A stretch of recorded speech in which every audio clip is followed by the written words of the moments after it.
They're fixed, sorry. We had a bit of a hiccup this morning because my computer decided it was going to connect to the wrong Wi-Fi, which was much less reliable.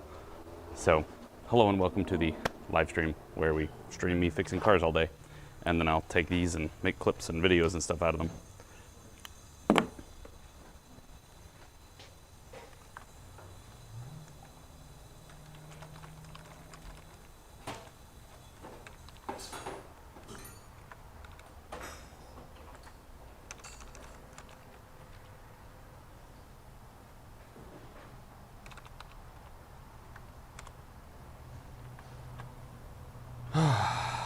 Sorry about that.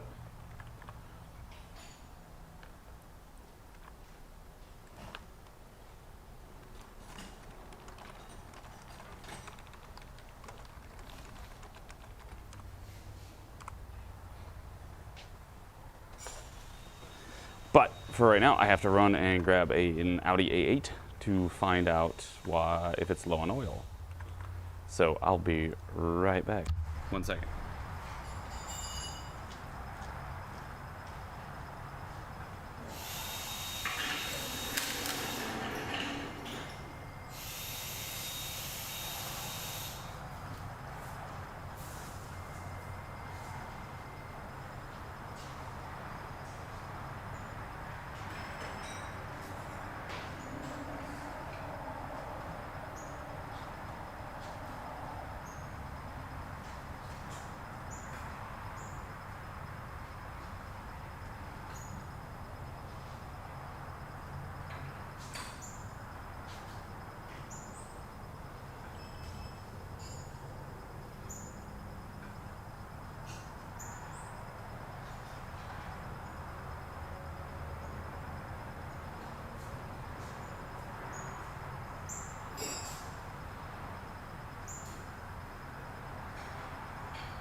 All right. Again, sorry about the initial misfire of the stream, if you will. I'm waiting for that thing to tell me what its oil level is because doesn't have a dipstick. Of course. So I can know how much to add.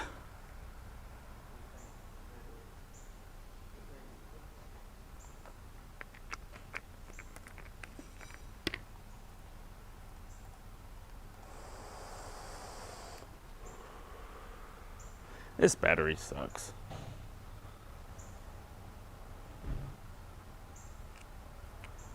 Right, Jared? One big reason why I did that. I know a lot of works have Twitch blocked, but they don't have YouTube blocked. And I know that a lot of people like to watch from work because, I mean, you're bored at work, you don't want to be bored at home. Bonk. Yep, it's just at the min light, or min level. When did we last do an oil change? Current mileage is 48,186. 48,186. There's no sticker in it.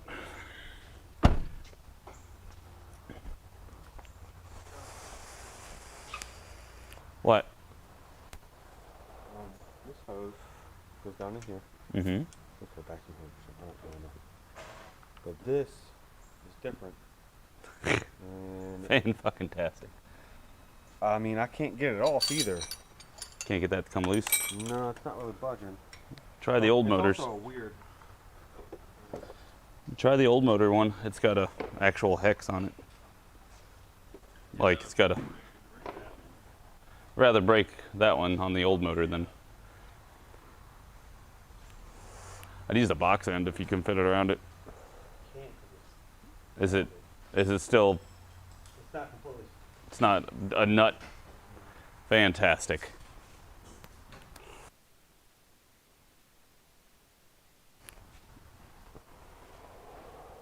Take a picture and text your guy. Be like, what do we do with this? Does this hole even have threads in it? No. No, it doesn't have threads in it, so I don't know how the hell you get it in and out, honestly. But yeah, it's like a PCV system.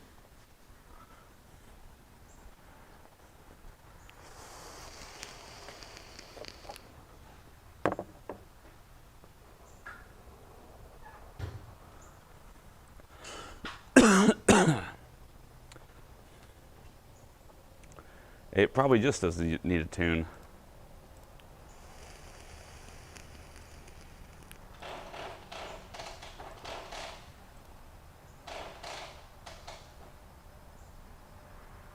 We did an oil change service at 42,000. What kind of oil did we put in it?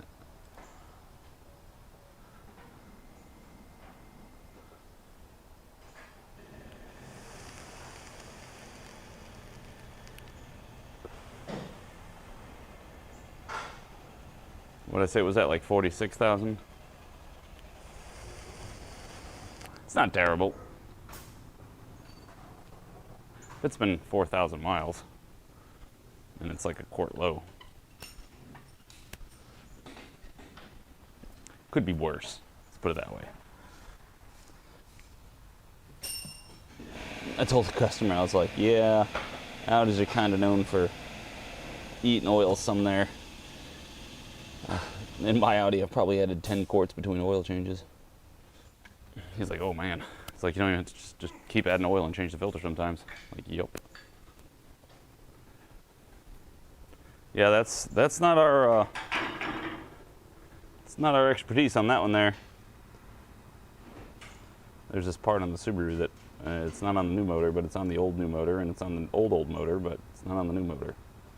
I don't know what it is. Are you talking to me? Are you talking to me? Yes and no at the same time. I don't know what the hell that part actually does. I'm not exactly sure what it is. Or if it has a gasket or an O-ring or...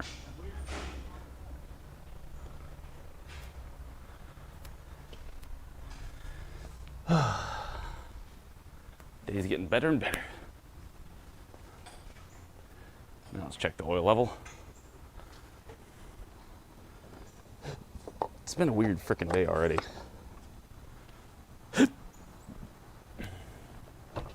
My wife woke up in a panic when I was getting ready for work.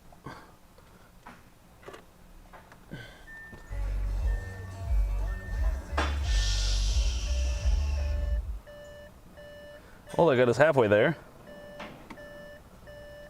So it's about 2 quarts though. How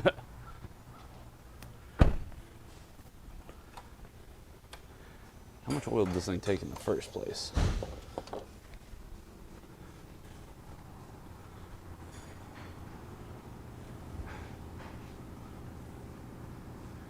9.2 quarts, so 2 quarts isn't the worst, I guess, out of almost 10 quarts.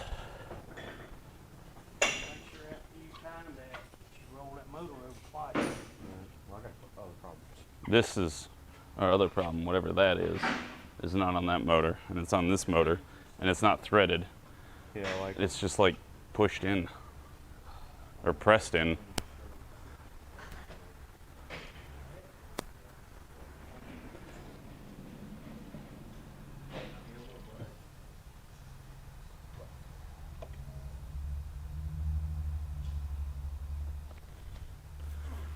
All right, let's add in one more quart.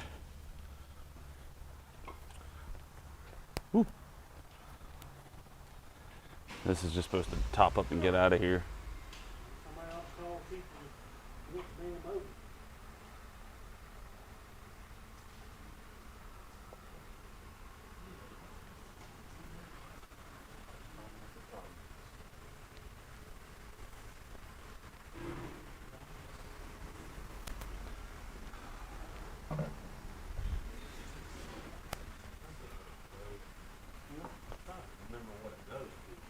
Doesn't matter, you don't have it.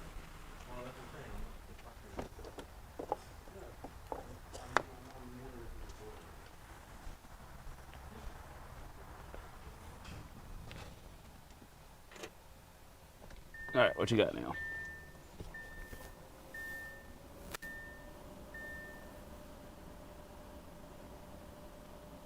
Yeah, good enough.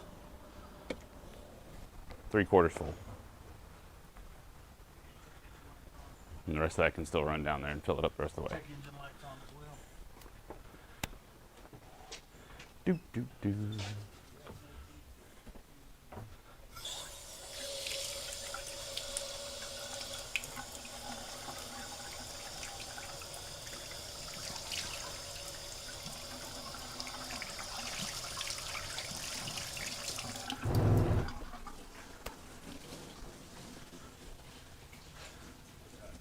We'll see while that's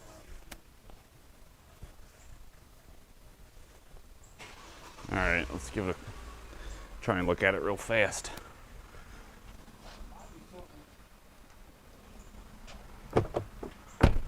Make sure we don't see anything obviously puking everywhere. Yeah, you're right. Probably does.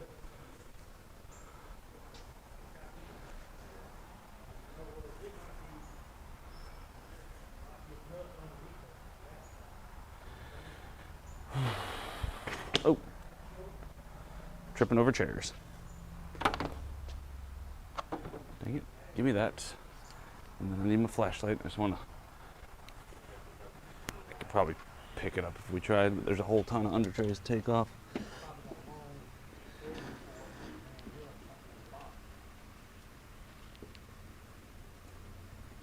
But I can see the bottom, so I just want to make sure I don't see any oil leaking off of the drain plug down there.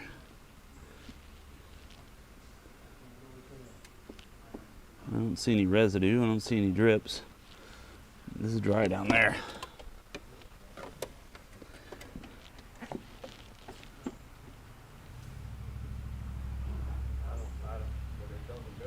It's really darn dry.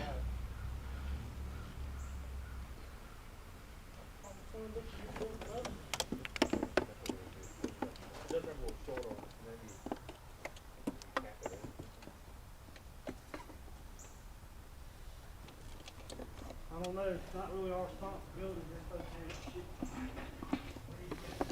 shit. I mean, the intake looks okay. The valve cover doesn't look like it's got anything, which is a cam frame. That doesn't look like it's leaking anywhere. This looks like they took two 4 TSFI 4 cylinders and just slapped them onto a V8.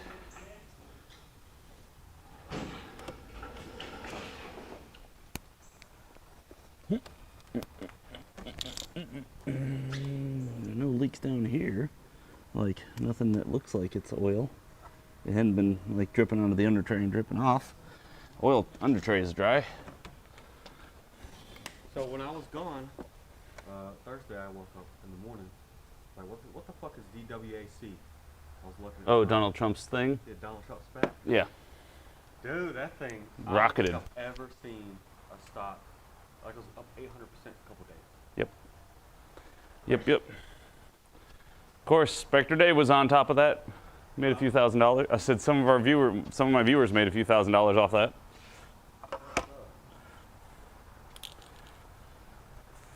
I looked into it. It is a SPAC. So A who? it's kind of that's SPAC. Like it's not an IPO, it's a special purpose acquisition company. So it's a brand new company, but I'm not sure the company exists yet. It might not. I don't know. Okay, let me pull this back out. Give it back to the gentleman for the moment, because I don't see anything leaking right off the bat.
Either this is a part we can get and cap in or something, or we should look like that.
What do you say? We're not sure where you left off.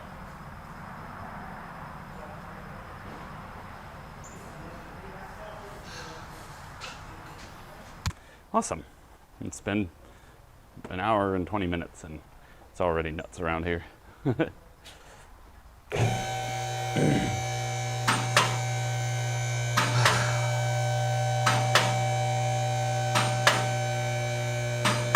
So as you can see, I already put a little drain pan under it. Thankfully, the customer left the car with us for the Audi A8, so we'll be able to look at it a little bit more later to see if we can find any leaks.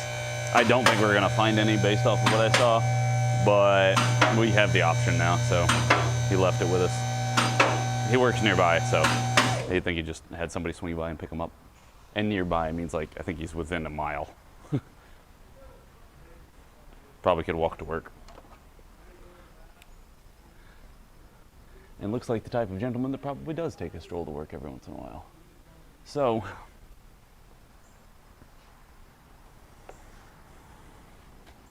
it's like 65 right now. I mean, I'm wearing a t-shirt and shorts, so it's definitely not cold. We are getting a cold front coming through, and we're supposed to have really bad thunderstorms today, and the possibility of those really bad thunderstorms producing tornadoes are also a possibility, so could get exciting. I will remember to record it in case it does. We can see here where it's leaking, but the problem is I don't see anything coming from the hose. Hold on, let me go ahead and record this. All right, see, remember we were showing you where it was leaking? I can't see anything coming from the hose connection itself from down here. Same thing over here. You can see the hose connection there, and it's not dribbling down it or anything. I think you can see it. There you go. There's no dribble about that.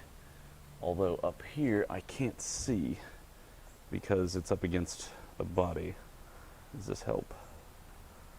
I don't know if we're looking for a hole. It could be in the front of the radiator. So if we look through here, that's blanked out. That's your intercooler, so that's taking rocks and stuff.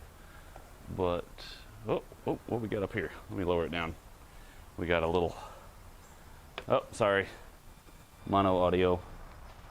My bad. Of course, it happens whenever I touch the camera. I can fix that in post.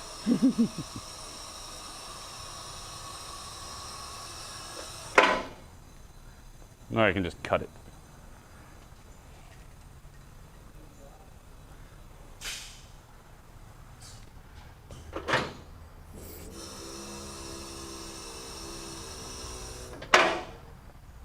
Let me look through here. Nope, that's the like power steering cooler or something. I don't see any holes at this point in the radiator. Although this, lack of a better way of putting it, this bastard is going to be fun to change. No, radiator's way back there. And there's a whole nother condenser in front. Alright, John, you're approved. For a radiator? Yeah. Okay. It's, I told him that was our starting point. I said we had Yeah. to pressure check everything else once we get that in there. Yep. It's coming from the O'Reilly's hub. Ugh.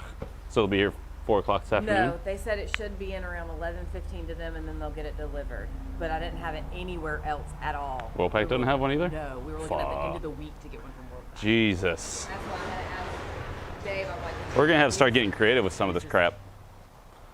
yeah, the in-network one I couldn't even get till sometime tomorrow, like regular mail. So that would have been after lunch. Mm. Yeah. So You going to say hi to the YouTube people? I know this is weird. I know you're on YouTube. Hello.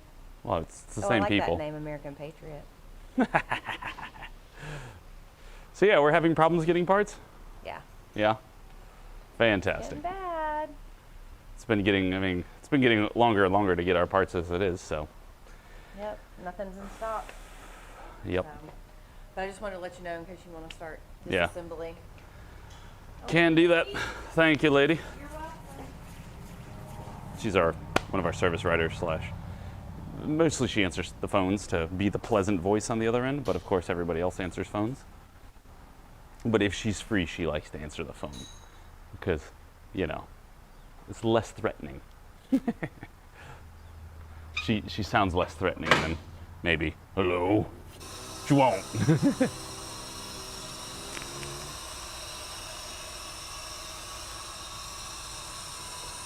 So here's a question though. Is there any real point in me being super secretive of the shop? Because at this point, like if we're on YouTube, I'm doing this all very PG, etc. I'm not trying to irritate people. Then, if somebody really still wants to get irritated and call the shop and yell at me, I don't know what to tell you. Like get a life or something maybe, I don't know. So about the only thing I can do here is take off maybe the fan shroud and hopefully see more butts. But other than that, to take this radiator off, yeah, we have to take off the, I'm pretty sure we have to take off the front end. I'm not 1,000% sure yet. So I've actually, despite as how many of these Tiguans I've done, water pumps, intakes, timing chains, timing covers, never really had to do a radiator that I can remember. I might have, but if I did, I don't remember it. And, oh, no, you don't have to. Look at that.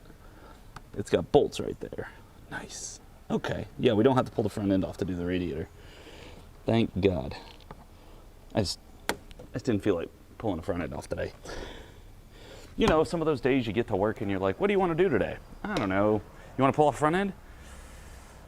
No, I don't really feel like it. Because there's something else I can do. You get the whole thing. No, I don't get yelled at.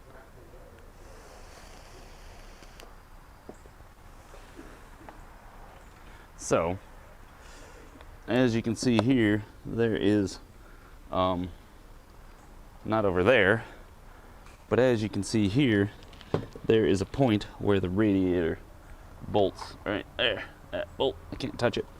Right there. This bolt bolts the radiator to, looks like the condenser or whatever, I guess, no, intercooler. This giant intercooler behind it, because you see where it hooks up down there to the turbo inlet pipe. And so that comes up here, and that is what this is bolted to. So if you just have to do the radiator, it does not appear like you need to take off this whole front end. We'll find out, of course, because we're going to do it together. And this has got coolant on it. That's a nice one. I presume something on this probably rubbed to the radiator. So we'll get the fan shroud off because we're gonna have to get it off anyway, and then we'll be able to look better. That's what I already said I was gonna do, so now we'll actually do it since I don't have to take off the front end.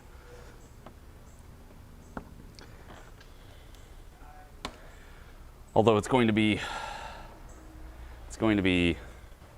probably, I don't know, second.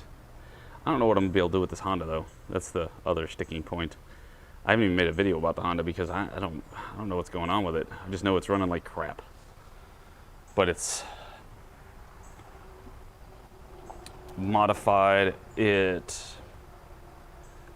as you can tell, modified. It's got a 1320 exhaust on it. It's got a custom intake on it. Got this. We got some random wires sitting here cut. We got just everything's just kind of hodgepodge together. It'll idle okay, but when you start to, if you pop the throttle once it warms up, it starts to surge, you know, do that. And you can make that stop if you turn on the air conditioning. Turn on the air conditioning, it'll stop surging for an idle. But there's a couple times where you go to give it gas and it just, it falls on its face. And other times you give it gas and it does great. So I don't want to condemn like the fuel pump off the bat because it could, but I don't think it's as likely. I already cleaned the throttle. We didn't check it, but we can see the data for that. We checked the map sensor. I blocked off the PCV or the evap purge valve in case it was feeding too much fuel or something. We already tried checking the boost or the brake booster vacuum supply, and that's fine. And making sure it's not leaking through the brake booster, you know, like it's not sucking shut. It's not leaking air through here, so that's not a vacuum leak. I sprayed it for vacuum leaks. I've looked for vacuum leaks. I can't find any. It's just pretty frustrating is what it is. Pretty frustrating. So if I do figure out anything, I'll let you know. I don't think it's the O2 sensor per se. Granted, it's got this big old bung that it's the thing to remove it out of the airstream. I was trying to scan it because I do want to read the O2 sensor information some more, but I don't think that's going to cause this. I don't think. It could, possibly, but it's so strange. Anyway, so that's that. All right, we'll just stop that recording, but, oh, Dave, maybe you know, what is,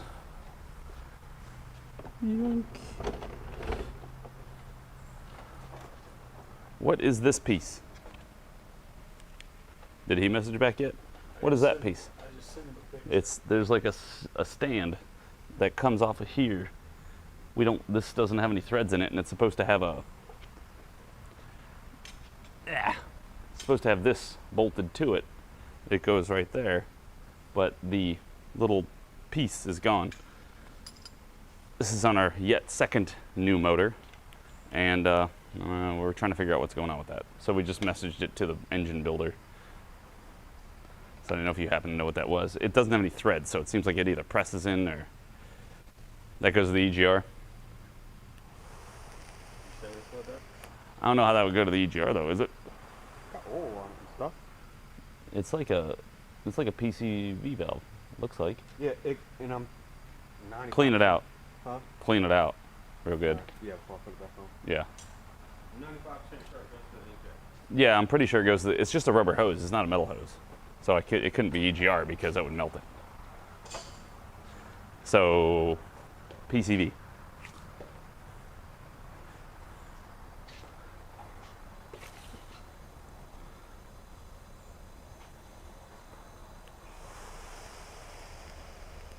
Yeah.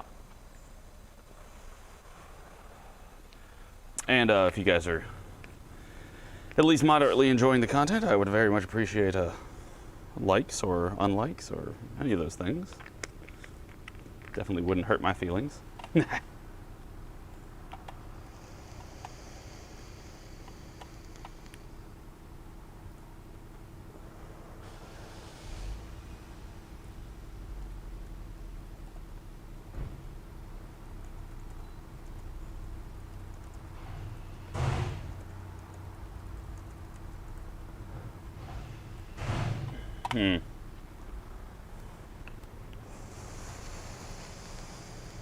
Press in.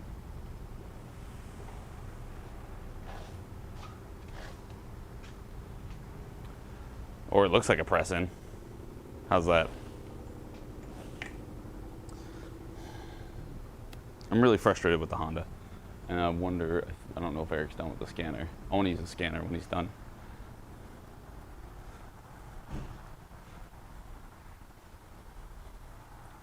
I had a bit of an interesting problem with the scanner just a minute ago. I couldn't get it to scroll, like when I was looking through the data. It had this little recording button thing I had not seen before. It's been fucked up. Yeah. All right, well, I guess we can try the Honda again since the scanner's available.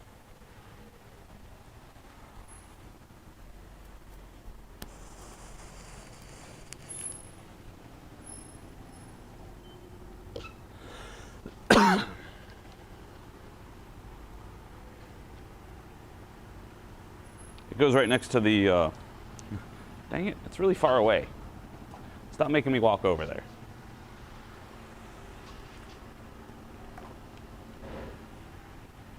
You know what? We'll do it this way.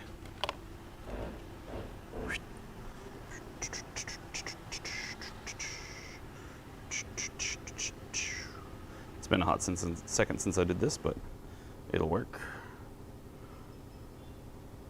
Audio, no audio, start.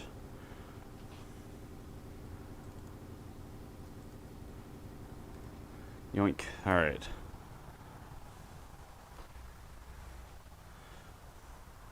There's where it goes.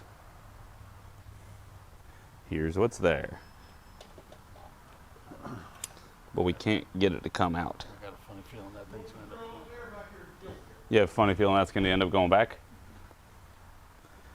Just what my gut says. And the same thing's right here on this one, but this one does not have it.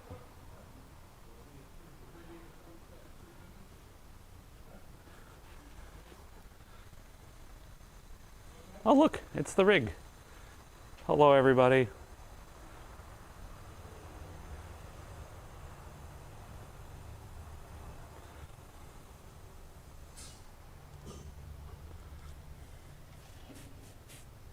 Did you see what that went, Dave? Dave? Dave?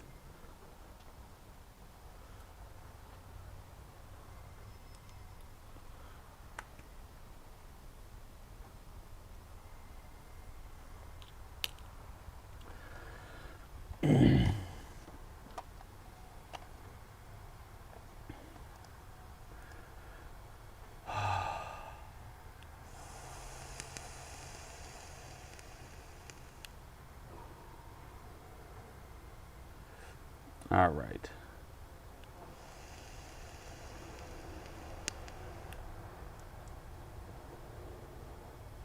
I also have similar thoughts, Tex.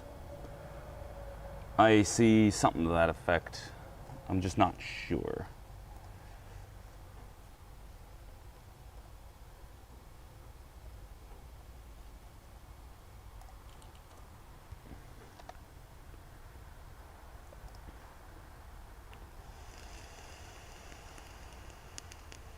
Volkswagens.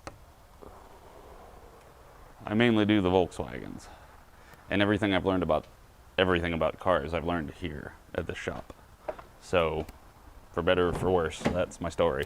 Let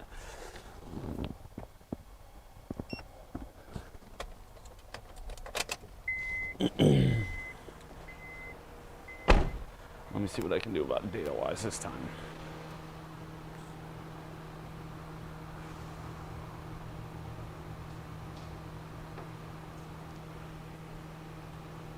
Engine with AC.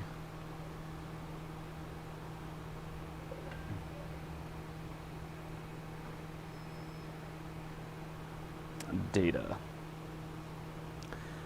You can say specialize in it, or argue it's the one I know the most about, because I tend to work on them the most. Now it scrolls. Hooray. Don't know why I wasn't scrolling before. Before I couldn't get the PIDs to do that, and so I was stuck with whatever I could see. So now that we have this, let's look for bank 1 sensor 1, O2 sensor. O2, HO2S, S1 heater off. Where is? Oh, for Pete's sake, stop.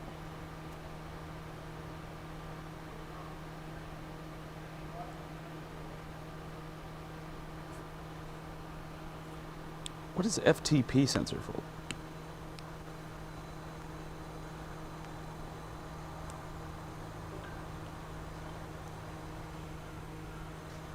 Hey Mike, what's FTP sensor voltage?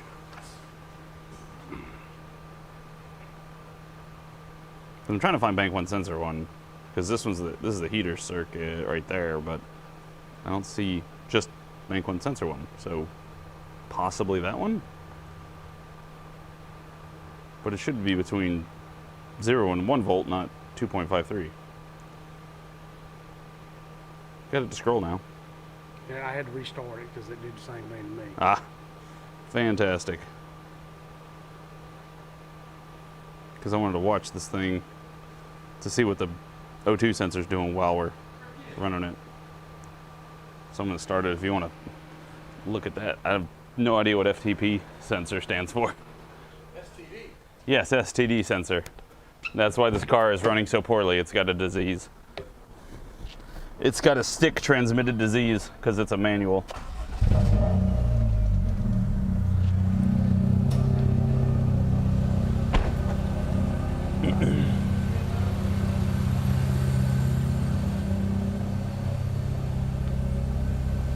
Oh, it's fuel tank pressure. Okay. Well, I mean, they're showing the FTP sensor over on the left. They're showing it like some sort of vacuum sensor. Fuel tank pressure. Fuel tank pressure, okay. Because it's got In it, yeah, inches of mercury. sensor 1 heater.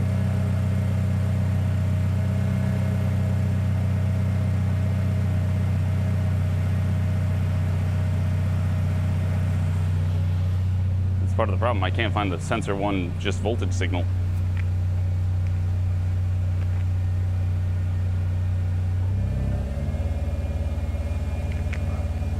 Idled up.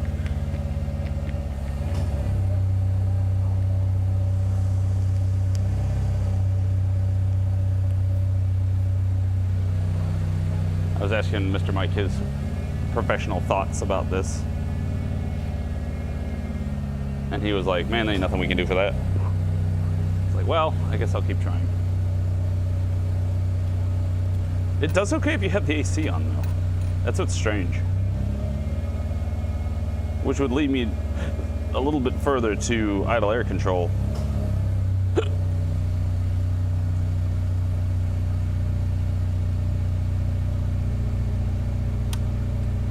What is a pop tune?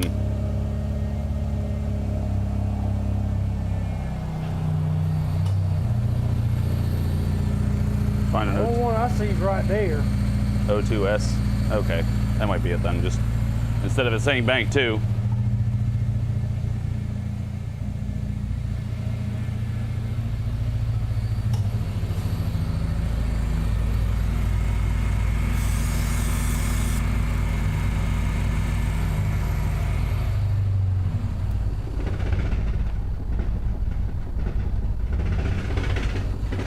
What in the devil did I do?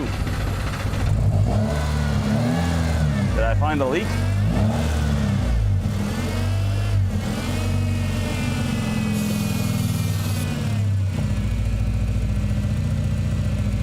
think it'd make it pick up, not shut off. Unless it's flooding the engine.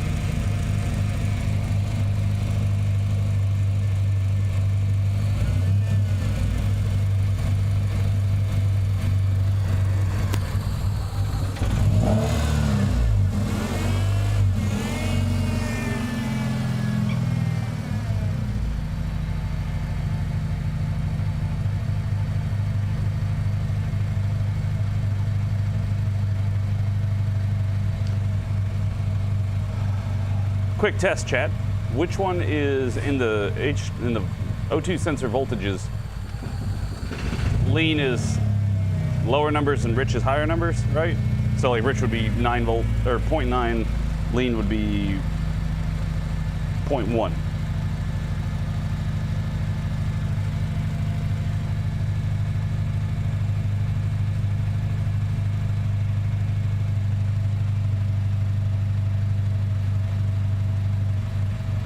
Leveling out, or are you gonna freak out again?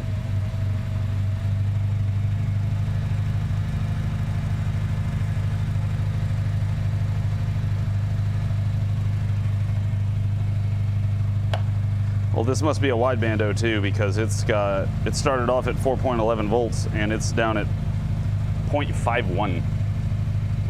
So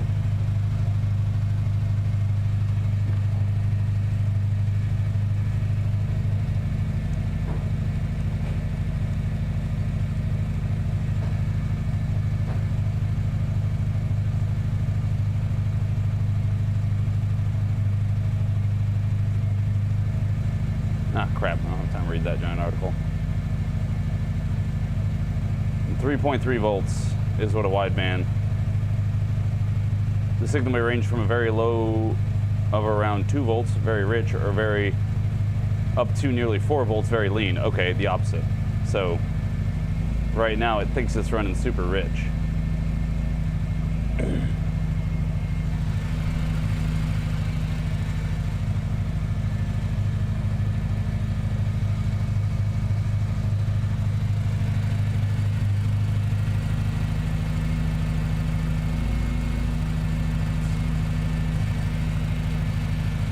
So here's what the reading is right now.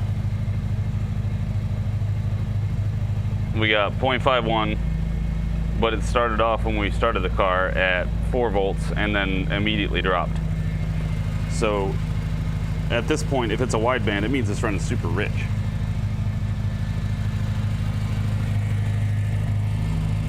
According to, well, the internet. The signals may range from low of around 2 volts, very rich, to 4 volts, which is very lean, so it's running really rich, yeah.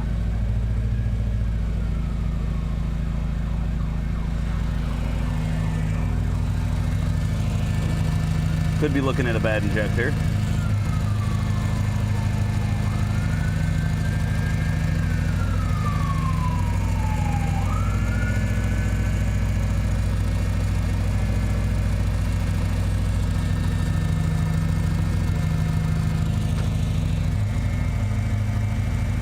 If oh yeah, see if it responds there.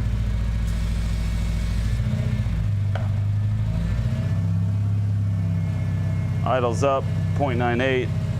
Yeah, I mean, it definitely responds.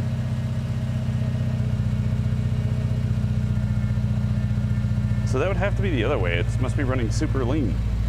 If I add more fuel, it kicks it up. I wonder if he could.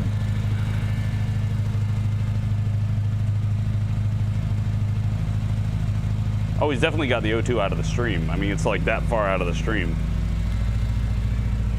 Because I'm not very familiar with how to deal with, you know, this kind of things because I'm used to stock things. Can you see that O2 bung right there? Nope, can't see it. What's the fuel pressure? I hadn't gotten to the fuel pressure, like physically checking it yet, but it looks like it's running super rich right now. Yeah. Smells good. I mean, there's the O2. That was me spitting it with a little carb cleaner just to see if this did something. But the O2 is so far out of the stream that I don't think it's getting anything. It's not switching. It's just flatlining. Yeah. Which it should be going up and down constantly, being directly in the O2 stream and making minor adjustments to it. Which I think I turned off the AC, didn't I? I did.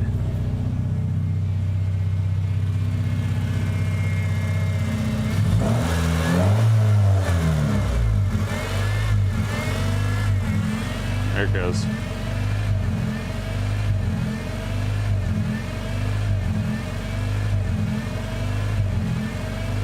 Ton for an idle. The O2 slowly going up. 0.62, 0.64, 0.66, 0.68, 0.7.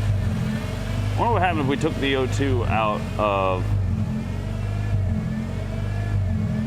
the bung and put it directly into the exhaust.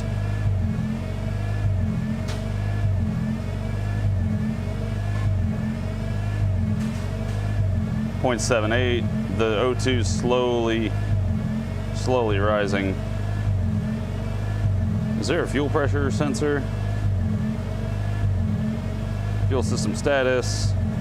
Fuel injector time is going wild. 0, 2.4, 2.5, 0, 2.7, 0, 2.9, 3.6. Look at that injector frequency.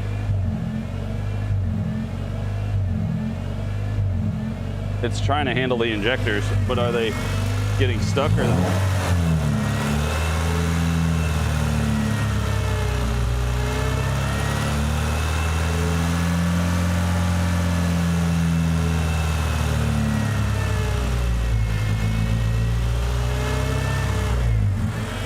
Check out the injector frequency. That's what it's, when it's doing this, it's doing that.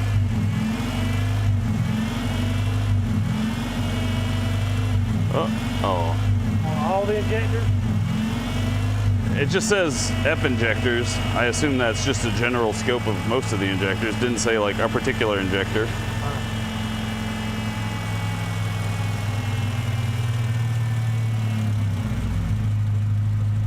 And it leveled itself out. For no apparent reason.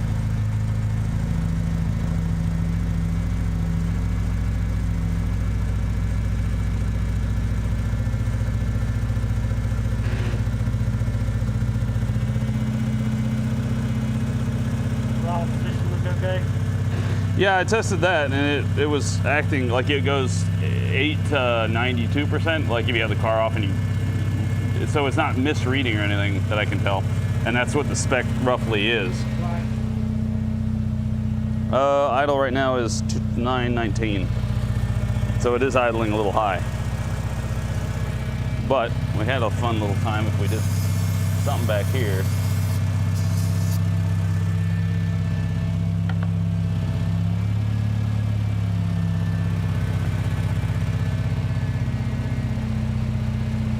That's the irritating part about how this car is being just so wacky on its own. When you spray it, you're like, so did I change it or did it just change? Changed on the phone, yeah. Yeah.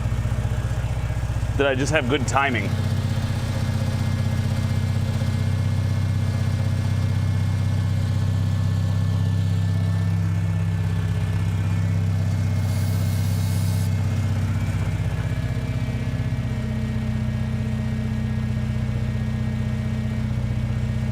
I mean, it's trying to switch the O2, it's just doing it really slow. Yeah. Because I'm pretty sure that, I'm not 100% sure. Wait, why is there no... Why are there no bolts in that thing?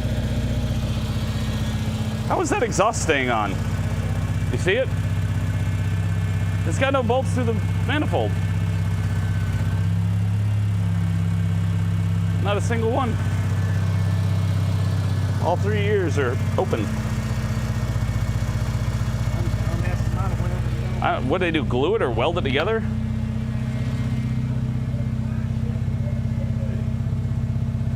He's got a wideband in there. On cold startups, it runs the worst. Like when I started it up, what happened this morning? It started up, idled for a minute, and so I was like, cool. Pop the throttle, you go to accelerate, and it just goes. There we go. I haven't been able to do it since though. It'll accelerate. All right, I want to look at this thing down here real quick.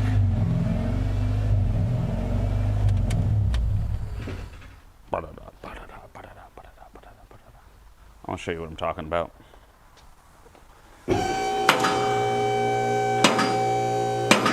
Although this is interesting that Mr. Mike is pretty stumped, it seems. Either he's thinking real hard and he hasn't let me know what he's thinking.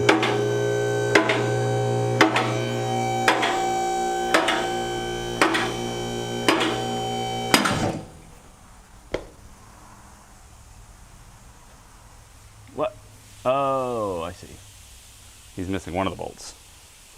I could see down them. He's got one of the bolts. I mean, two of the bolts in there. One's missing, rather.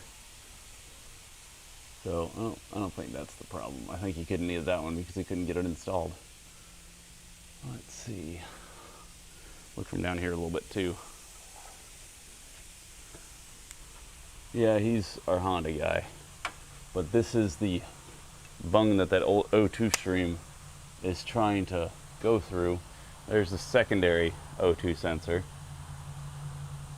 Why would he have this one on the extension and not this one if he's trying to correct?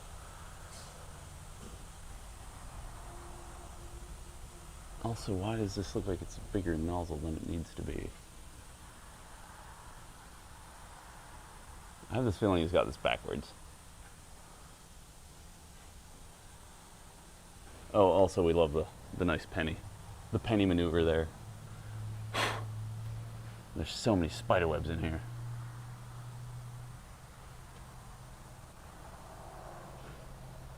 Let's see. What is that?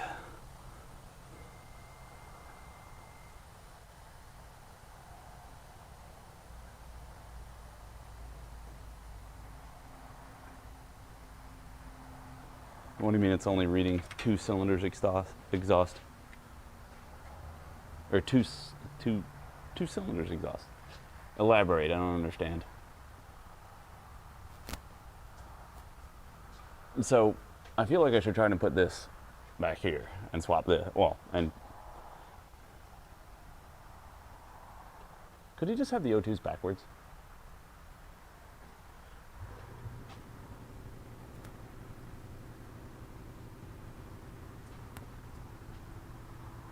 Those connections look the same. Oh, I want to trace that wire too. It goes here, comes up to, oh, it goes into the car. I thought it went down there. Yeah, this goes through here, through this harness, and they added it on. Probably goes to some sort of accessory.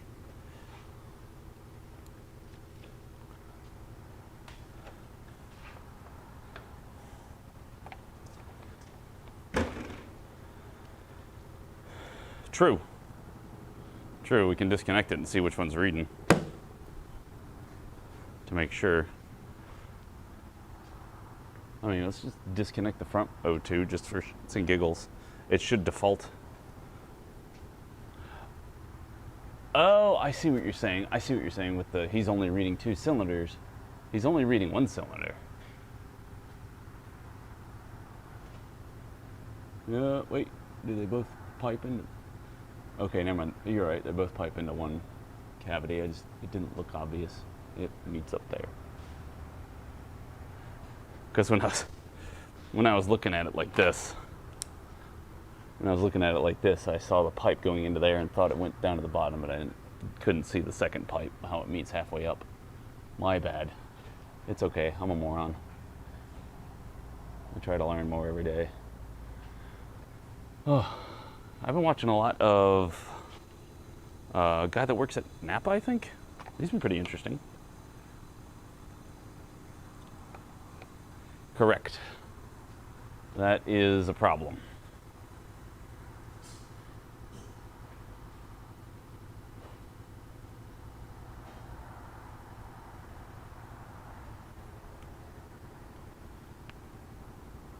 Yeah, it would need to.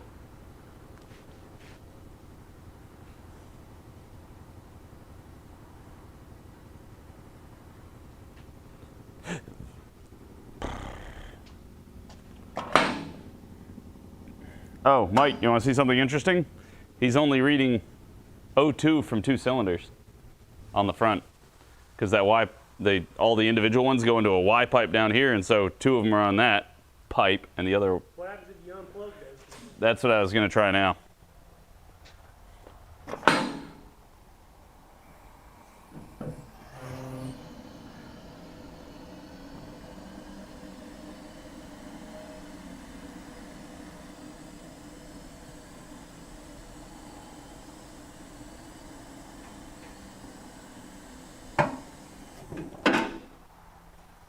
Which, I mean, it doesn't really make any sense if he's telling the truth. What do you mean? He said it ran good for 2 or 3 months. Yeah, it wouldn't make any sense if it ran good for a couple months and then suddenly it started going poorly. Assuming he's being honest. All right, O2's unplugged. Oh, that leveled right out.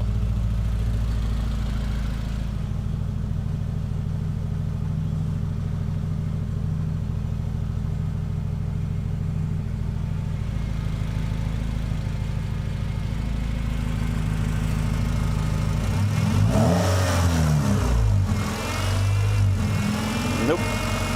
What? Oh.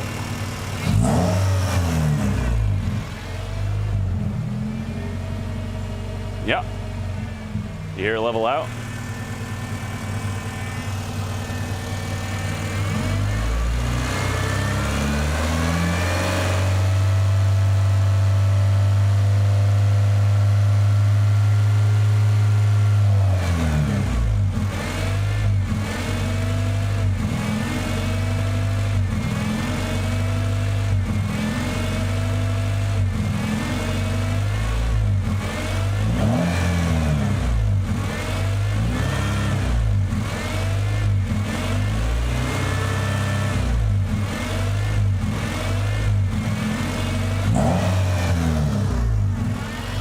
So this would kind of rule out that it's not just trying to use the O2 sensors.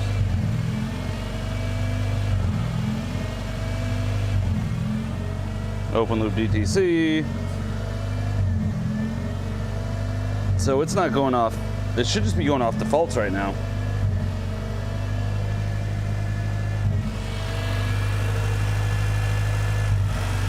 Well, that changed. Going a high idle and kind of butter.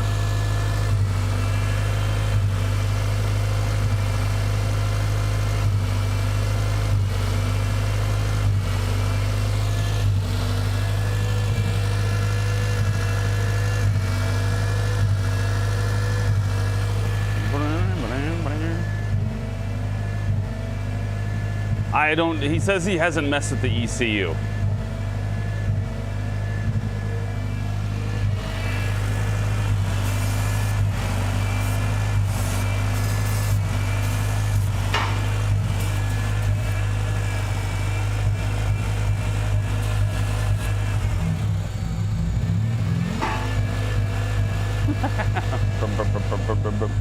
Now it's just bouncing off the high idle limiter. Oh man, I have no fucking clue what's going on right now. So if we unplug the O2 and It's wanting to bounce off of, what's the RPM? 1500. Well, there is no map. There is no map sensor. The map sensor is working fine. We already checked that part.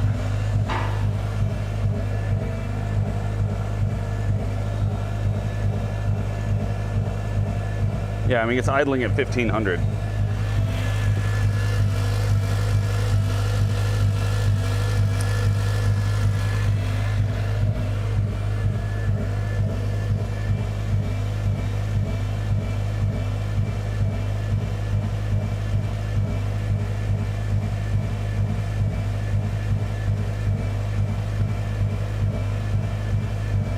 Idle air control system is what the code actually is.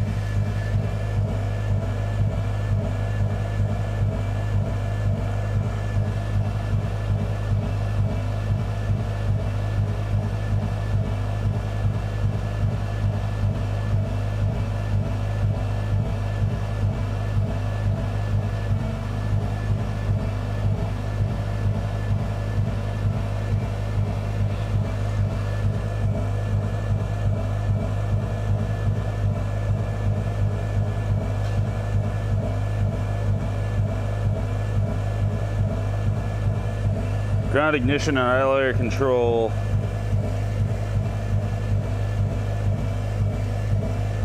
So it should have a black. The black is ground, yellow black is ignition battery positive, and number 3 is the idle air controller. I assume the amount it's being controlled. Let's just unplug the IAC.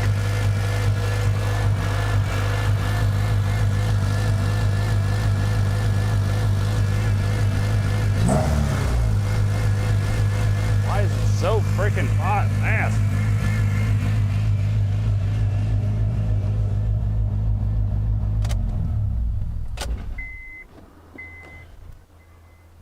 I'm gonna check for power and ground of the idle air controller connector.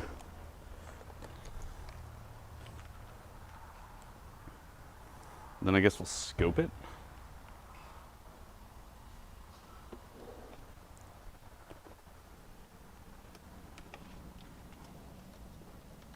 This is the ground.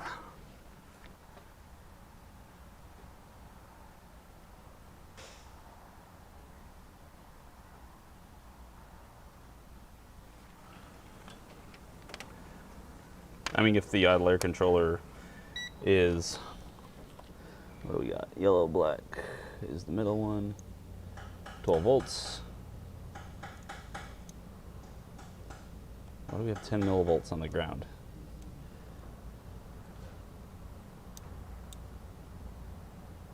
$10 millivolts, and then that's reading 2.22 millivolts on the sensor side. We can back probe it and scope it and see what it's doing. Is this engine grounded? 10.7 millivolts. 9.3 millivolts. Where is the fucking grounds on this thing?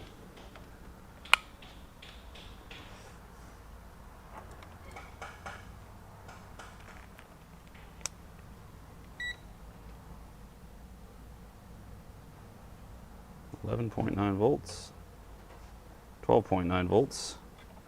Well, Jesus Christ.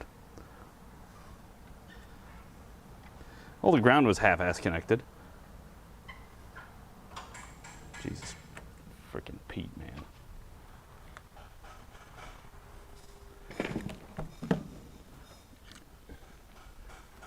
The battery connection was... Call me an idiot for not looking at it first, but the battery connection was literally sitting like that. It was just kind of sitting there like that, so let me loosen it up, try and smash it. No, O2's not unplugged anymore. Try and make this a better connection. Got the key on, which is great, but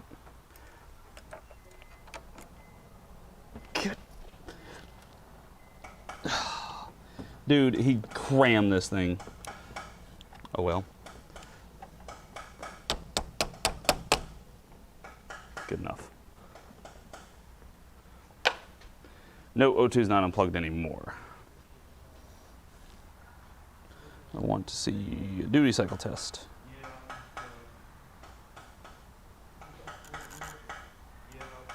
Oh. Never mind, I was trying to use the scope on the scanner.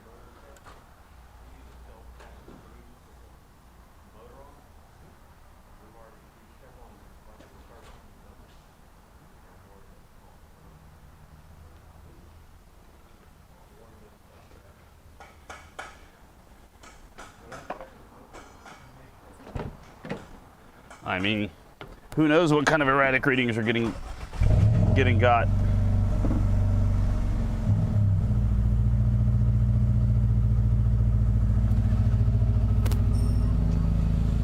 If it was a battery connection, it's going to be $500 for that battery connection.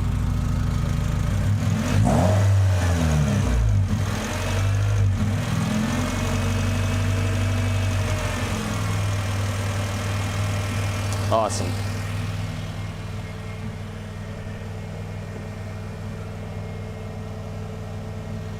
Let me go ahead and clear out the codes. Yeah, I know it's running too, but it's coming back to a good ground. Or good idle, sorry.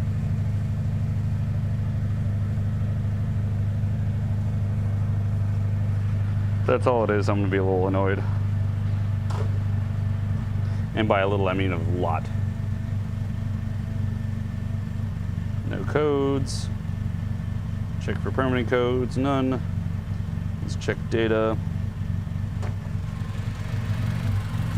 I mean, she's about to cut off now.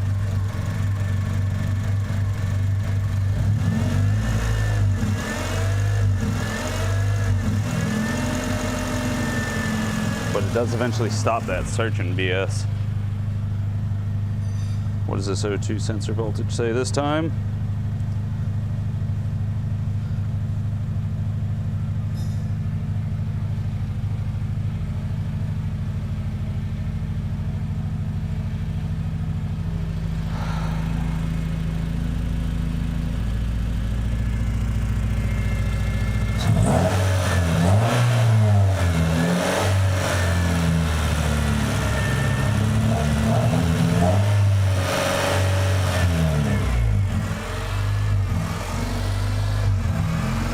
Down.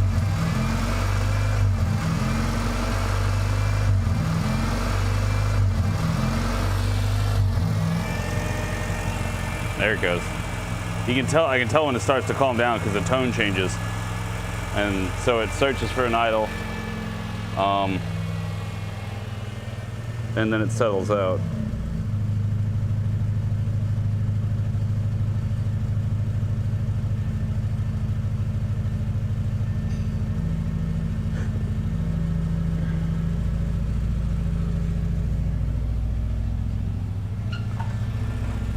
Put my meter where I did. No, I didn't. Where did I put it? Oh.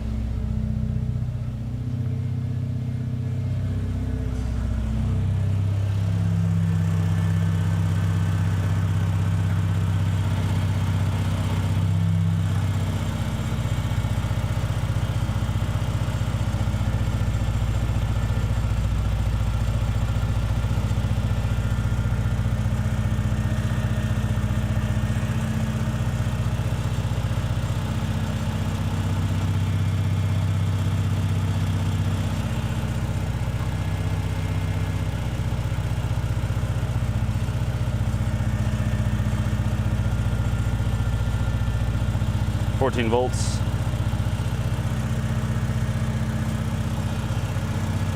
Where's the damn alternator? There's the alternator.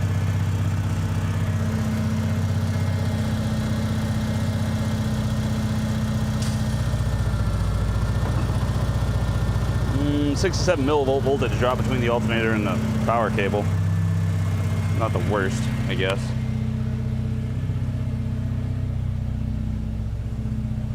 Yeah, I guess we need to go running around the street now. This pile of crap. I'm gonna have to let it cool. check, see how.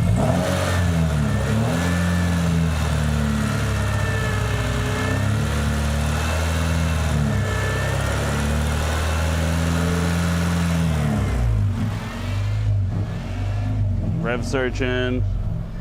It's going between 1200 and 1500 during this idling search time. Are you gonna stall? Are you gonna quit? You gonna quit?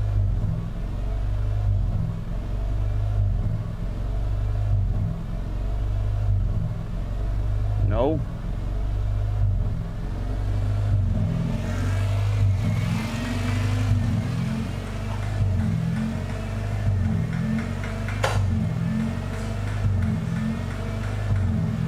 It's switching between closed and open loop drive.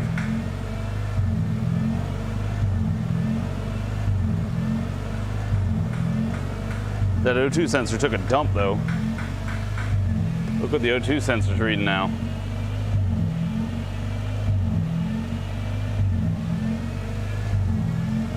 O2's plugged in, everything's plugged in like it should be right now.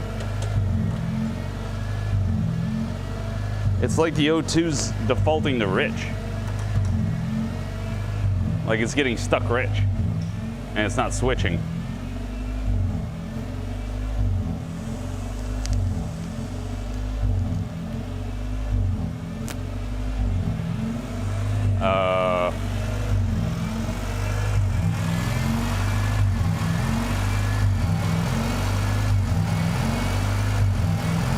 Get a rag.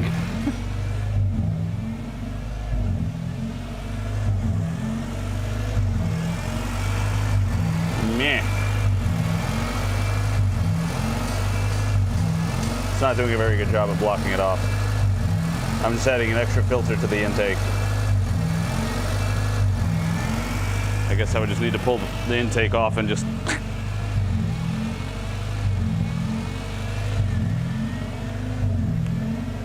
What's the defouler? Is that the little extension for the O2? Yeah, it ain't gonna do it. He's got too much airflow.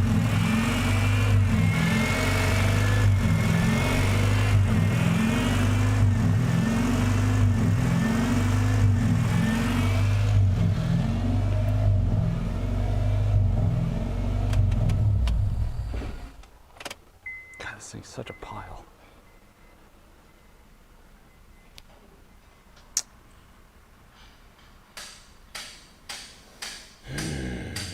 I spent way too long on this car.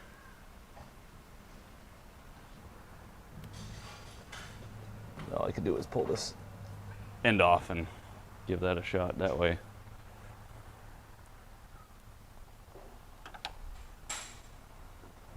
I don't know what I'm supposed, what am I looking for with that if I'm choking out the air, seeing if it's getting extra air from somewhere else? But how would I tell is kind of the question.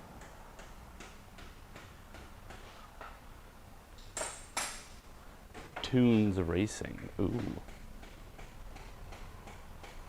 R-Tunes Racing.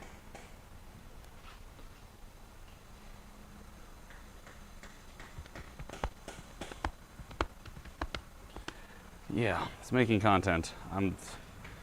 Do I really plan to put this out? I mean, I don't have a particular video made up because I'm just kind of chasing my tail because I'm in territory that I don't really know what I'm doing right now. At this point, I'm just trying some chat suggestions, and the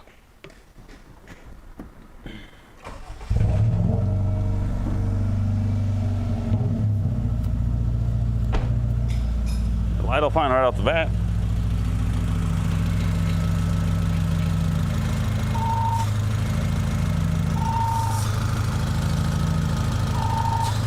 What was making that noise?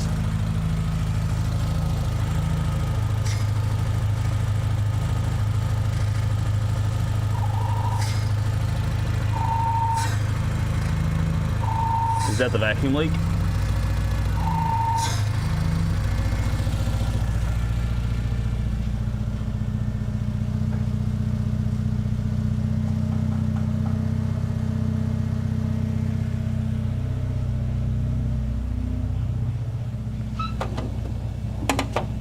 Hey.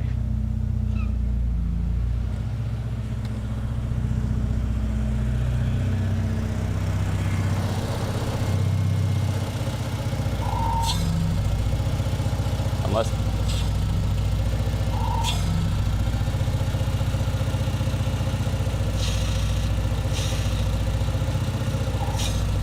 It's coming from down there. It's not coming from the PCV of the valve cover.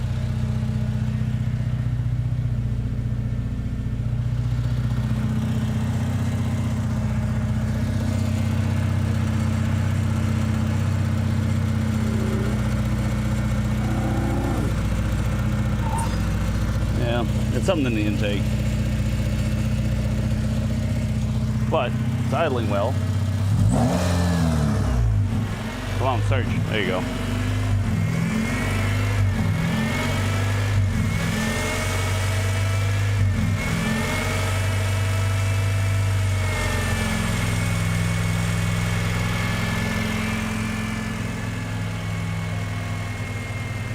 I can get it to calm down like that. And now it idles better. So what did I just prove? That it's getting extra air into the system that's keeping it at a high idle from some unknown place that is the intake?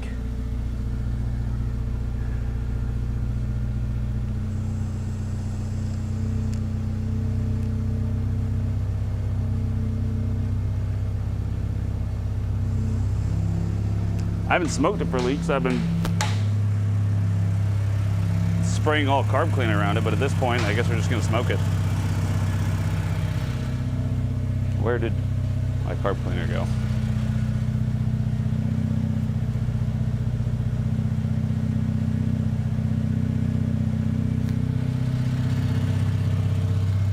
Yeah, we can smoke it pretty quick. It'll nail off any intake leaks we might have. Doesn't take but a few minutes to set this up, especially with that giant port known as the intake open. I can just shove it in there.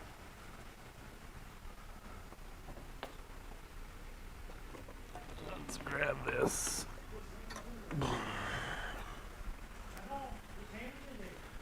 That's all, folks.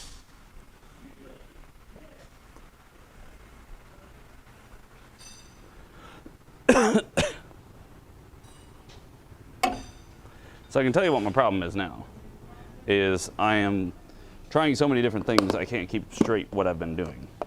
If that makes sense. There's that.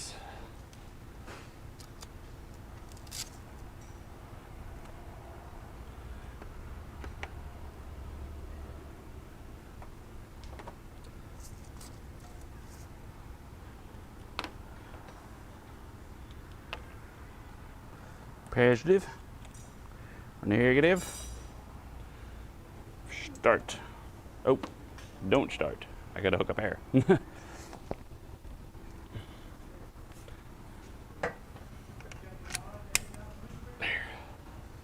Start. Yeah, I need to use the whiteboard.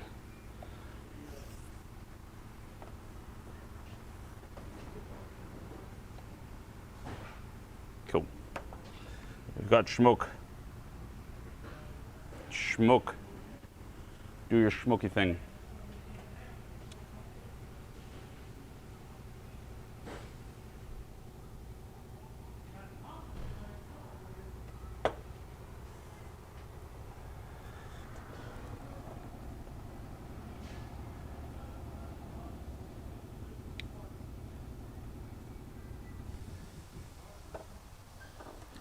Let's clamp down this hose real quick. One that I unclamped earlier, just to make sure that's not going to be our culprit. Don't worry, I'll get you guys a little closer here in a minute. We start hunting down for this. Looks like it's coming right out of the, granted it shouldn't matter, because it's coming out of the intake air temp.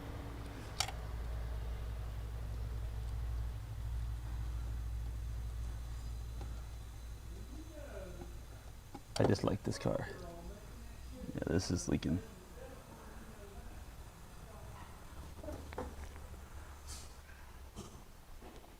I already cleaned the throttle body.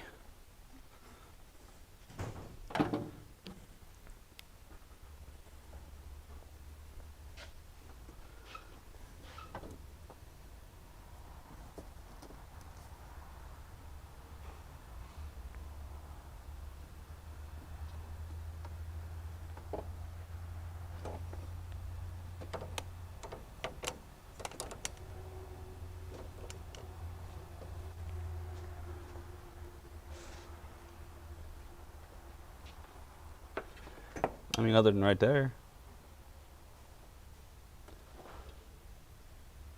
It's coming out from around this gasket.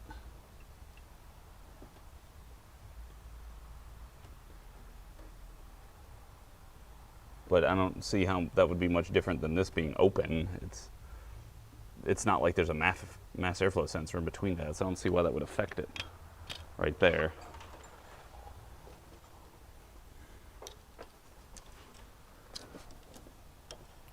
I don't see any other leaks though. Like nothing down there, nothing on that. Oh, God. In hell.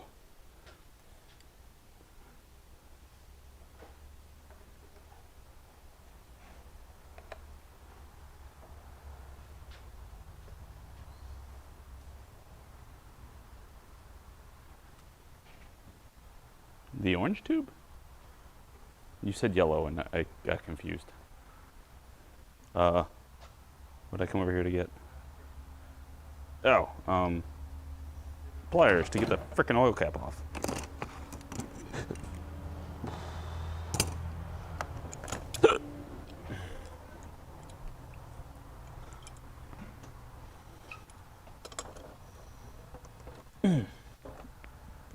That is ridiculous. Well, we don't have any smoke in there. I think it's yellow because you're colorblind. John, you got a smoke machine? I do. I do. You need it? Okay, well, hold on. Orange.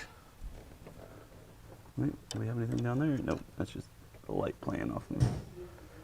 Yeah, just right here. That's the only leak I can find right now. And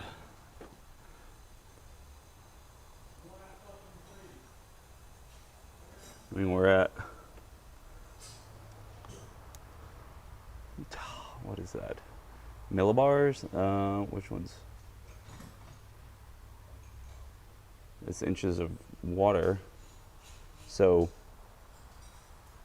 can't tell what's that. 10? Yeah, plus 10 inches of water.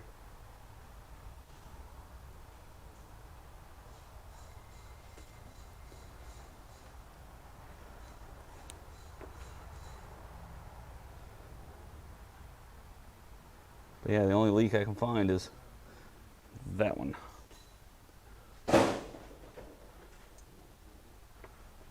Smoke it more.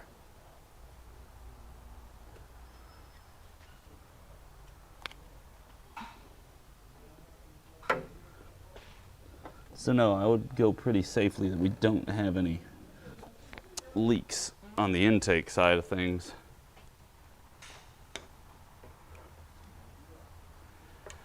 Cheap gas, 100%.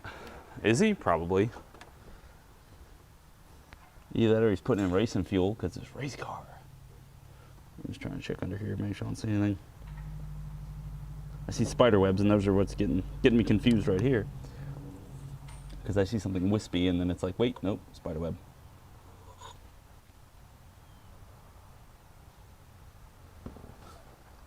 Yeah, we just got that stupid leak right there.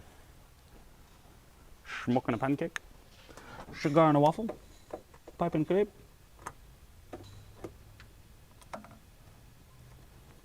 Yeah, there's no other smoke that I can see. Everything else seems pretty sealed.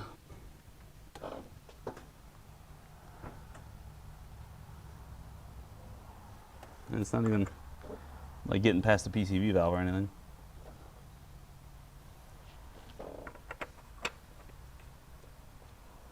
Just right there.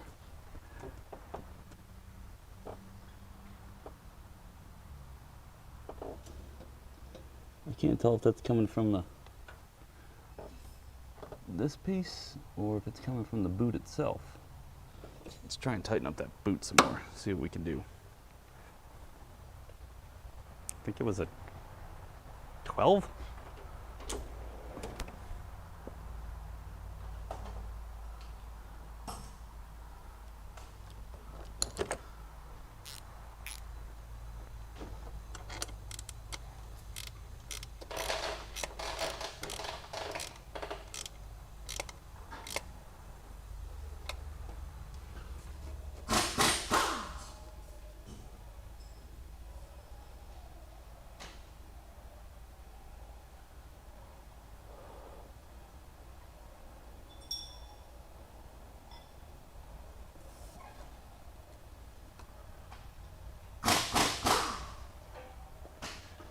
Man, put stock crap on it, bring it back. We'll check it then. Jesus.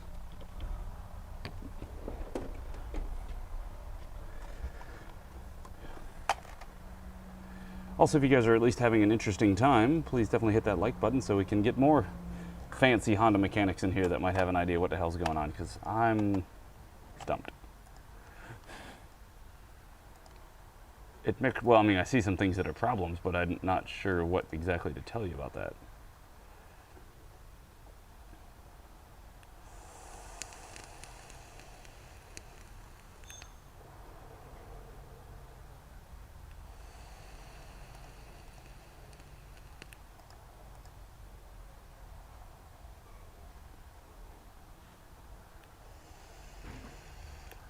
It's searching for an idle.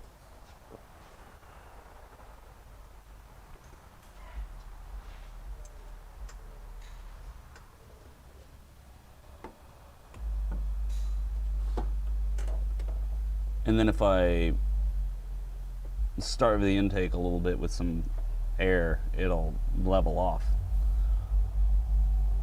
But it's like, I guess from doing that, like if I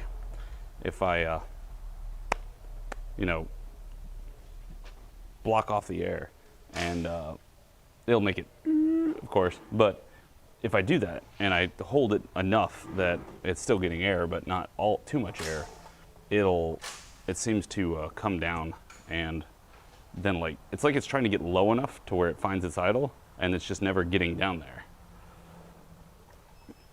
Nope, check the cooling system, made sure that's all full. Was there before? Maybe. Like when I first started.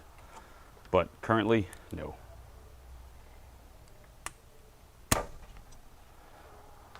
Bottled it, topped it up. This is true. This is not a Tiguan. Oh, sorry.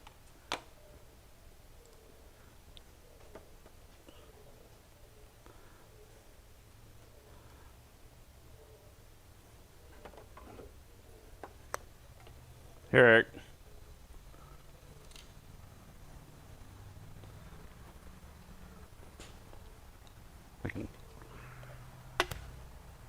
Where you gotta hook it up, I guess, here? Yeah. Yoink. I'll bring the box. Oh, there's a stool there. What? Make sure this is okay. Oh, what did they say to do with that? This? Yeah. Twist out and hammer in? Dad got it out with a screwdriver. Oh, cool. And each tapped it in. What does this look? It doesn't have the little. It's got a notch. Doesn't have a in it. damn keyway in it. What Yeah, the it hell? doesn't have a key in it. Did it fall in the bag? No. Jesus Christ. I was gonna ask if that's a big deal. I guess. Yeah, we need the keyways. I didn't know if We can pop it out of that one. input. Okay. But the thing is when you're rotating this, you gotta be real careful it doesn't hit a valve. Because I don't know what the hell he's got these. Where's the timing marks? Timing mark is. I took a picture of all this. Yeah. So. This is the left cam. Yeah, I'm putting them. I'm trying to find the timing mark on this thing. There it is. So. That's not all the way on yet. Yeah, I know. I'm just trying to see. It's not doesn't have any valves pushed currently. Holy shit! What a nightmare. You can keep tightening up the back and stuff.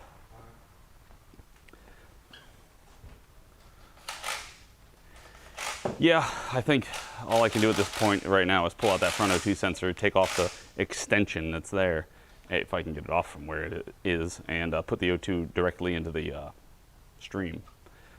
But first I have to hit the rest quick, so hold your thoughts.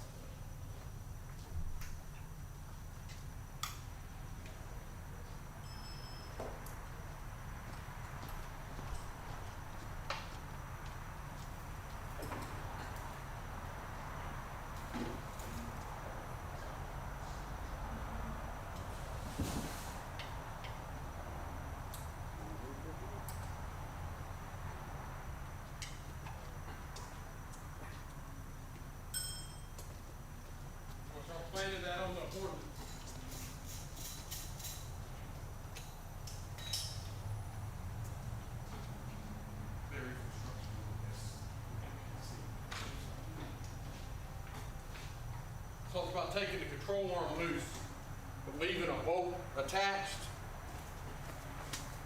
So I guess I need to use control arm labor. They usually give you time on the website too. Okay, I'll look.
I'm gonna have to wait on the water pump gas.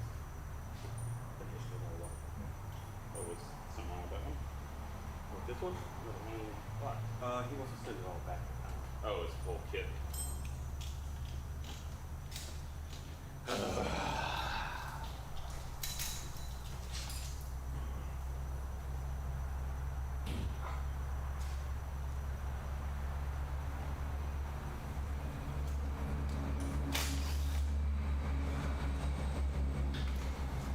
Alright, I'm not as smart as you guys, but in the world is the Fowler.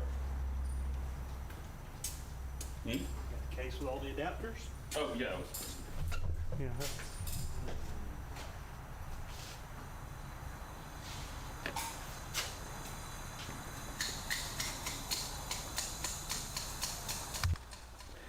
But the customer said that it drove fine for some months, and then it just started doing this. It didn't do anything in the meantime, it just started making funny noises. Although I have a hard time believing that, because it doesn't look like this exhaust has seen much use.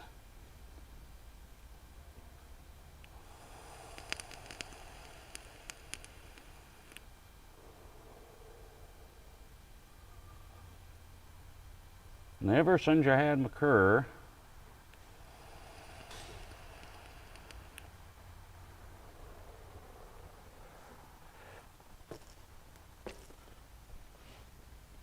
I'm gonna let this thing sit here and think about what it's done.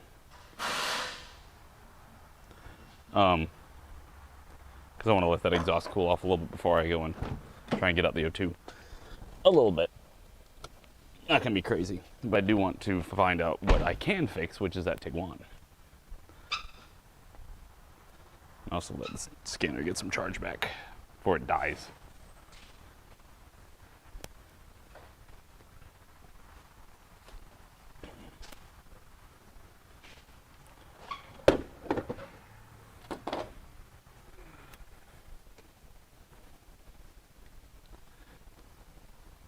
And probably to put it succinctly, I don't think this kid that owns this car can afford what we have to do to it to diagnose it properly if we were to charge him for literally every hour I've been looking at it, trying to figure it out. You know? Because the car ain't worth 50 bucks as it stands. Why are you stuck? There we go.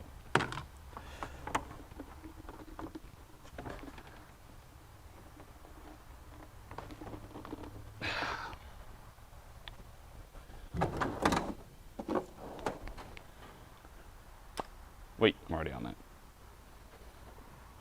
Yeah, I mean there is not really any O2 sensor switching in the front O2 sensor. And that's about all I got where it comes to why it's doing this weird assness.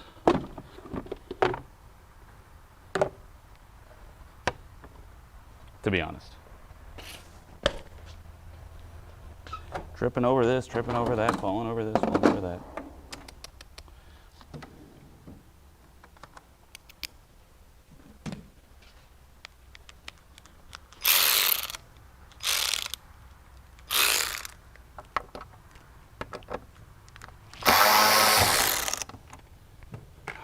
Things have bolts that they're supposed to have where they're supposed to have them.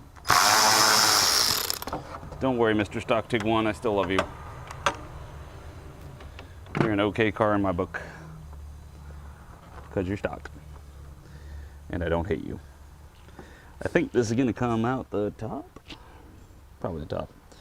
Get the fan shroud off. Theoretically.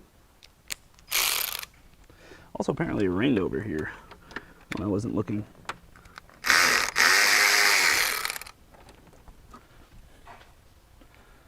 One bolt.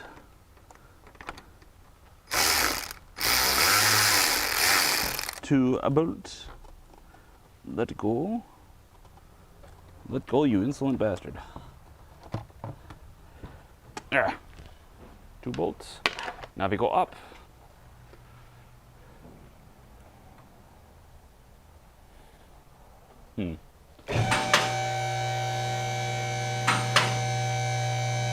I don't know, I just feel like there's something I'm missing that I'm not understanding. I know the O2's not switching, which is bad. O2's very far out of the airstream. I bet you what I would say is probably happened, and the whole truth is probably that it was running fine for months, and then he put on that exhaust and it stopped running fine. But he doesn't want it to be the exhaust's fault because, you know, then what does he do? Because he just spent all that money on that fancy exhaust. Is my assumption. No, it is not tuned. It's apparently what we're told is that it is not tuned. It is stock.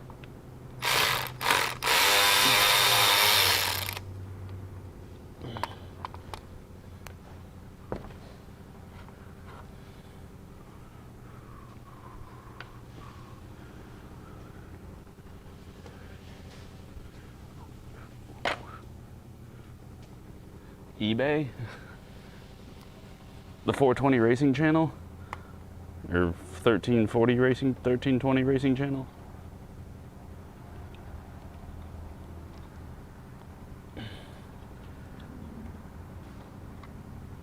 All the way to the back. Goes all the way to the back. It's straight piped. Two different banks coming off the front. So you got like two cylinders going to one side of the pipe, two cylinders going to another pipe. Then those two pipes go down, and then they converge. Then they go to the second O2 sensor. The O2 sensor in the front is only touching one or two of the four pipes. So the front O2 sensor can only read a maximum of two cylinders, which I'm sure is throwing it for a fucking loop as well.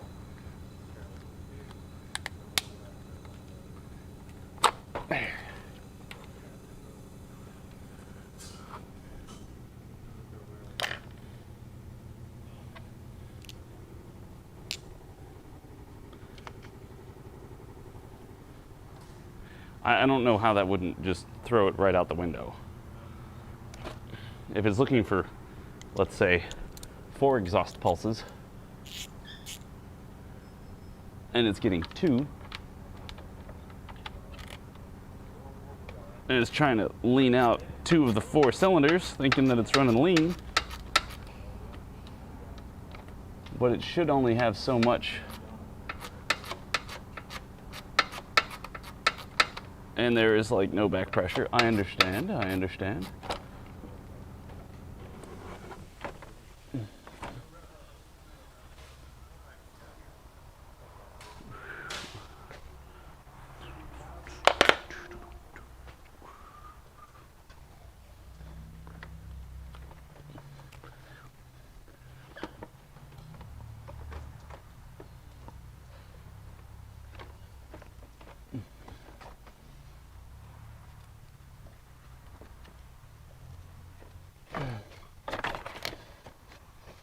Out the bottom it is.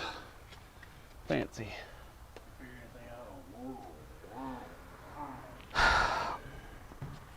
That the whole car is retarded. That's what I figured out. No, I mean, I'm sure the timing's retarded. You're probably right. So this is, see this beautiful exhaust, super nice, very pretty. It's nice. Goes down, It's the greatest example goes down. ever. See how it goes to one part of a flange, the other part of a flange into two different pipes. Yes. And then we got the O2 sensor with that giant extension on it. Yes. That O2 that's on the giant extension is reading half of the cylinders. It's reading these two cylinders. So it's not phenomenal. Nope, it's not phenomenal. So what do we do? Well, I was going to take out the extension and put the O2 directly into the airstream like it's supposed to be Yeah. and see what that does. Why do you think the extension's there? I have no idea. It should be on the back if it's supposed to do anything. If you put those on to help keep the P0420 or catalyst inefficiency codes on a straight pipe car, you put it back there so it doesn't get a direct, constant, the same thing that the front's reading, because that's when it'll throw on the light and say your cat's not working. Well, yeah, it's not there. Of course it's not working.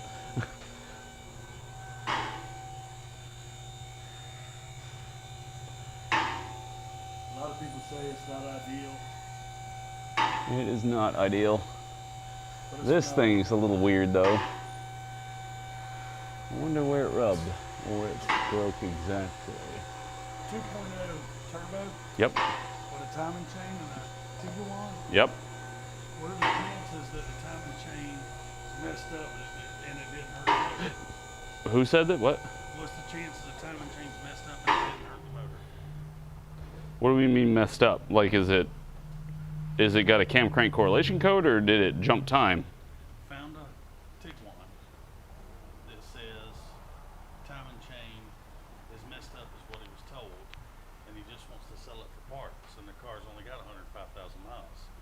And I'm thinking about if you convince me that it's probably not hurt bad. I cannot convince you of that. Damn, I was hoping you could. How much does he want for it? I don't know, but I can probably buy it cheap. Yeah. And I'm thinking fix it and flip it. I mean, you can see how much those cylinder heads, Volkswagen has a remanufactured cylinder head program for, 2500. is it? Yeah. You already looked into that? Yeah. It just matters that the valves got hit. Yeah. Okay. I need to look at it to find out. Yeah. I might have to buy it. The only way to find out is to buy it. Yep. What year is it? 11. Ugh. Those are like the worst years of those things. That's what Dave said too. Alright, I just need to forget about it. No, fix it and flip it. We got 2 other flip cars waiting to go. No, those aren't flip cars. Those are going to be loaner cars. Those are gonna be loaner cars? Yeah. Oh. We'll get rid of our CC loaner. Get rid of our CC loaner. Well, it's the same motor in the CC.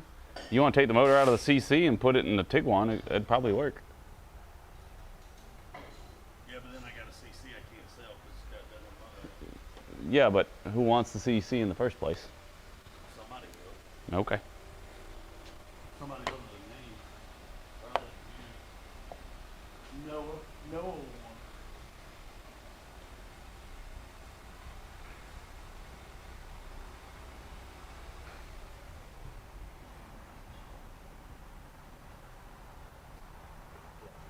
That's I don't know, Apex. How are they making it? Because doesn't have an O2 sensor code. I guess at this point that would have to assume that they have done some sort of tune to the engine, or they've changed something in the parameters, because it should be setting something for the O2s. Either O2's not switching correctly. I don't know how you would have tricked it. By pulling the O2 out of the direct stream, you would think it would set a code for like O2 not switching correctly or something. Now let's see if we can get this leak to show up a little better. Whoop. Needs to be attached.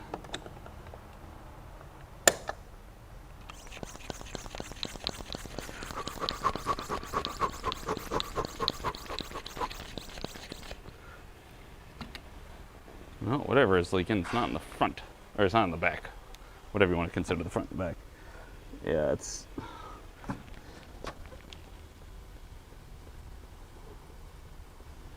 leaking out the front there. Wait, did that get? Nope. Yeah, buddy. It's just that radiator. It's definitely that radiator. Man, what a dumb car.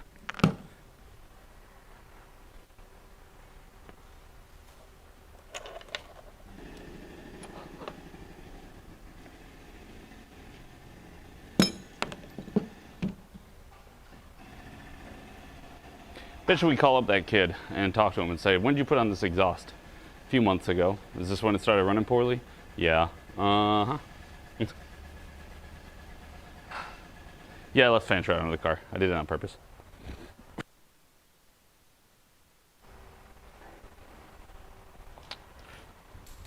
Not gonna drive over it. I'm not taking the car off the lift.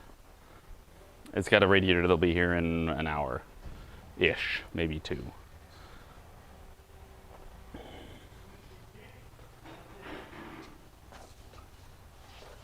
But it doesn't want to stumble and cut off anymore. I don't know if I'm gonna be able to get that stupid thing out of there. Because of the way it's, I guess. Oh well, let's do it anyway. Let me unplug it.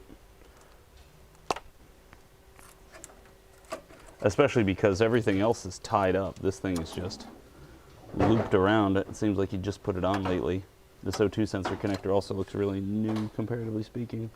It's not very dirty.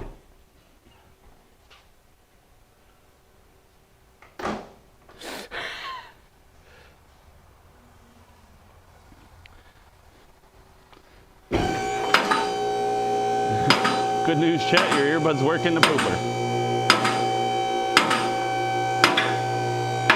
Oh my God. If you're enjoying the stream, definitely hit the like button. It helps me out. And if you want to do me one better, let somebody else know. Just tell somebody and be like, yo, what the hell was that? Something like, sounded like it fell. I don't even know if that hole's the right size anymore. This whole thing is done. Yeah, just send him off with some NOS. Here you go, bud.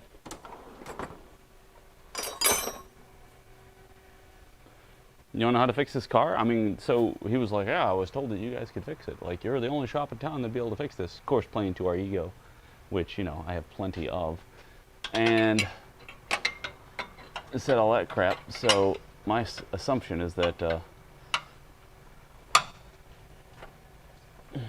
at least that wasn't super tight, is that sus. Makes me sus. Why, thank you. I appreciate that.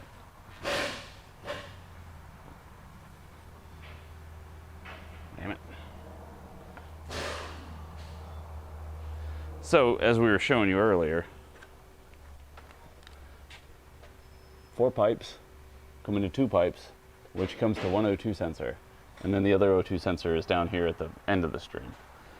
This is the one that's going to control our fuel mixture because it's coming right off the exhaust, but it's only getting half of the banks.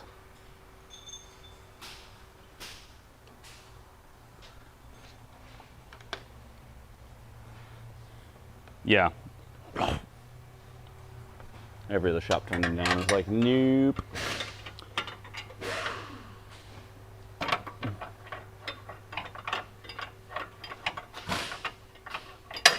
Quite possibly. Oh, this thing's in a stupid spot. There.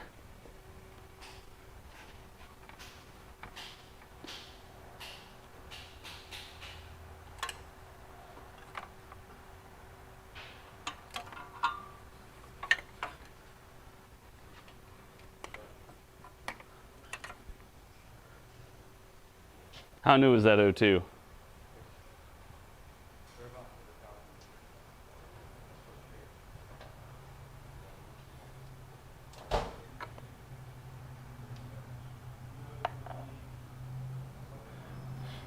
Correct, it connects post at the bottom with the bank 1 sensor.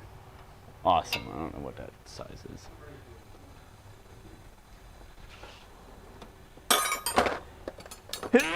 Is it an incher? Excuse me. There's that stupid extension, which is surprisingly not very hot at all. What you doing? I'm taking this stupid extension out of here and putting the O2 in the O2 stream because I got this dumb, ridiculous thing. What you doing? Not waiting on you, I guess. Just take your time. Because you don't want to have to do anything.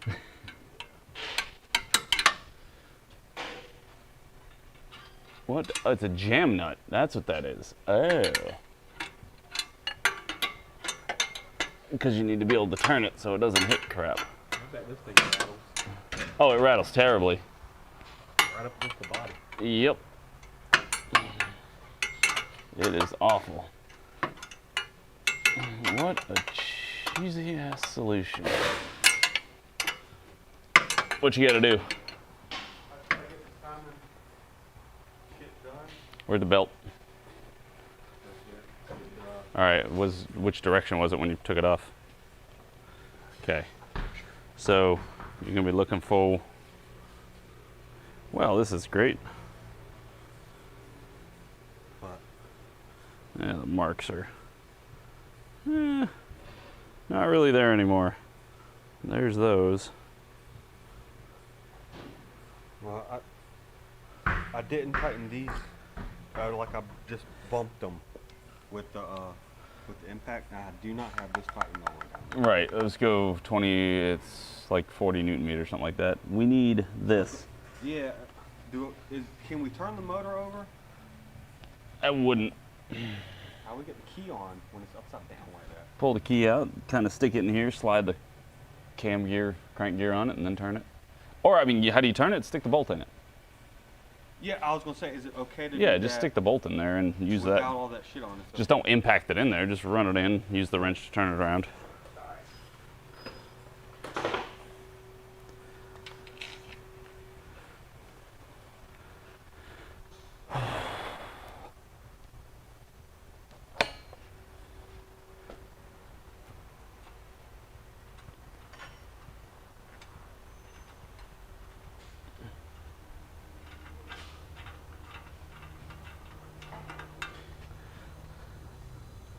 There's that stupid thing. All right, let's put the O2 sensor back in and see what happens. Oh, I see why they couldn't use this O2 sensor in here, because it doesn't fit.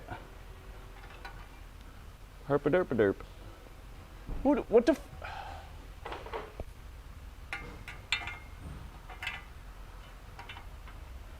Nope, doesn't even kind of fit.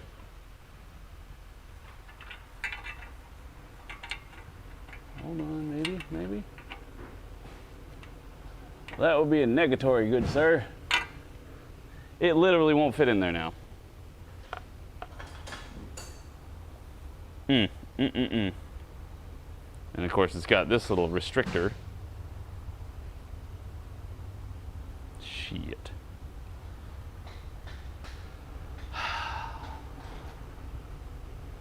Well, at this point I gotta put it back just because it won't.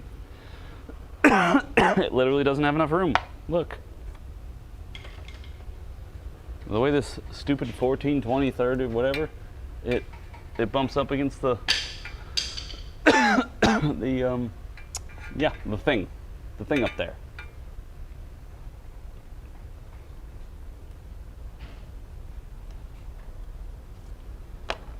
So I literally can't do it. Well, that's a peach.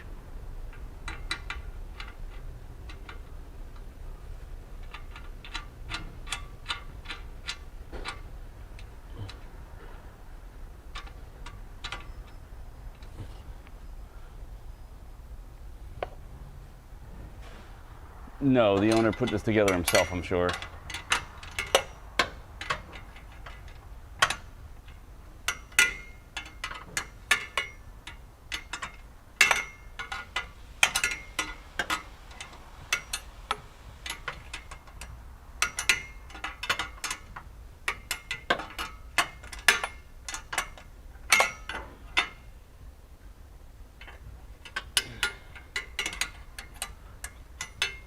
Back it off so I can put the damn thing back in there.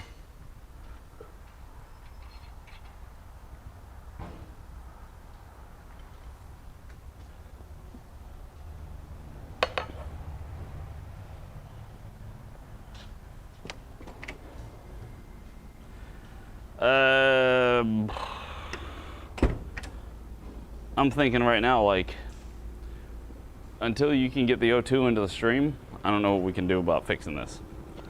I don't know why it's not there. Where's my adjustable wrench?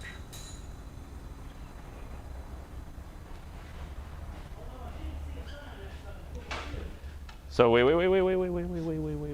don't have it anywhere near timed to get the timing marks on. I thought we were going to do it with the belt on it. No, you can't do it with the belt on it. We got to move them around. All right. So this mark has to be lined up with this mark. Okay. Those two. This mark will be lined up right there on that line. All right. And then the crank. You said this mark? Yep. This mark, and then the crank lines up with that little notch. So I just need to So this crank. so everything lines up? Yep, I would start with the valves.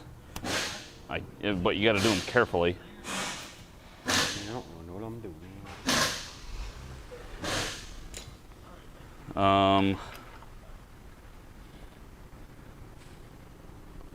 Well, that's how we're gonna learn what you're doing.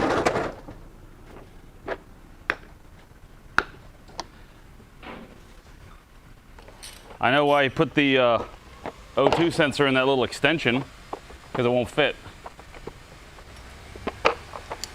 Because it'll just hit the engine. High quality exhaust engineering there.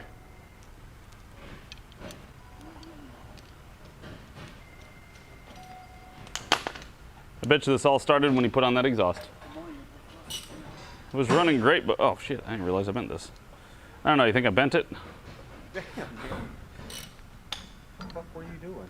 Probably tightening up one of these bolts. So this might snap like that. And then this lines up right. Yeah. Oh, right there. Just in that valley. Because that valley is there. And then this one, yep. I mean, that one you should probably just be able to move with your hands right there. And I don't. How should I tighten this? Like I said, I just bumped it with the. I mean, it's like, boop. Yeah, we're going to have to torque them. Okay. All right. And then this one, But, Where so is I that? can get it like timed let me see in. that. I can get it all timed and then torque everything down.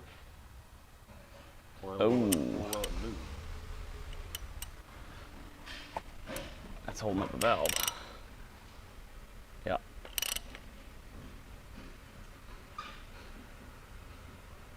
All right. Cranks at top dead center. Now we can straighten this up. That's what I hate about these. All right, there. Perfect. Now, with the belt, this is stressful. All right, let's see the belt. Was it time? It was with the Mitsubishi facing downward. So if this goes over the crank, and mark right there. And this mark should be over here-ish. Oh, we're gonna have to compress this Yeah, I didn't know how exactly to do that. grenade pin. This oh, that's one- what a hole's for. Yep. Unfortunately, I can't see the mark for this one anymore. Getting the belt on these is always a little exciting. Why does the belt have to have a mark on it? Do what? Why does the belt have to have a Because mark it's convenient. on it? Yeah. I mean, you don't have to have a mark. Like, I can time it up like this. It's just very nice to have a belt that's got marks on it. So how do I So- press this? Pop this off, just unscrew that and take it over to the vise and put a towel on that and then just slowly compress it down. Okay. And then I got grenade pins here.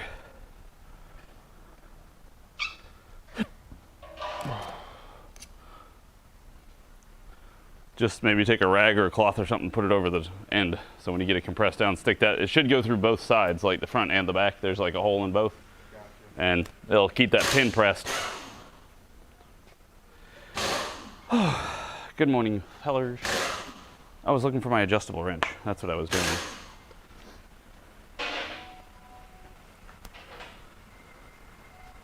I was coming over here to see if it got left.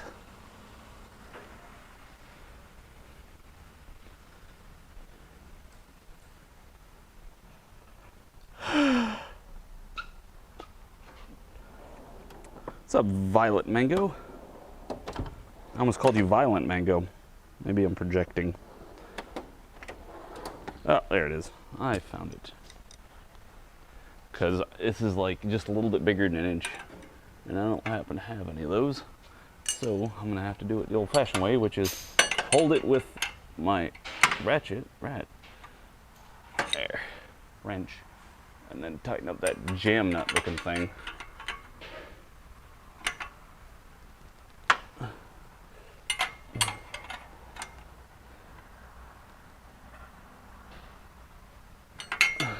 But hey, yesterday baseball was fun.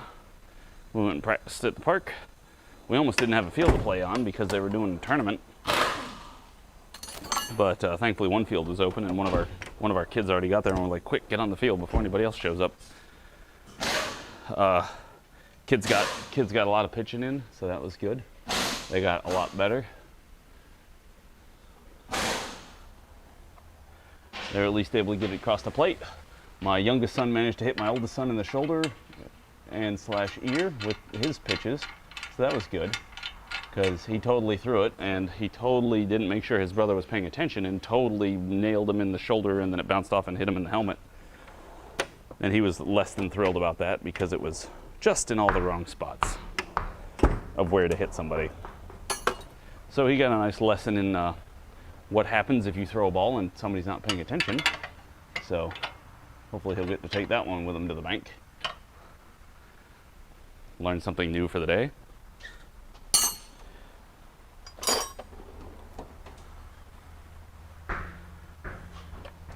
Well, shoot.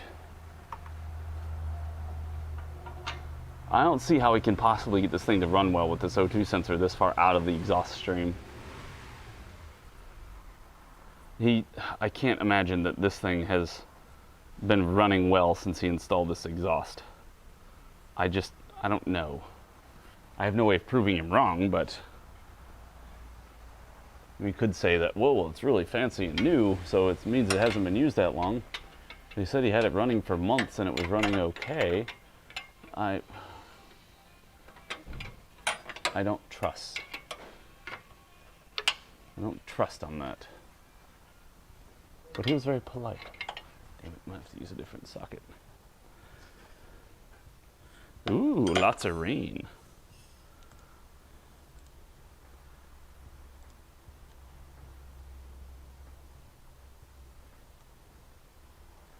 What'd I do? Oh, I see.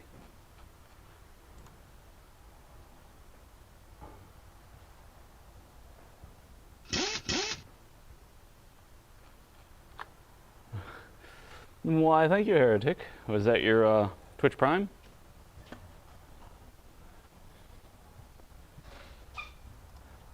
Hell yeah, 44 months.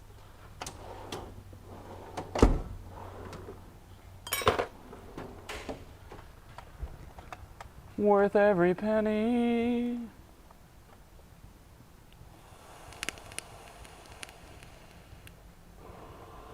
Yeah, I just went and looked. Good, good, good. If you have a Amazon Prime account and you would like to support the stream, you can go on over to twitch.tv/demonmachine, and then you can link your Prime account with your Twitch account, and then you can gift or subscribe to my Twitch channel, and it gives me money and costs you nothing other than a little effort.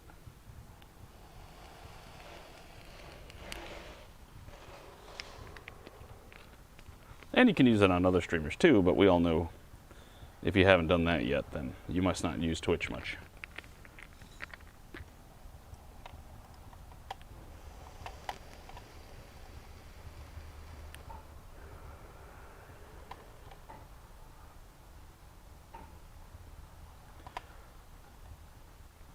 Oh man, we had a hell of a spike on Friday.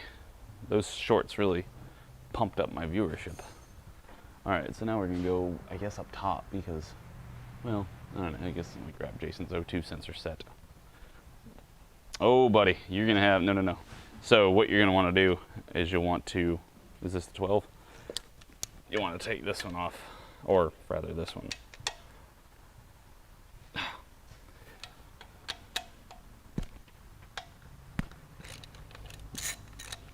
So you take this one off.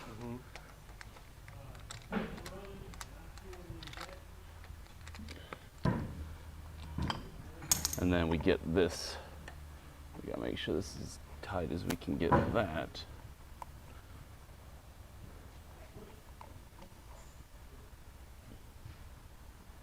That's on. That's on. Put this there.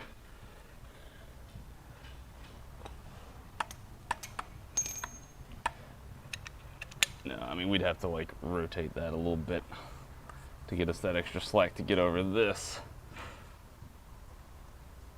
We also don't want to pull on the timing belt that hard. And so you take this one off, and you have to basically add the last two gears after you get the belt wrapped around. So you do this, you'll do this, and you can take this and stick it on there. And it's way easier to do when it's off the car, but you just got to make sure you don't cross thread it. There's that.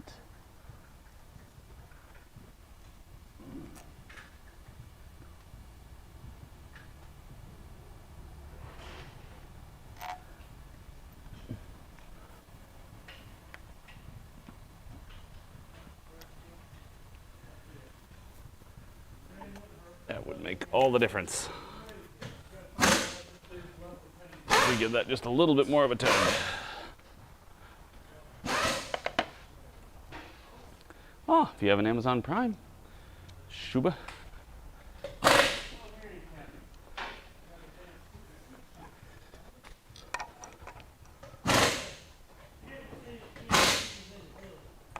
Ah, nuts.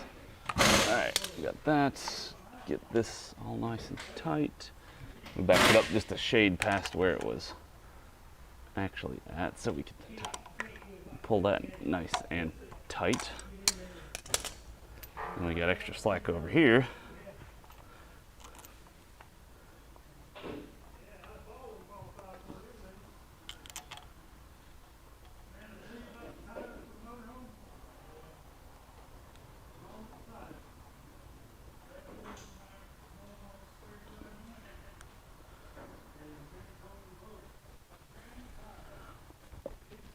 Now what did I do with the wrench? I walk away with it? I did.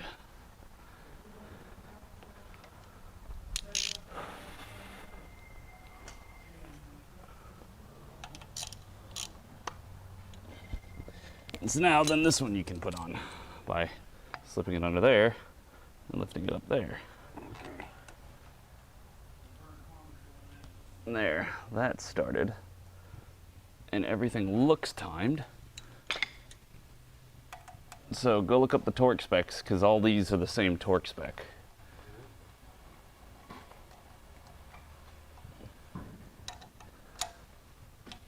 And just a little snug to make sure that they stay.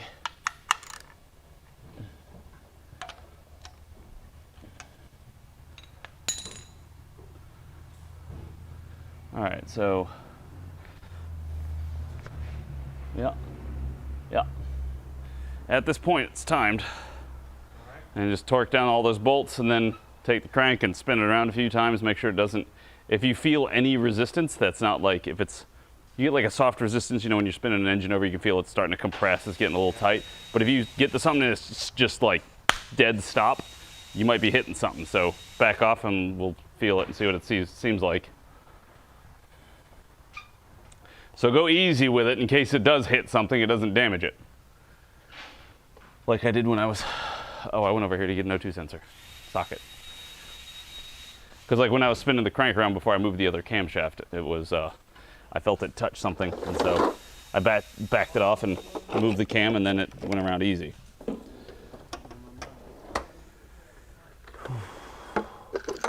This whole engine thing is getting me rather frustrated. I know you're having even more frustrations than I am, but It's telling me just the tensioner spec. 39 Newton meters is the same for all of them. So 39, 39, 39, and 39.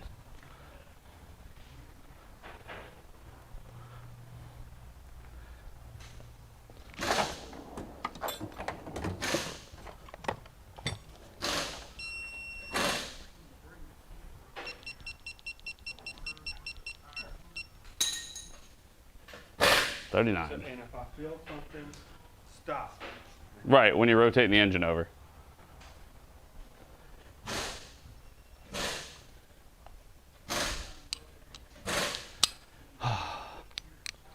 Jason's doing this engine in that Subaru and it's become a nightmare.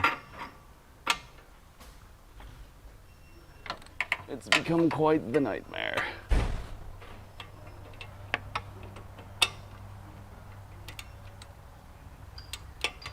Is that my radiator? Awfully small if it was. There we go.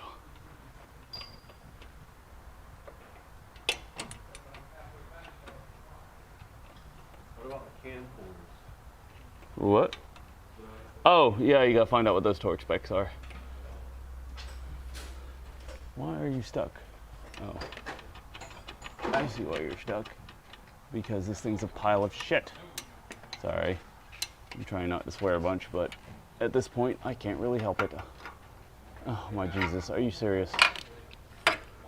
I can't get this thing to...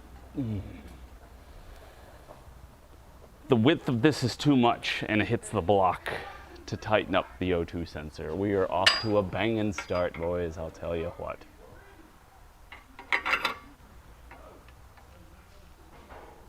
Yep.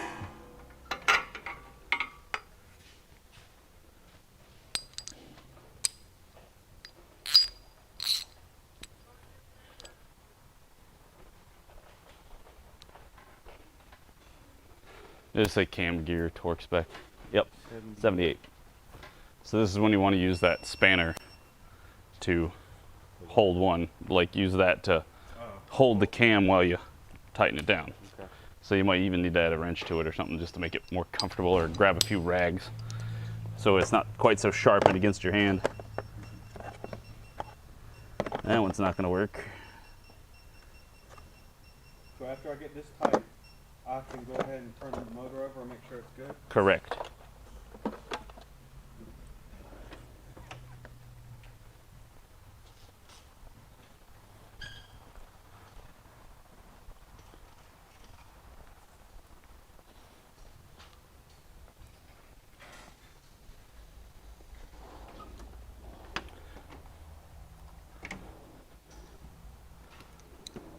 Yeah, I also pull the tensioner pin. Don't forget that. Say that again? I said when you after you tighten up those cams, pull the grenade pin out of the tensioner. Yeah, I took that one for granted. Thank you, Rotex.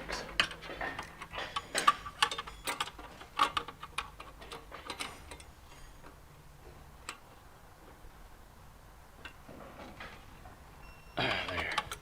Good enough. Good enough for government work.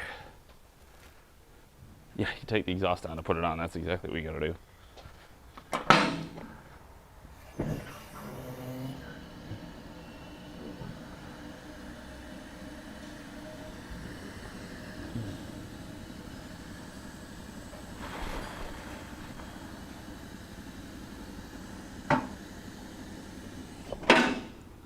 Was the boss man smart enough to take this job billed as actual hours worked? No, I don't think so. I don't know. Maybe. Is the short answer for that.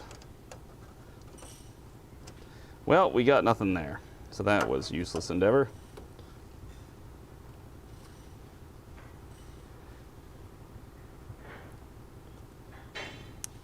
You know what the fix is? Put the O2 in the stream. That's what the fix is. Put the O2 sensor into the O2 or the exhaust stream so that way it can actually read.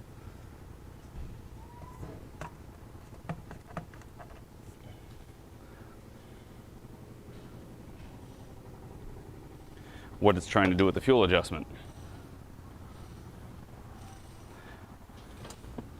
Oh no, I don't know if there's a fix.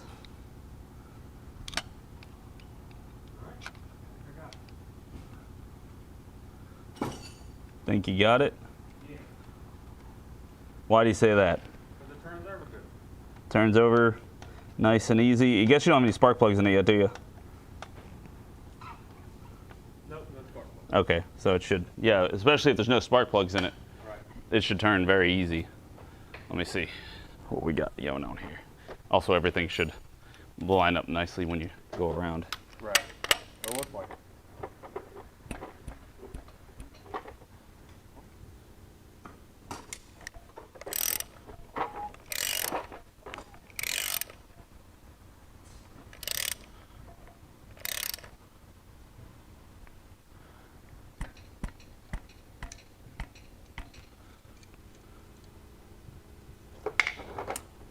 Man, I just want Eric's opinion on that one too. Hey, Eric. You think it's well, I'm just wondering if that was, because it's under it directly, it's just not like pointing up at it, so that's my only question.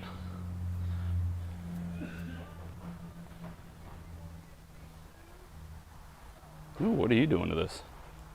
Compression Figure test? out why it's fucking skipping. Oh, you're doing a compression test is my question. You want to look at that timing mark real fast on the Subaru. Just I don't the really right don't want one. nothing to do with this fucking Subaru. I got that. What about it? Just this one. It's under the hatch, but They never fucking line right up. I didn't know if I should have it one more tooth this way or Which motor is this? The new one or the old It's one? the new one. The new fucking old one? the new old one, the new one. yeah, the new one. We had to do the timing belt. Yeah. But it lines up so well to that notch. Yeah. Wait a minute. I don't understand what you're asking me. It lines up with the notch. Right. I was just wondering if it seems like it's too far back. If one tooth would put it better with the notch, or I don't think so. I don't think so either. They don't ever line up 100%. Cool. If your crank's not lined up, I'd be more worried about the fucking crank. How's it not? Oh, are we past it? Yeah, A little past it, yeah.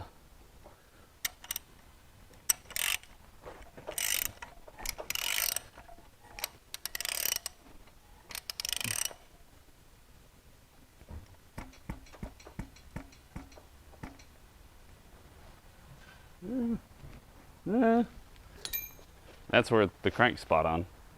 Granted, we never get to look at it this, perfectly. Right. No, I mean, You're always looking at it from the like, oh yeah, that's there. yeah, That's that's there. one reason I hate these sons of bitches. You're not gonna get. I don't think you can get any better than that. I don't think you're gonna get another. Yeah.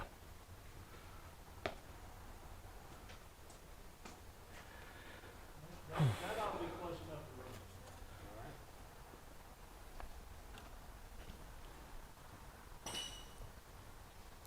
Here, I'll share with you guys.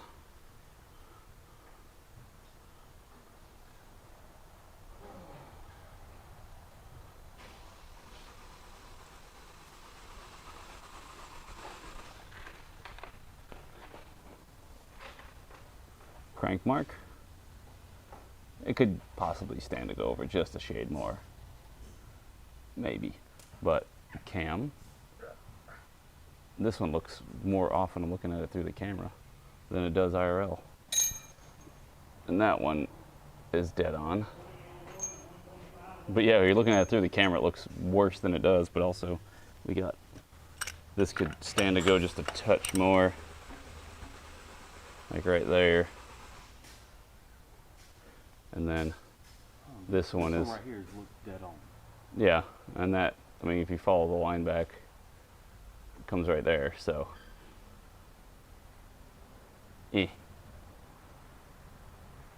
That's the one that's irritating me. But if we put it one more tooth, it's gonna be like way out. So that's it. No, the Honda will never be perpetually, or it will be perpetually unfixed forever.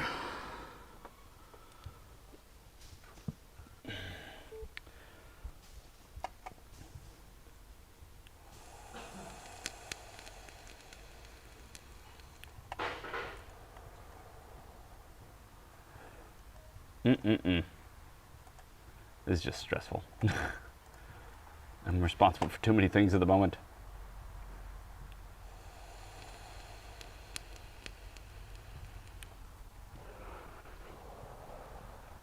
All right, so we had absolutely no advancement there. So if we can't put the O2 into the stream,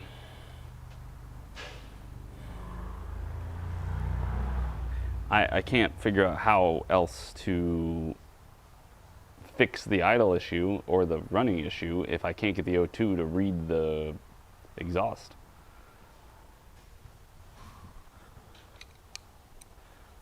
Because that, I know that that's not good. So it feels like it would be kind of stupid to keep trying to chase out their idle issue if I can't even get the O2 to read correctly. Because all this modification's done.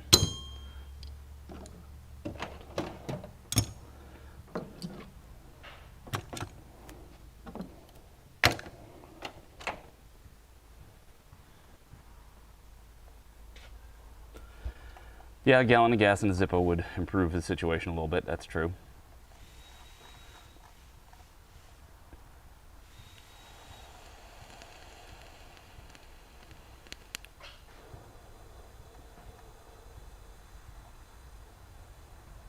What's up? Do you think that's good? Yeah. Okay. I mean, it's as close as it'll get.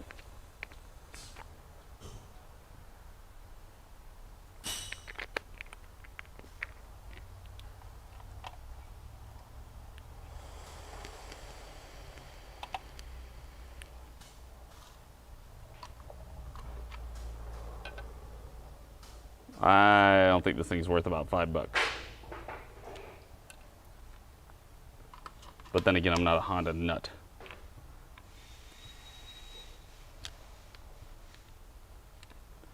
Idle searching, I guess, is probably, what was it? I forgot what I called it earlier.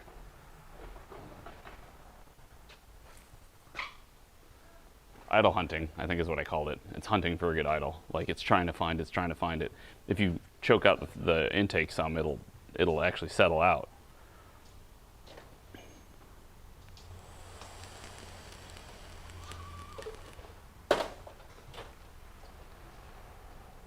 It's not worth at least a couple grand for scrap metal. Holy crap, what do you think metal prices are at right now, American Patriot? What is scrap metal prices right now? Scrap metal prices now. $3 a pound. Oh, that's bare copper. iScrap app. Steel, 28 cents a pound. Light iron, $154 a ton. Steel, $211 a ton. Cast iron, $232 a ton. Rotors, $264 a ton. I don't know, but that's up.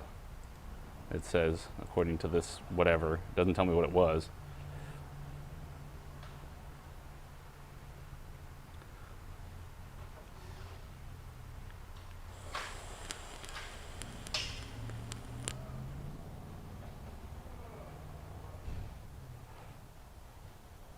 but I don't know what they were previously. So I got no reference.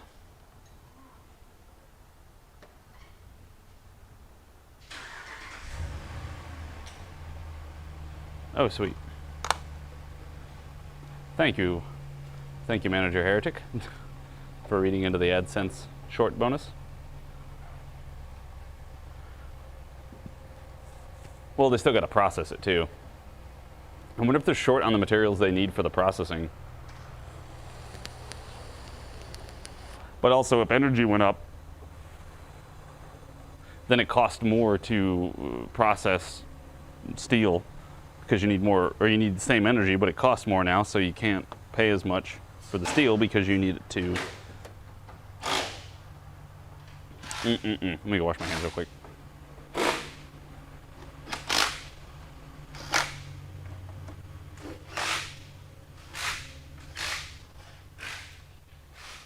Man, I hope this engine works.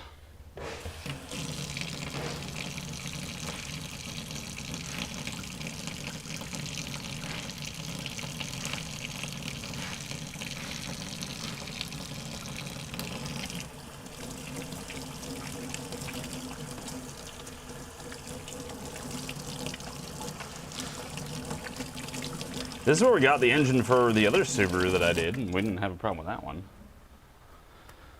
I don't even know where that engine is anymore. Or that car is. They might have sold it. Who knows? Oh, but you definitely got the keyway in there, right? Yeah. Okay. Because that's not there, then we're going to end this before it starts.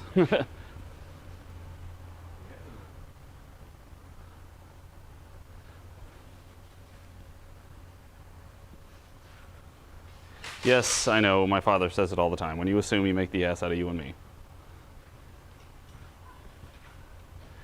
Everybody and their mother's heard that phrase about 1 billion times. Oh, what happens when you assume? I don't know. Anything changed since we did anything? Let's find out. Let's see if it bogs down again. I have no sensor data. I have nothing hooked up. I just want to see what it does. Since we messed with the exhaust. Maybe we made it better somehow. Alright, we're idling.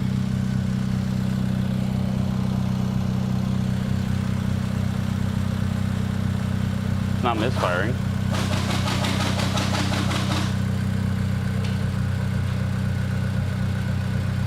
Also, I was thinking about going with the broom, like getting my hair and then spiking it up like this, so it's more like a, you know, a Spartan's, you know, little thing. I can even do a little rat tail off the back. Just have the Spartan haircut, the Spartan helmet haircut.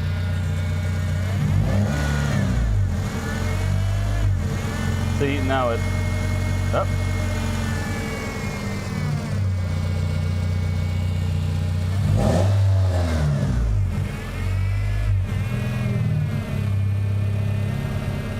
Fixed it, send it, we're done.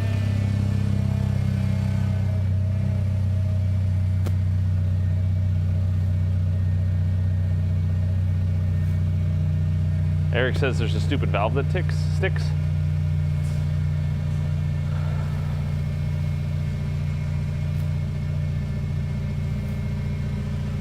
Oh yeah, power can sounds great. Now it wants to idle okay.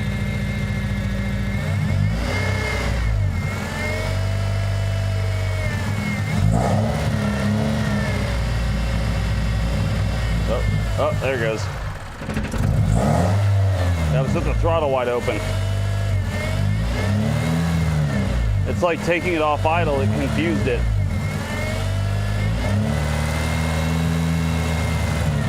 So when it's just warming up and you take it off idle and you try to rev it and it stumbles, but the throttle's open.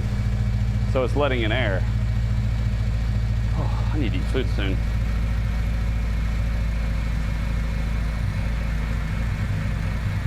That just sounds like it's running shitty. But it's misfiring. Oh. There it goes. That's the problem. Well, it's like the computer's telling it to starve itself out. because it's not getting good signals from the O2 sensor, because the O2 sensor can't be in the airstream because of how the exhaust is designed. The O2 would hit against the block, and so you put in the stupid little bung and a little extension and it turns it so that way it's not in the way.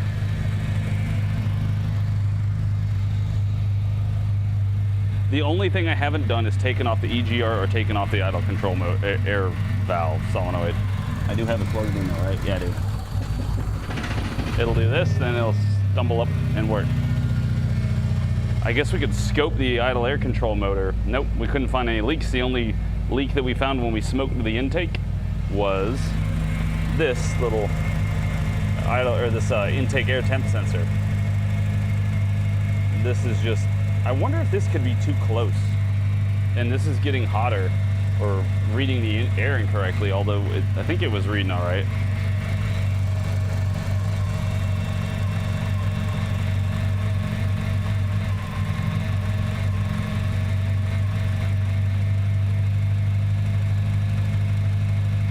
Huh, that was installed again.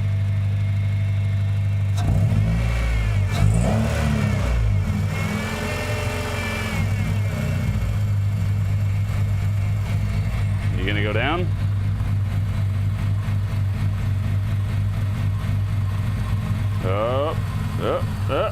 There we go.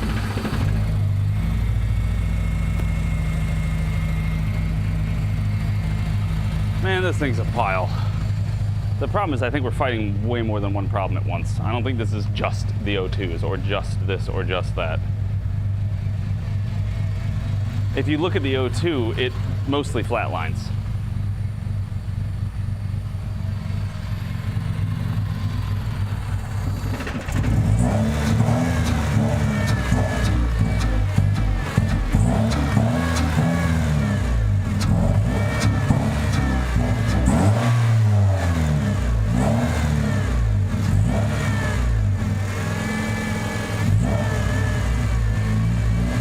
Confuse it, that's for sure. I agree with that. I just don't think I have enough knowledge or awareness of how this thing is supposed to do how it's supposed to do the things it's supposed to do with these modifications done to it. Because if this thing was stock O2 sensor, like the first thing we would do is try and do something with the O2 sensor. But like,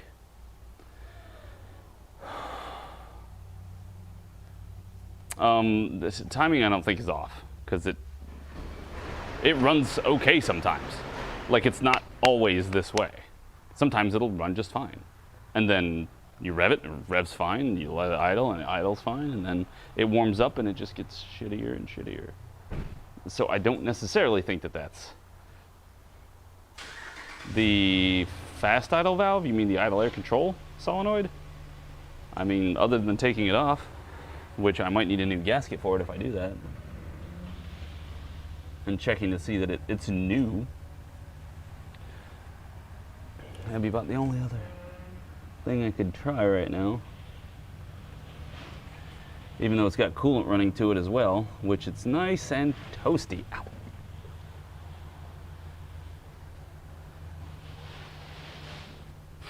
Theoretically should throw P016 or some sort of cam crank correlation code, I believe, but we're all going to sit here and beat our heads together.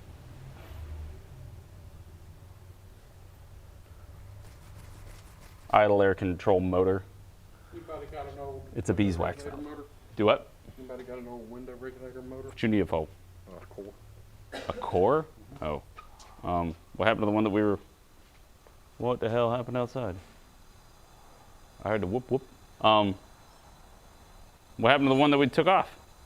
We threw it in trash. And it got taken to the dumpster? It got taken away about 3 months ago. Oh, it's that old? Bought a window regulator and motor, and they were trying to just replace the regulator. Well, good thing I keep parts.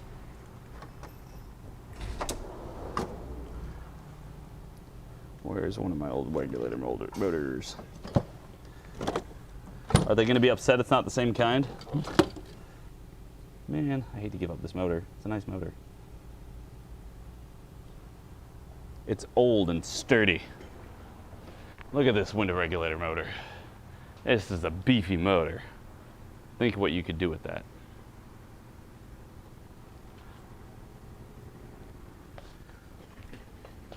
All the engineering possibilities.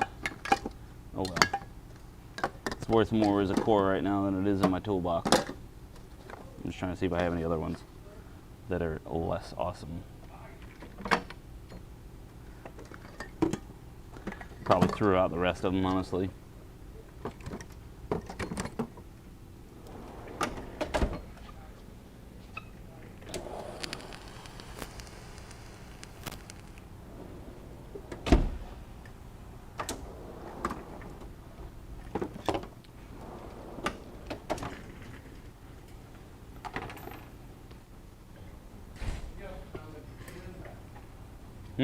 What about this one?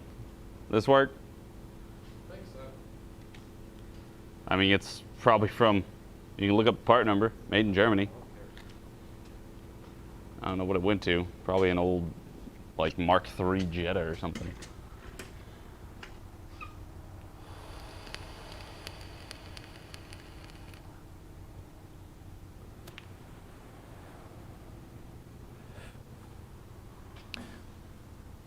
Unfortunately, things haven't really improved since we reconnected the battery and made sure that it was on there tight.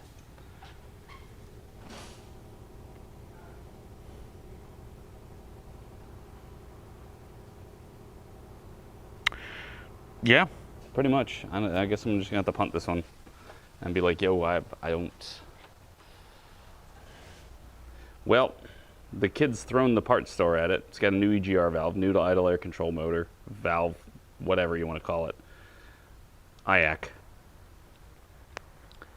It's got new exhaust, new intake, new map sensor, new all that junk.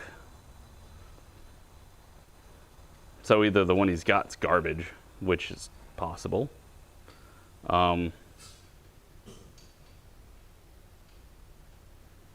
But I don't understand what that would, how that would affect when you go to pop it, rev. Well, what? Yeah, I mean, it's probably all eBay stuff. Let me go talk to the front real fast.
my Tiguan.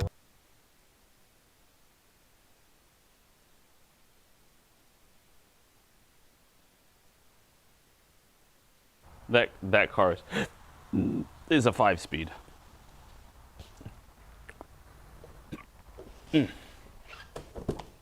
So it is a Manuel.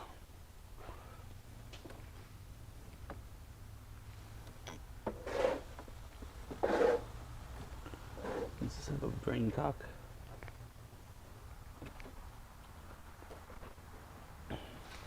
Yeah, I'm gonna make sure I work on something that's going to pay us. At this point, that car is just it's just free work. Because I can't unreasonably, and I think the boss man is also, he doesn't want to just charge them for the amount of hours I've literally been looking at it. But we need to charge them something because, I mean, we have spent quite a bit of time on it. So what would you think is fair?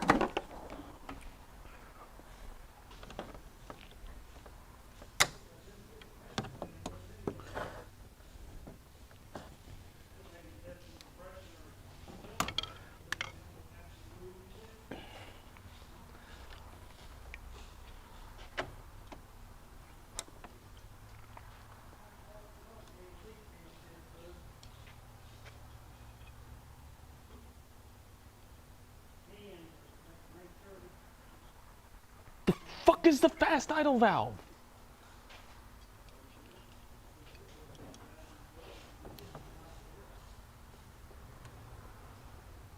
You talking about the idle control?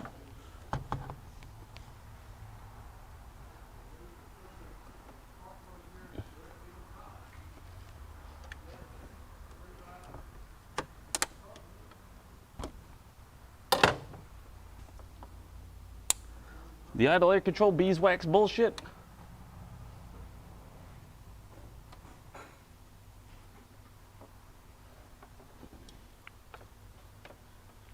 The one that's got the 3 wires going to it? The idle air control?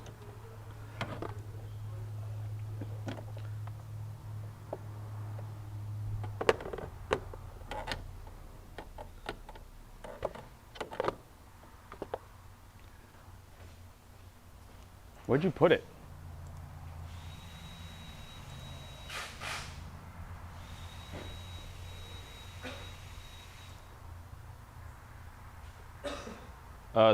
Then that's not what it is. Where, is there a, I don't see a link in chat, so I don't know what you're posted in Discord.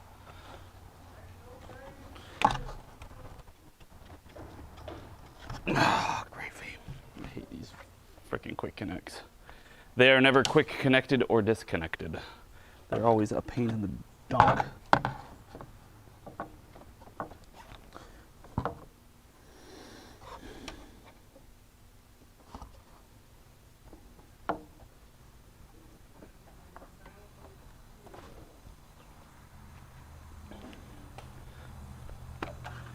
Yep.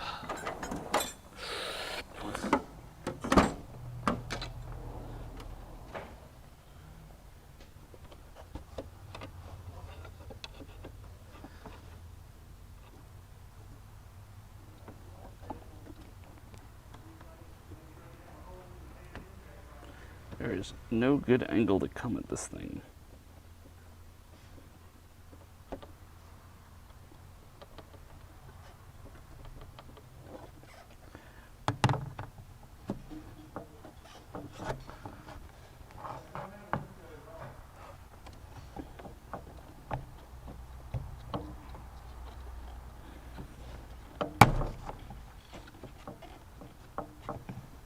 Just gonna break this damn tab is what it's gonna do.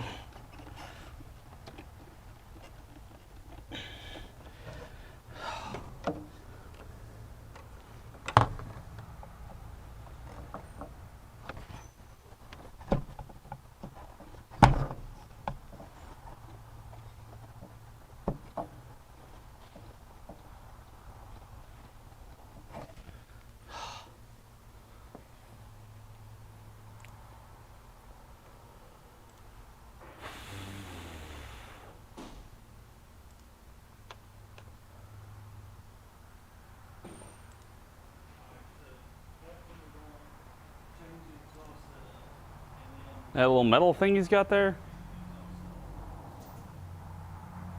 What point did we say to? All right, let me talk to him and then I'll holler back at you. Okay, buddy. All right. Oh, Jesus. What now? Well, it's like you get the truth piece by piece. What did we find out this time? They're trying to, it's almost like they don't want to tell you everything. No, they don't. Because they don't want to admit what they fucked up. Right, exactly. Yeah. So apparently, the car had a catalytic converter code issue. Well, when there's no cat, that makes an issue. No, it was before. Oh. Then they changed the exhaust to this, and it still has the same issue. I don't have any codes for a cat, though. But that's what he just told me. What is... But he said there's another bung.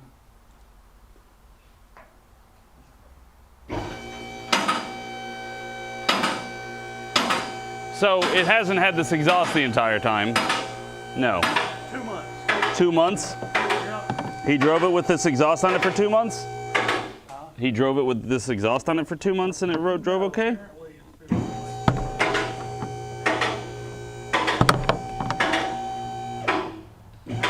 Oh, Jesus Christ.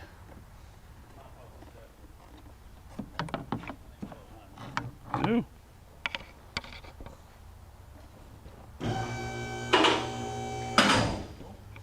Yeah, that's it. Break the car, break the lift, break everything. Oh. Morning, DJ Tom.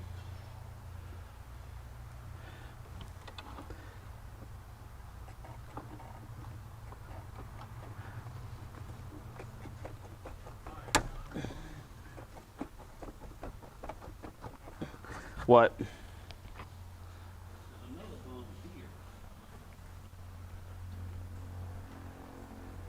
here. O2 sensor wire isn't going to reach that far. It plugs up there. That would be a better spot for it, though. That's for damn sure. He's saying there's another tap. There's a tap before the non-existent cat, but it's also pretty far away from the engine. But I mean, hell, if it's in the stream. So he put this exhaust on after it had an issue with the cat. Did he say what the issue with the cat was? It said it had a catalytic converter code and it was running like crap, my understanding. And then he put this exhaust on it and it still runs like crap. And that's my understanding, yes. Fantastic. Off to a good start. But it sounds really good.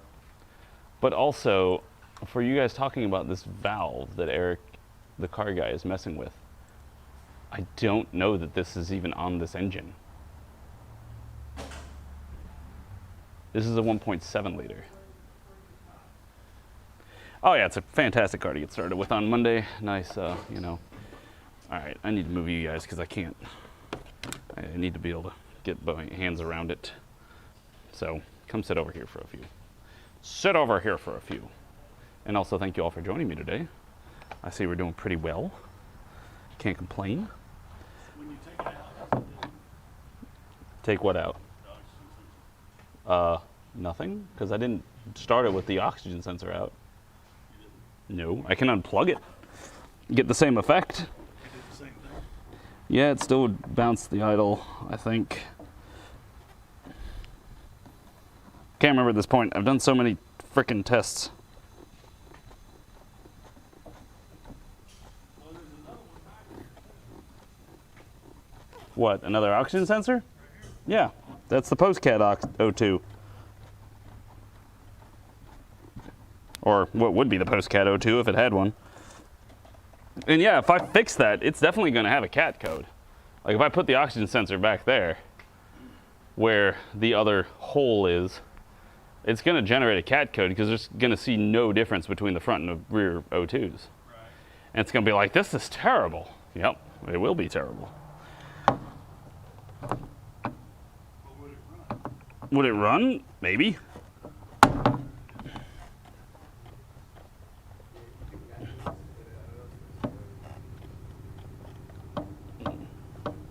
No, you want to try and move that cat or that O2 over there?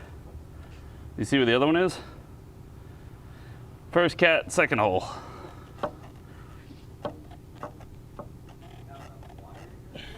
That's the question.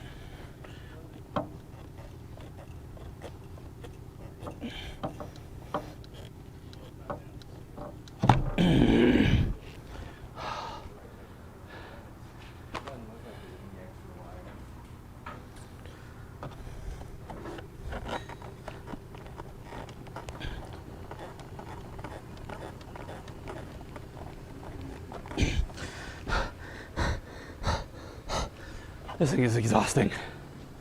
And what about you, you bastard? Can you come off any easier? At least you got a better spot to pry on. Yes, you pop off almost immediately. Now I just need to make sure that you're gonna dump into the bucket.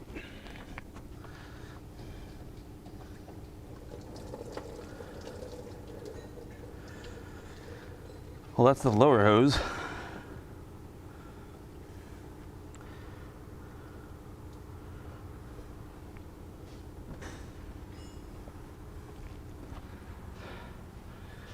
What up, Ryan?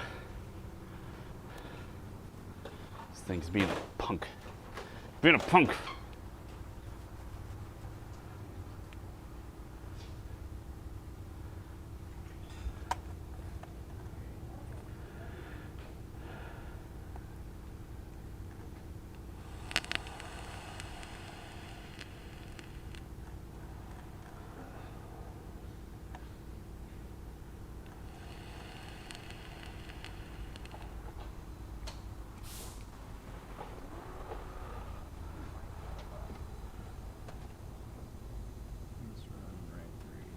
What's that? Okay. It's the idle air control. But this is what I'm arguing with all these jerks about. I'm just kidding, all of you. Even though y'all drive me crazy. Where is this Honda?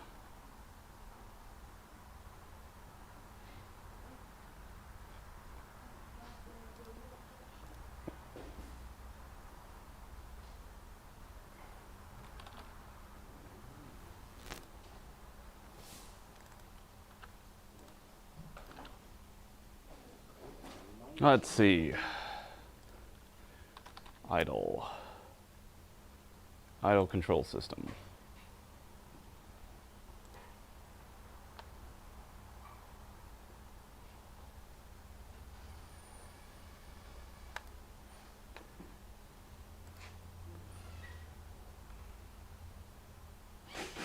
This is the description and operations of that idle control.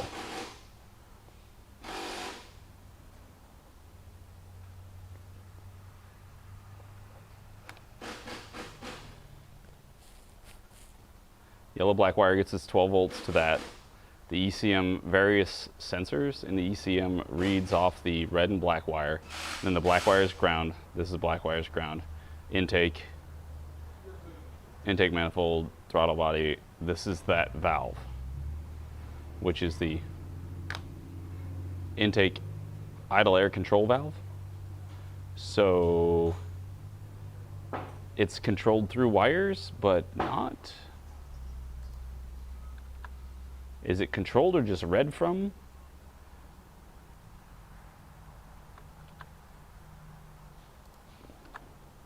Clean air valve to intake manifold. The proper idle speed, the IAC changes the valve amount of bypassing air, the throttle body in response to the electrical signals from the ECM PCM.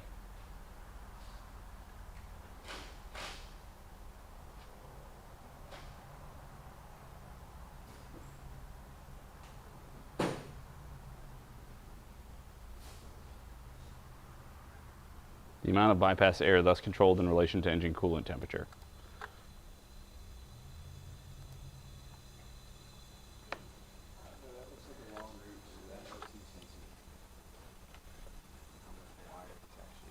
Yeah, because this goes through here and it goes through there. I don't know if it would. I think that's just how he tucked it. So. Yeah, I tucked it back that way. I don't know if this can reach down here and then that can reach further under. Yeah. Also, he doesn't have a cover on the frickin' flywheel, so If that wire gets near it, it's gonna rip it off.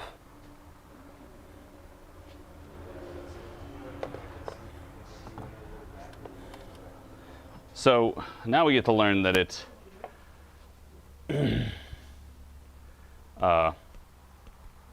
guys heard me talking about it earlier, that it started having a cat issue with the old, I guess, stock exhaust on it. And so he got that exhaust, and since then it hasn't run right yet, which is already off to a bang up start.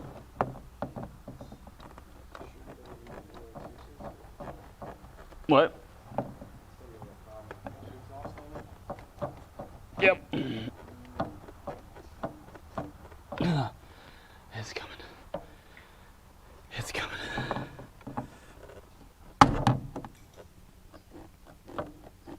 But at this point, all we can really do is pull off that idle air control valve.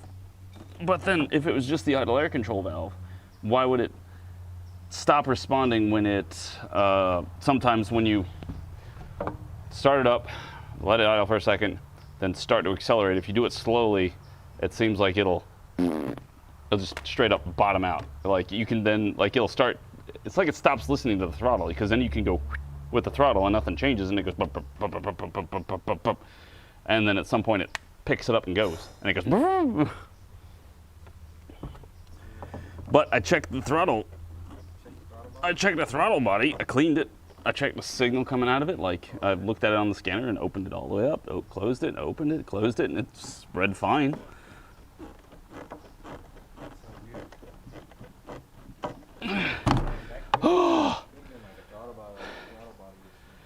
That was dumb. That was a dumb amount of effort to get that damn thing off of there. Whew. Did I mention I dislike those?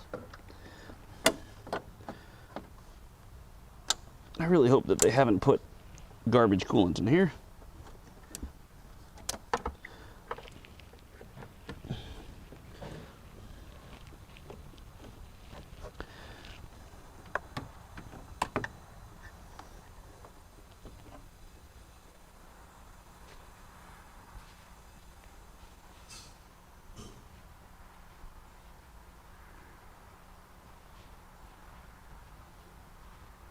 It could be a zebra.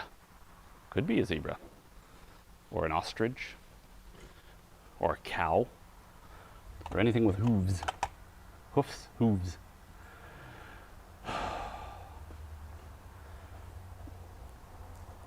I mean, if you don't think you'll reach Noah, don't worry about it.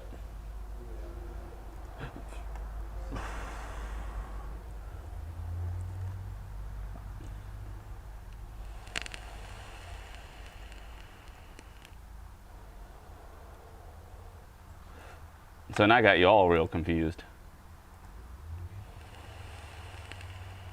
What's up, Annie?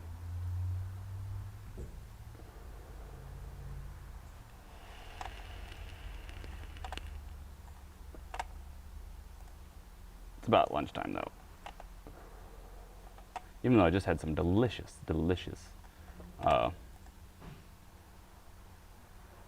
jerky.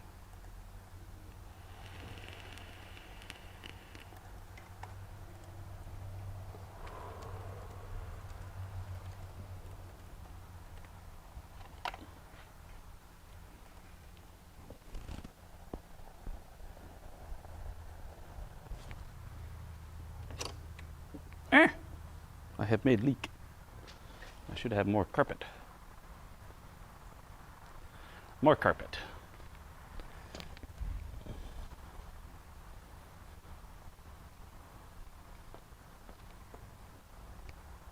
Absorb water.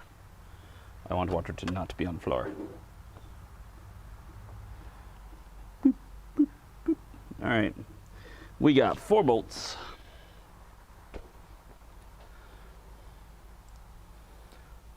Last left off where we had diagnosed this. Now we are changing this radiator. It is definitely leaking from the radiator somewhere. It's just not back here. It seems like it's probably in front. We got the fan shroud off. It's just 4 bolts right there and there. And same on the other side. You can get them off and then the shroud will just slide down out of the engine. You got to wiggle it a little bit, kind of, you know, fuss around with it till it fits, but it fits. And it's not hard. You don't have to move anything real bad. it shouldn't be that difficult. It should pretty much just fall out. The radiator itself held in by 4 bolts.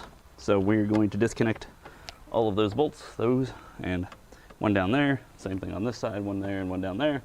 And hopefully this will just fit out either up or down, one of the two. And I'll let you know when I get it out.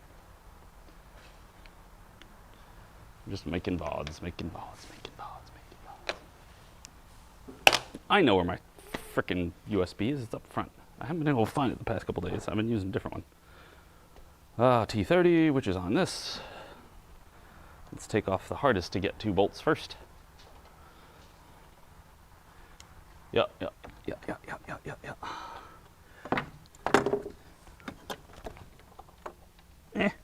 Need a little extension.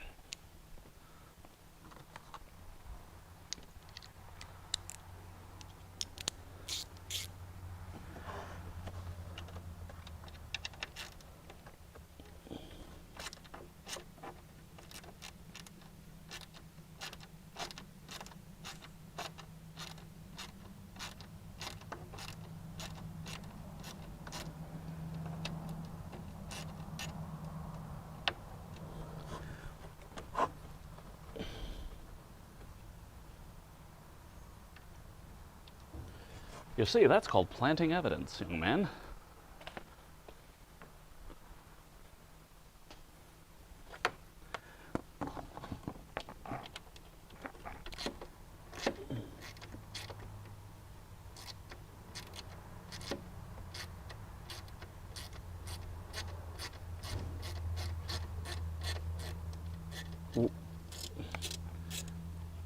They are? Are you sure it's not the camera? I don't know. That's the second time somebody's mentioned my calf muscles lately.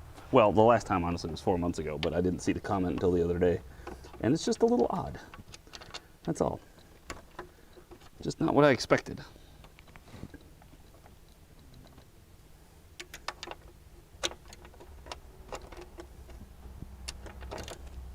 This one is probably the biggest pain in the butt because this AC line's in the way.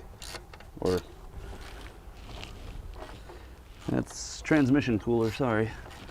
Does this not have a, no it doesn't, it's got a different style transmission cooler. Doesn't have the heat exchanger style. Oh, there it goes. Cool. Up. Haha, I found it. Well, there's 3. Then we left the last one here is the easiest one, theoretically. Wherever it is.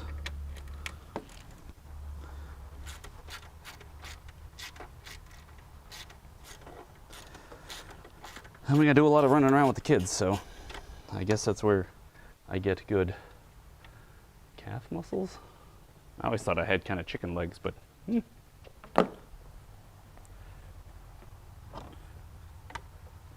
All right, does this come off now?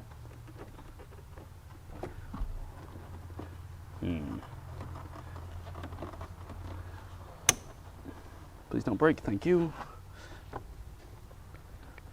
Oh, what are you? Oh, there's another bolt over there. Well, isn't that just a peach? Is there another one over here? Nope.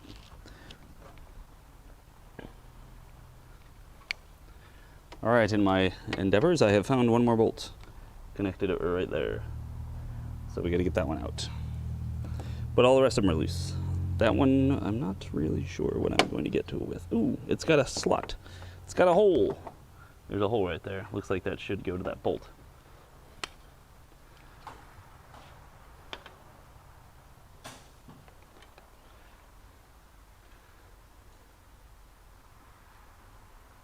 Time to go to HR.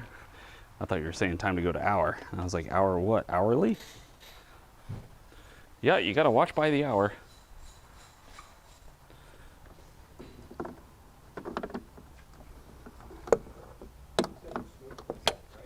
Yep, I smoke tested the intake and didn't have nothing that was significant. There was a leak around the intake air temp sensor, this one right here in the stupid pipe. It was oozing out from around there, but that's long before we get to the throttle. Well, not long, but You get the point.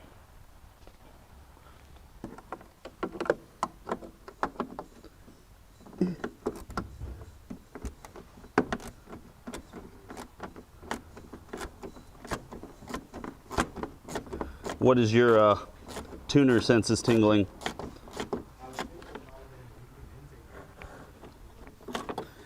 Nope, smoked it for that. That was the first thing we started with, was we assumed that there was a vacuum leak somewhere, but I could never find it or find any evidence of one.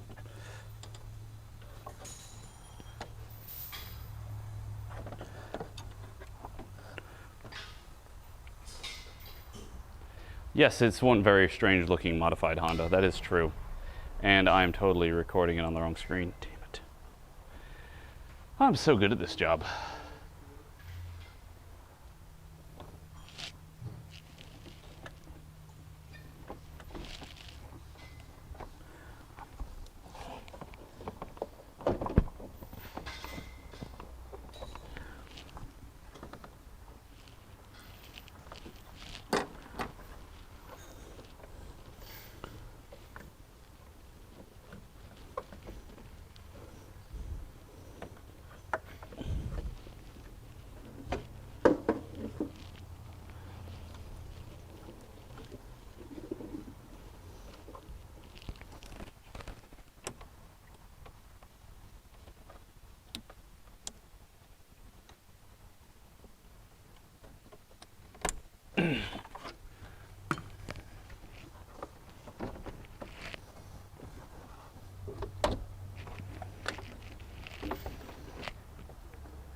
What are you stuck on?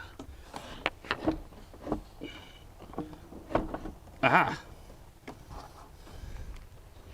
I think this is gonna go down. Yep.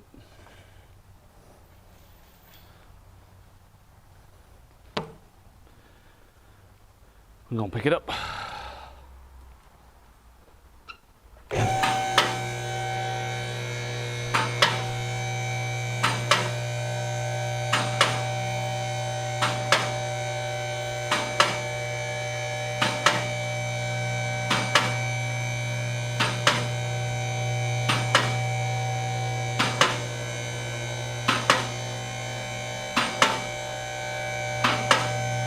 At this point, my main question would be, what would you want me to do with the idle air control valve?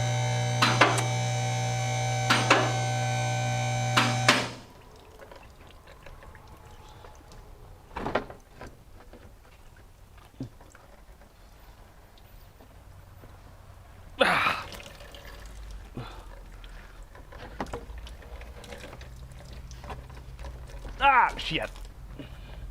Well, that was just in my line of things to do today, was to get covered in coolant.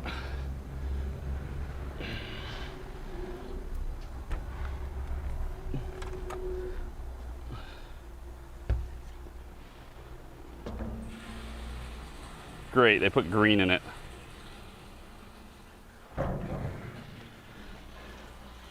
Oh, it just rotted out the bottom here. Fancy-tastic.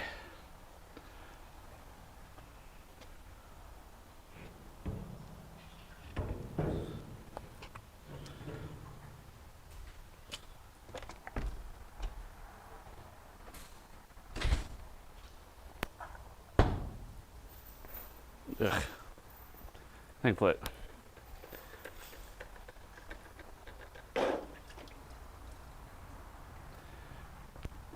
it didn't quite get all over my shirt. I'm gonna need to bring a spare shirt to work. Just leave it here. Oh, I'm gonna go. I am definitely cooled now.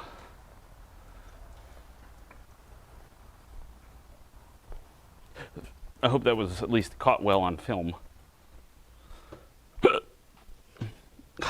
God bless in hell. Just stepped on my shoelace and untied my shoes. So I just wanted to point it out to everybody that everybody here seems to be in a kind of foul mood. Well, except for Noah, but Noah's never in a foul mood. I'm not in a bad mood. Jason's grumpy. Eric seems like he's about to punch somebody. Mr. Mike's, I mean, he's always crabby, so it's not a good judgment of how the day is going. And I just wonder if any of you guys are getting that kind of feel of the day. It's just like one of those crappy Mondays. More so than it just being a straight up Monday.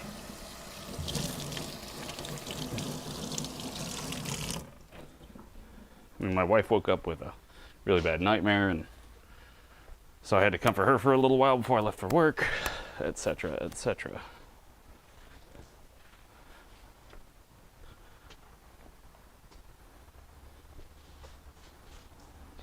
It's just been an odd damn day.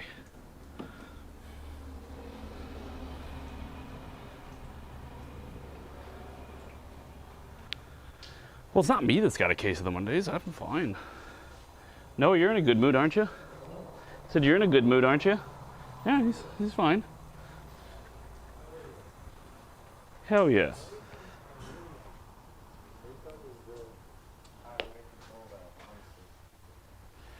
These 3 bolts. There, and there. I agree. Other than ordering another one, and I mean, we can take that off and look at it, but it looks pretty darn new. Yeah. So I presume we're going to take it off and look at it and see it looks pretty darn new. That's what I was thinking. It looks pretty new. Unless he managed to... The only thing I think of with that at this particular moment is if the gasket's on there backwards or something and it's blocking part of it. So I guess we'll just pull that off at some point. Well, since I'm clean, I guess I'll eat lunch first.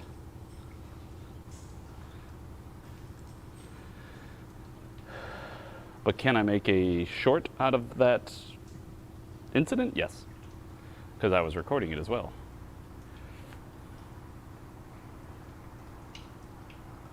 Does it say Honda Flope a lot? I believe it, Waukesha.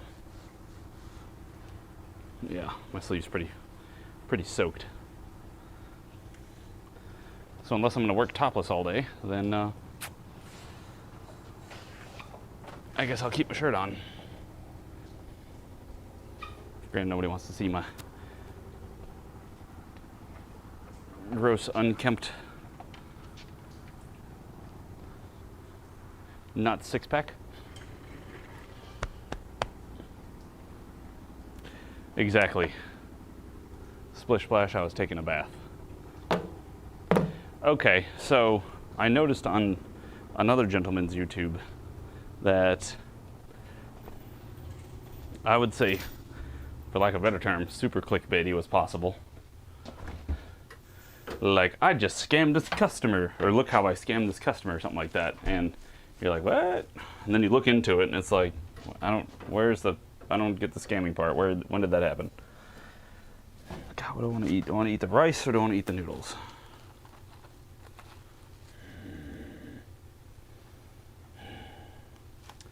I really don't want to eat the noodles.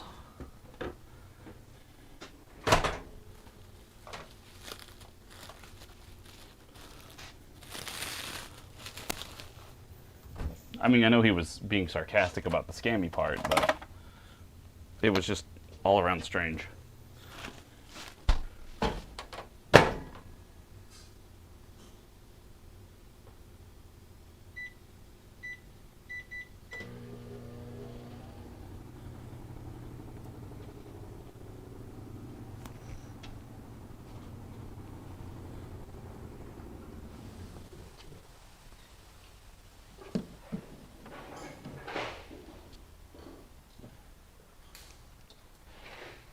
I'll wait for my food to heat up.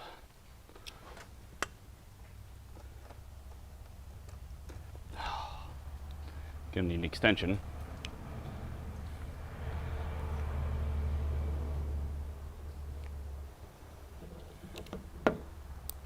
A short one.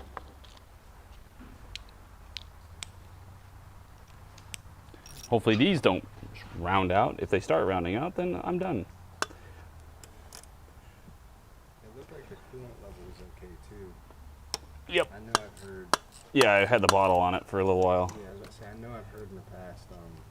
If the coolant level was low, it could affect the Yeah, because Yep. So, So it thinks it's colder than it is. yeah.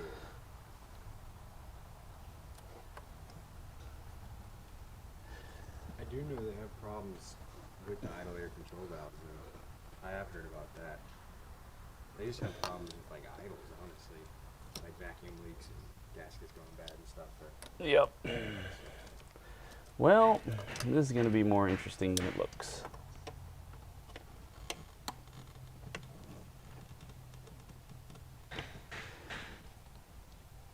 Oh, Jesus. Yeah, they tighten the shit out of them. And they're Phillips heads. Oh, that one cracked. really, Oh, thank God. The relief when you hear the and you're like, yes, it came loose. There's only one more I can't get. So I'm gonna try, too long. Try a regular screwdriver because it's, you gotta like go through the hoses in order to get at it, which I don't even know if this is gonna work. Because it's stupid intake.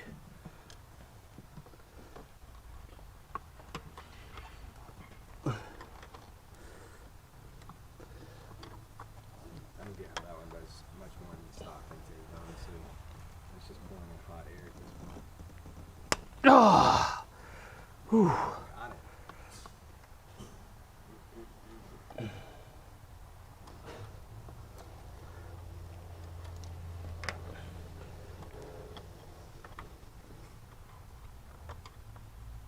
I don't know what exactly I'm going to be looking for on this, but we'll pull it off.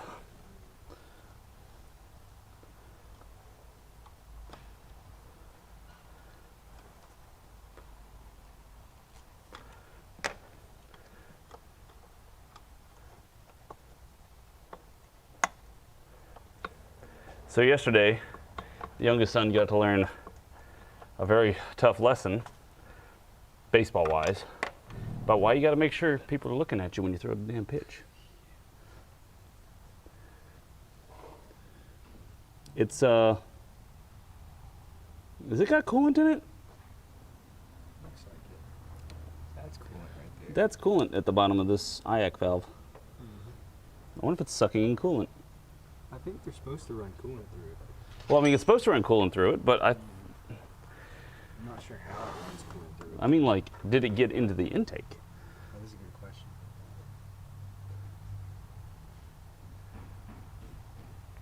Is it blowing out smoke at all?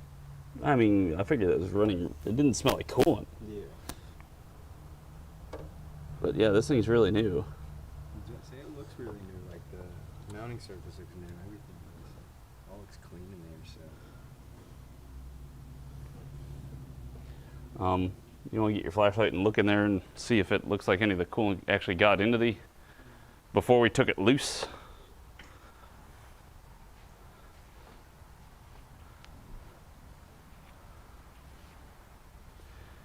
This one's a 2001, 1.7 liter.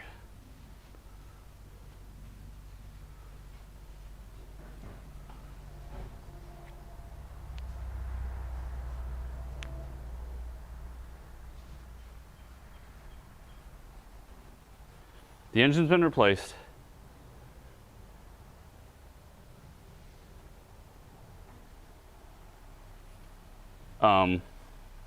Yeah, I would say maybe the seal. What do you see there? Just trying to see if I can see any like coolant. Oh, you need a light that's got brightness to it. Come on, that thing's about as bright as the moon trying to do surgery by. I don't see any coolant in there. I don't see any coolant in there either. Although, The gasket looks pretty new.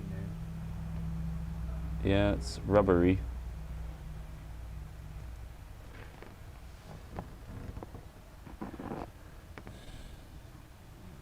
Well, I mean, everything looks clear.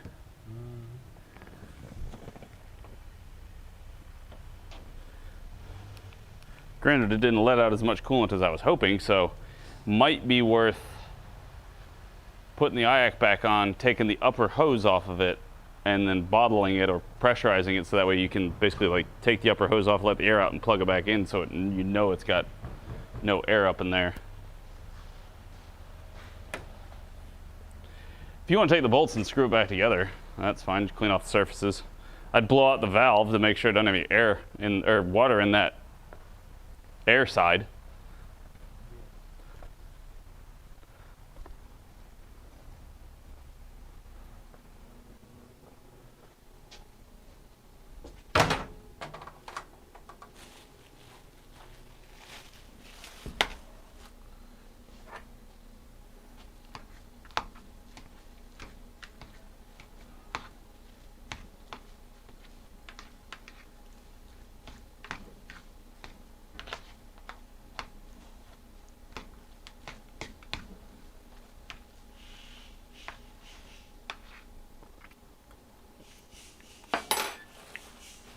And it's almost done. Probably like another 40 seconds. We'll get it right and ready to eat.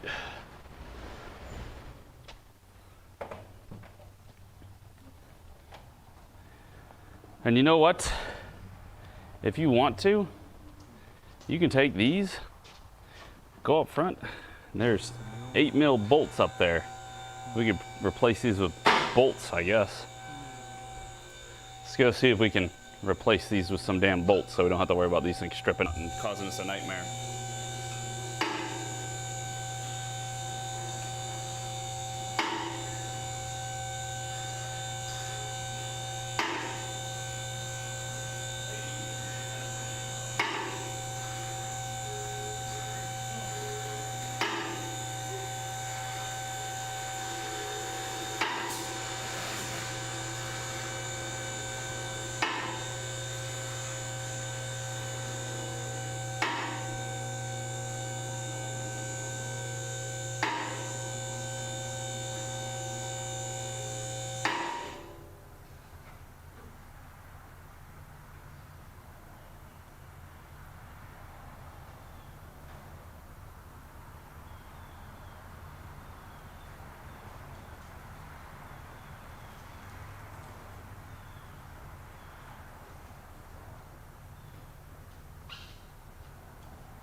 But yeah, you did have the picture by blocking off the board.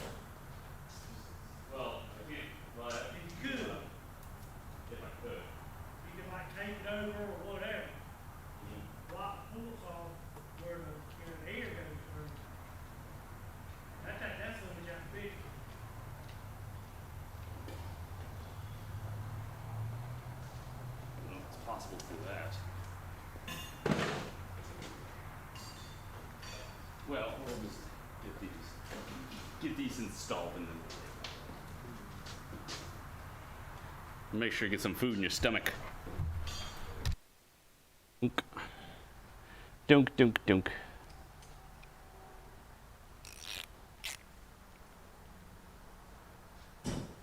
Bad map sensor, already checked that.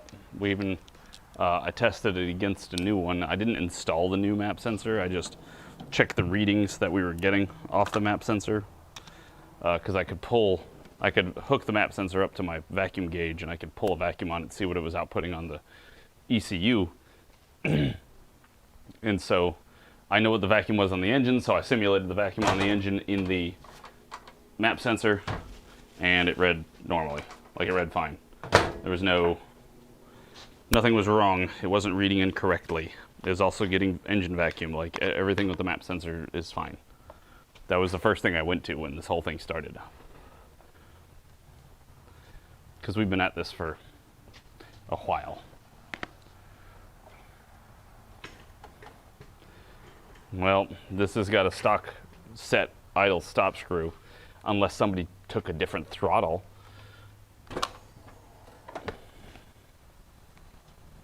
Apparently the idle stop screw, I was looking it up, is responsible for the, standing idle, and it is factory adjusted, and basically, as I say, it does not need adjustment after that. Oh, this is very frustrating. Very frustrating. Good Lord.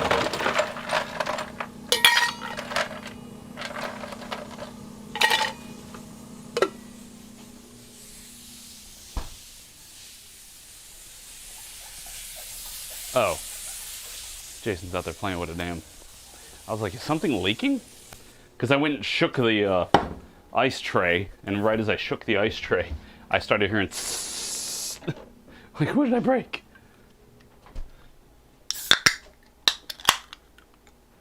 This man needs some caffeine in his life.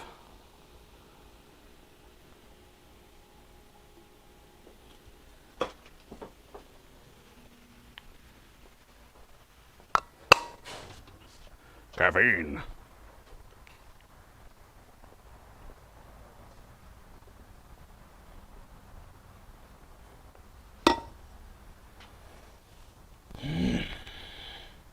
But don't worry. Don't worry. The throttle position sensor has been reading fine. I haven't had any issues with the throttle position sensor either. I had the scanner hooked up to it, car off, just walked it up, walked it down, walked it up, walked it down, snapped it, everything was reading okay.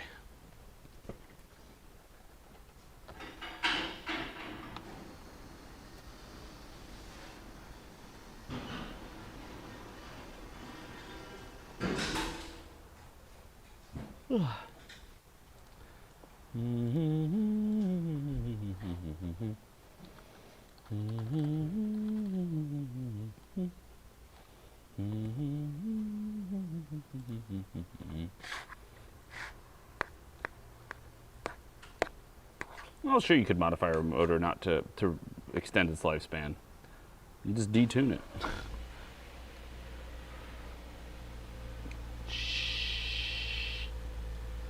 I don't have any damn salt.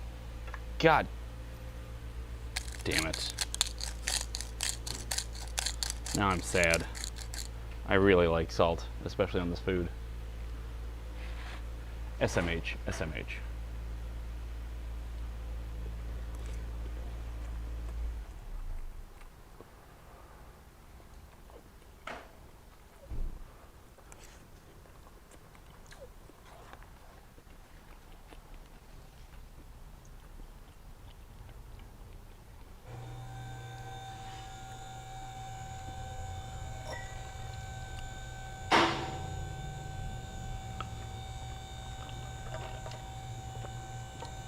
Yep, proper engine mods will totally make your engine last just as long.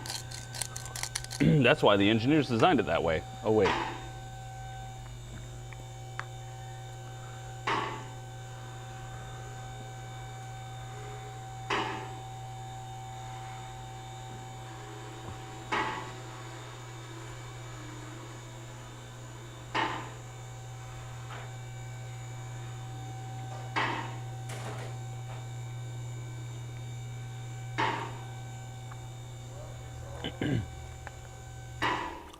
Drop it and send it out.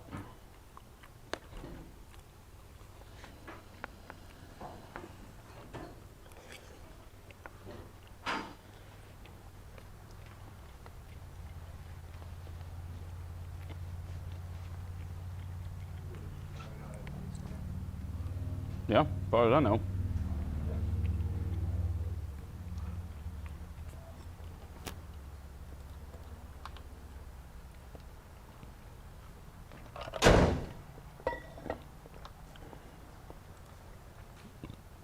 All right, children, calm down. Let's not get mad at each other for no good reason. Okay. Okay. Okay.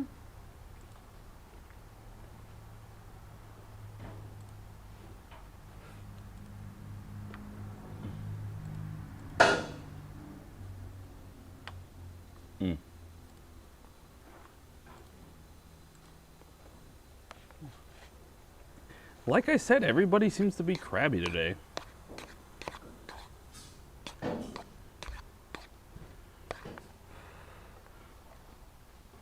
No, it's not done. It's just we need the bay.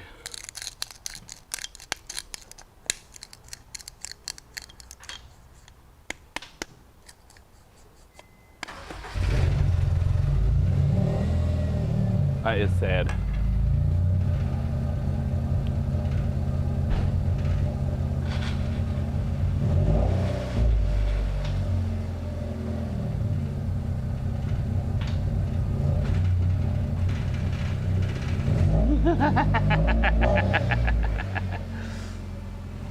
That whole thing is janky.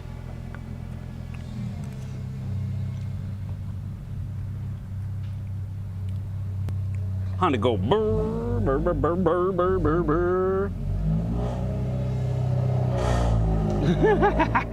Noah's trying to pull it out and he's just going.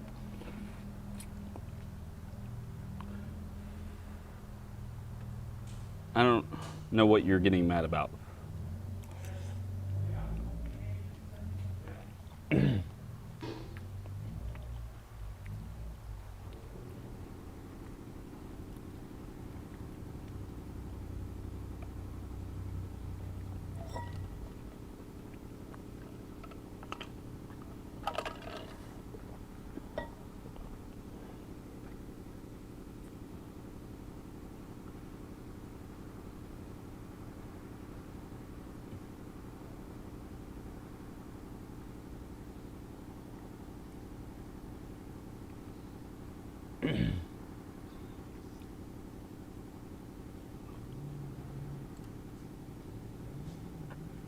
What do you think about driving it?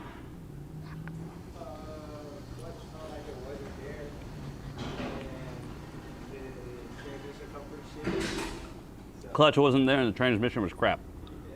Nice, we're off to a good start.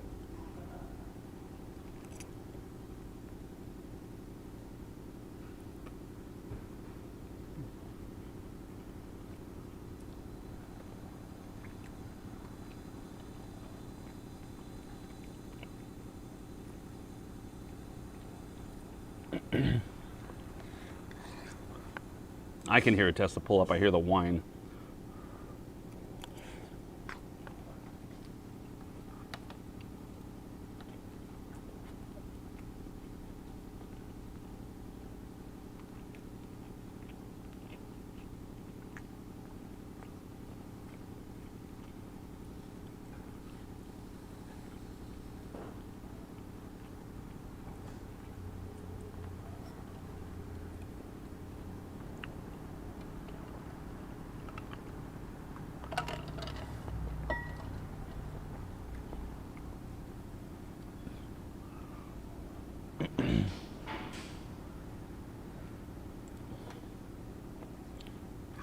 Hmm.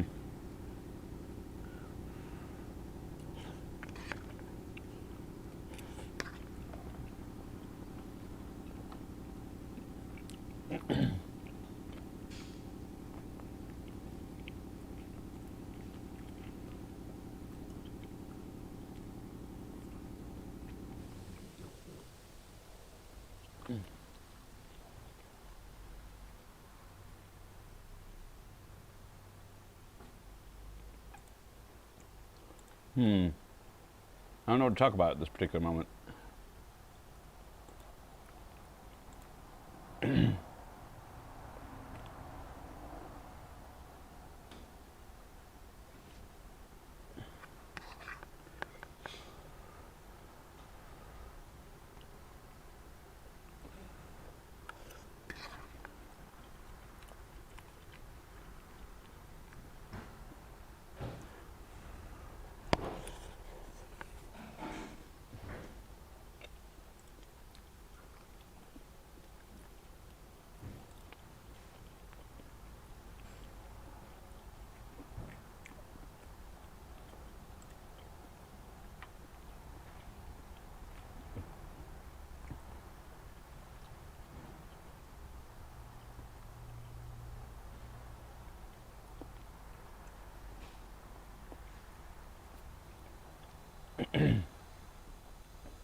No, if you're gonna reduce engine life, you're gonna or miles per gallon, you're gonna put more stress on your engine too. I mean, I don't want to sound like that guy, but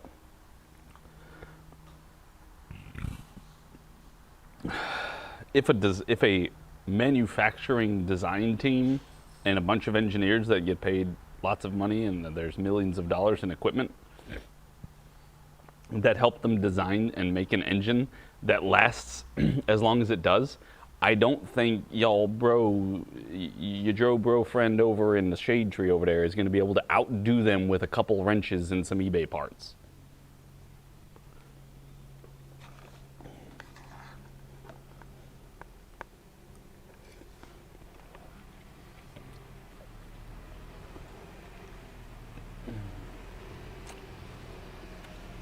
Maybe. I mean, I wouldn't put it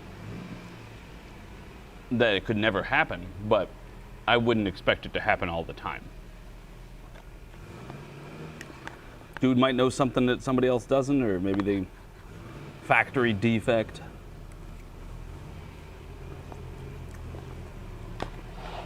Damn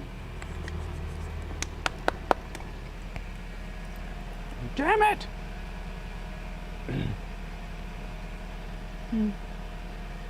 I has no more salt. That makes me a sad boy.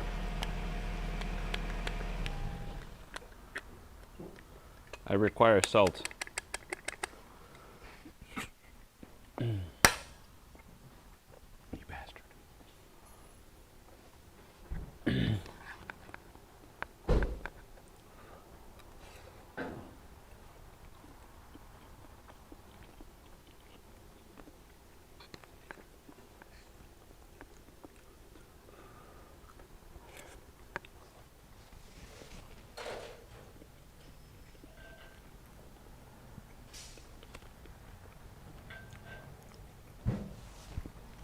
What?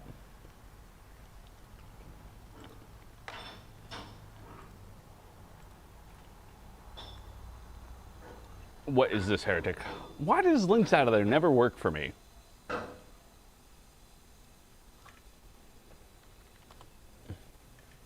It always tries to take me to studio.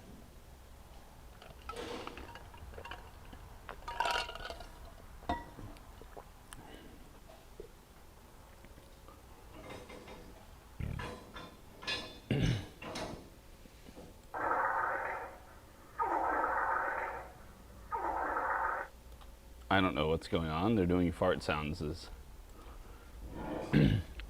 horns.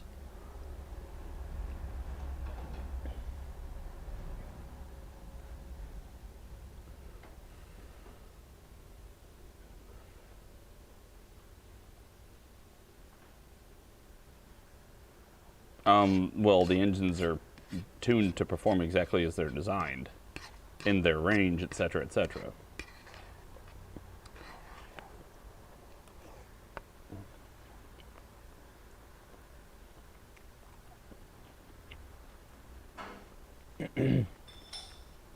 So he's just a speaker.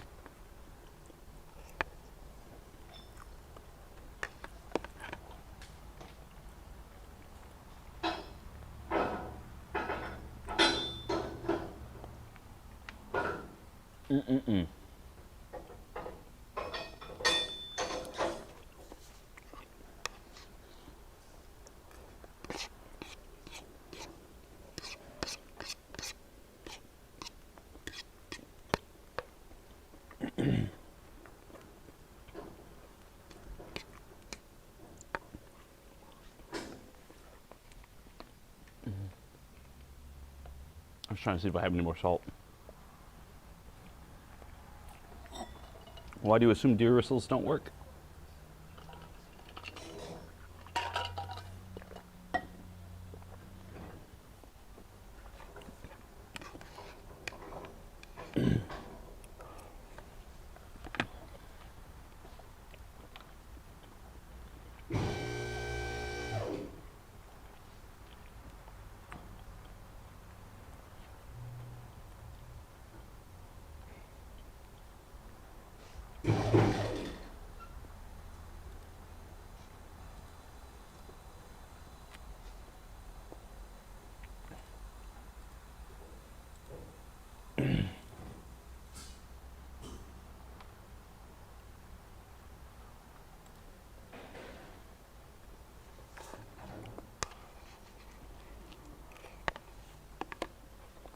What, in the horn video?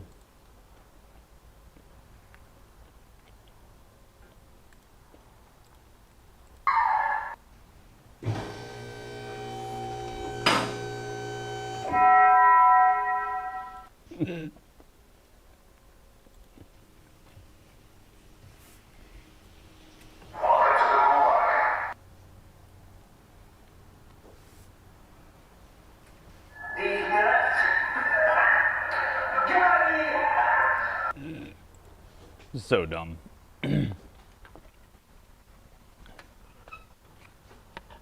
My Taco Bell isn't working. Your what? My Taco Bell isn't working. The thing that happens when you push the thing. Oh, your horn. Why do they call it a horn? It's not a horn, it's a speaker.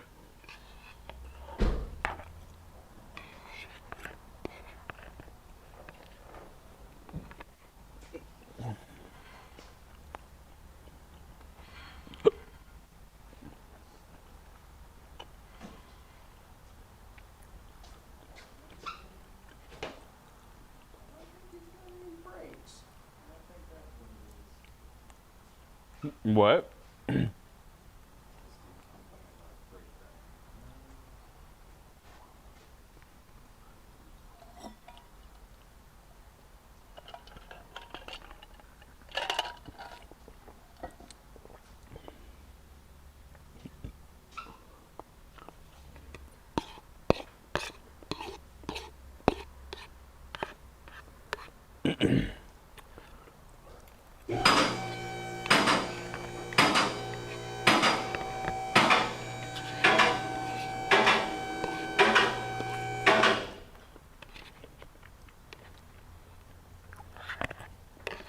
Mine would say the Pandora Papers are out, but nobody's paying attention to them.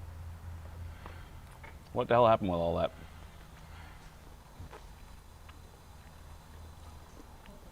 Nope, totally got my pants too.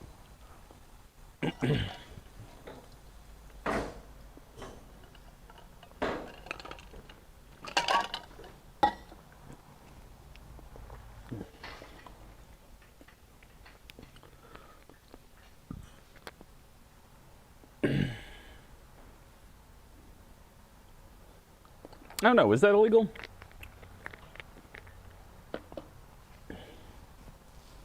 Hey Noah, do you know if putting a cop siren as your horn is illegal? As long as you're not running with it, but if like, you know, you pull up behind somebody, you go, pew, woo. People can have those PA systems on What?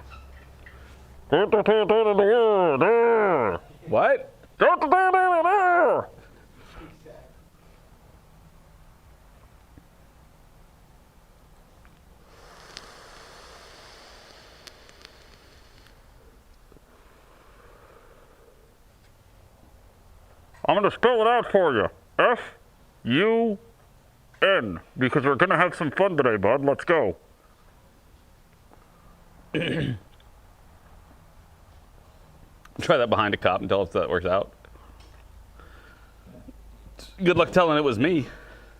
Especially if I put the siren or horn or whatever it is on the trunk of the car, like out the back of it, so it sounds like it's behind me. Woo! Start looking around like, what the hell? What was that from? Or hit it and then pull off to the side. Confusing people everywhere.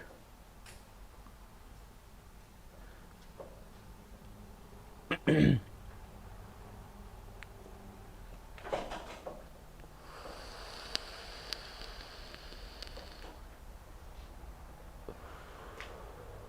on, Noah, don't let that hose defeat you. You got this. I believe. Oh, yeah.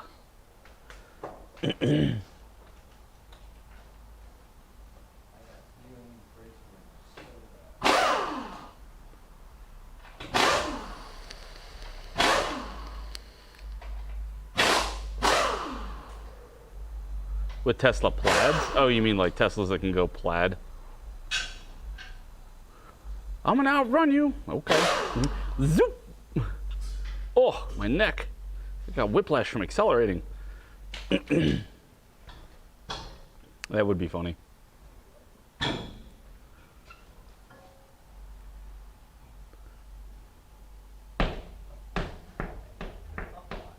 Oh my God, is it that bad?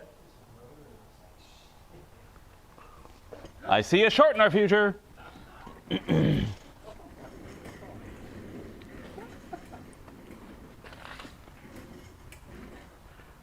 Let's see, YouTube. Oh my. It looks awful.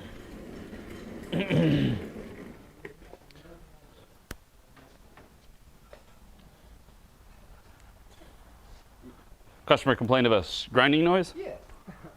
Brake noise. What is this? What year? Good Lord. 2000 Toyota Tacoma. Customers complaining of a brake noise.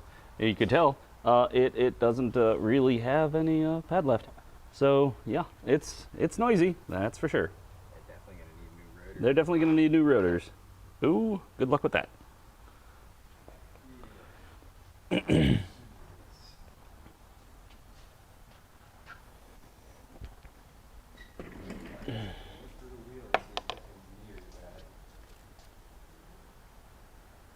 I mean, you're gonna do both fronts anyway. Yeah. That rotor's not as bad on this side. Customer states slight vibration at idle. No.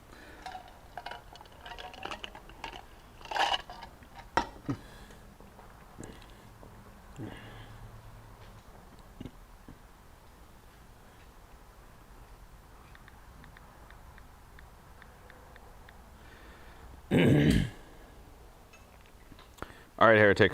I'll upload it and you can name it. I just named it Rotor Noise. Because you have the better naming regime than I do. I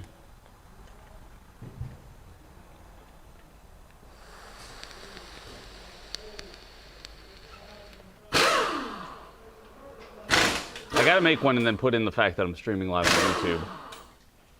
Come watch.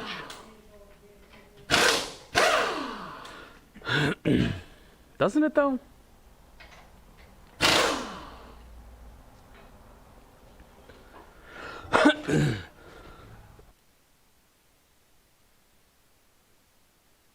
Got that up that time.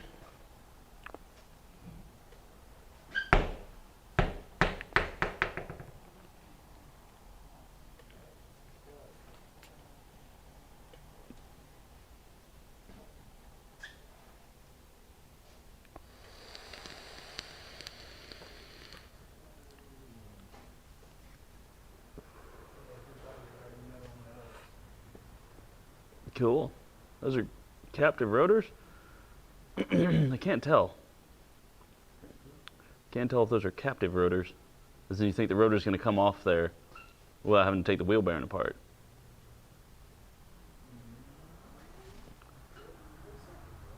Okay. Well, there you go. Yep, we got to take it off. We got to take it off. Then you'll get to learn.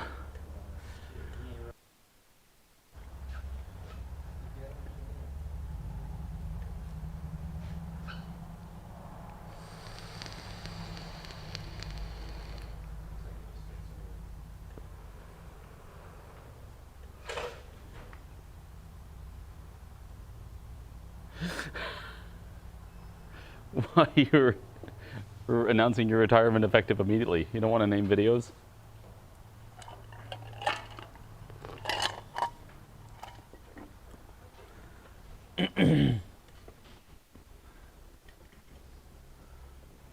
Not that intake. That's not the same throttle. Nor is that.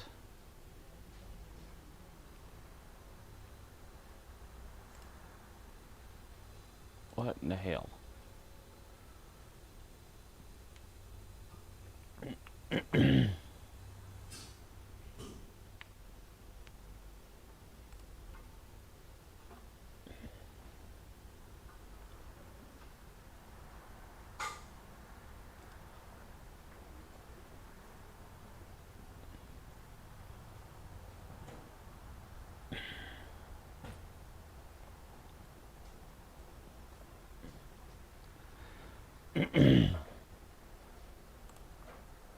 Just got to change their tires if they wear out.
With some extra batteries in the trunk, I'm gonna call BS on that one too. Because if Tesla could make it go, like they could make the long range Tesla that has no storage compartment space, but I mean, we threw a bunch of batteries in the trunk, so now you can go 1,000 miles.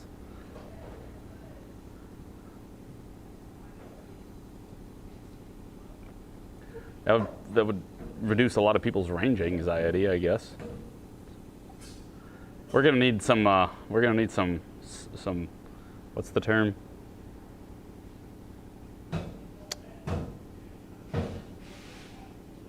We need some receipts.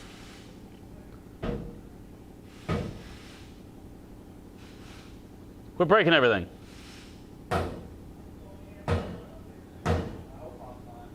Oh, hit it like a man.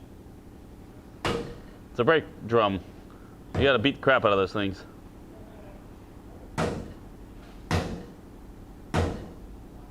I would use not a rubber hammer. You got a dead blow? Use the dead blow. It doesn't have 2 screw holes, does it? And you didn't pull up parking brake. Okay.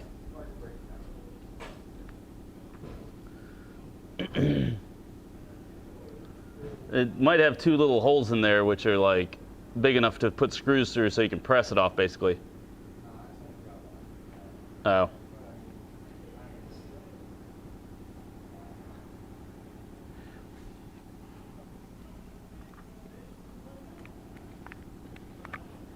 Showing him is only as effective as his. He'll learn just fine by doing it himself, trying to get it off. We all got to learn these little tricks. With this one weird trick, you too can get your rotors off your car.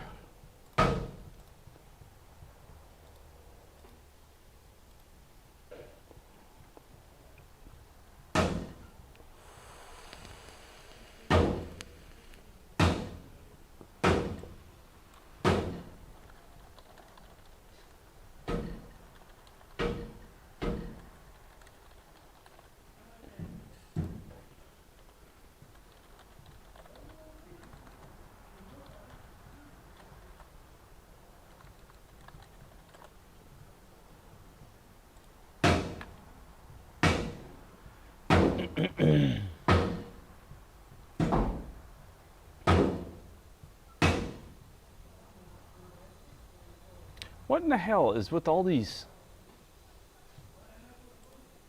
stupid,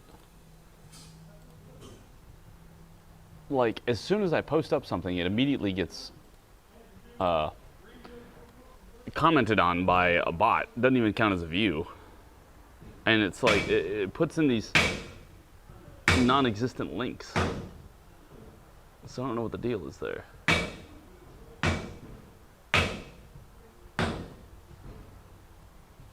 Try tapping the lip of it out.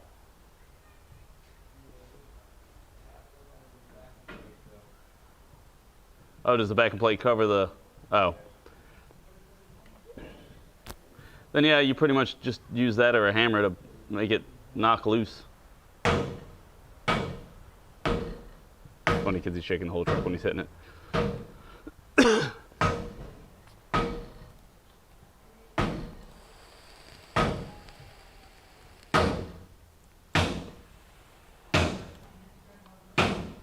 Oy, oy, oy.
Yep. Lithium ions can explode.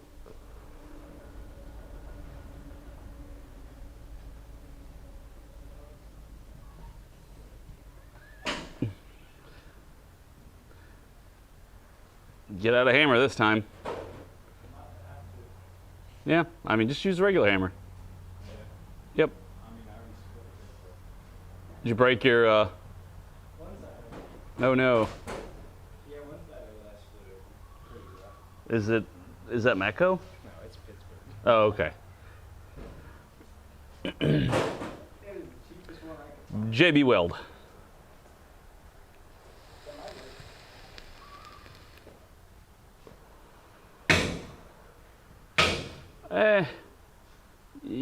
Kinda.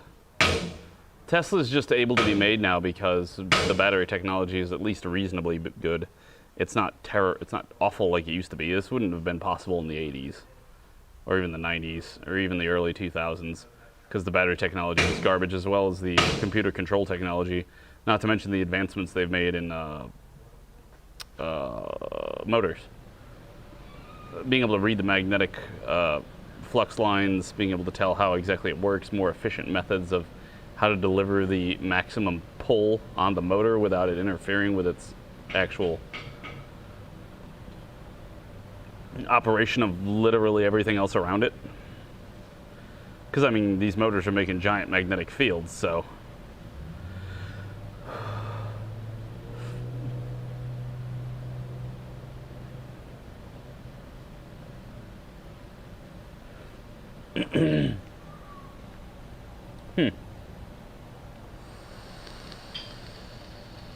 Well, you don't want to fill it up, or unless you get in the habit of charging it every night.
I don't get what that's about, Allie.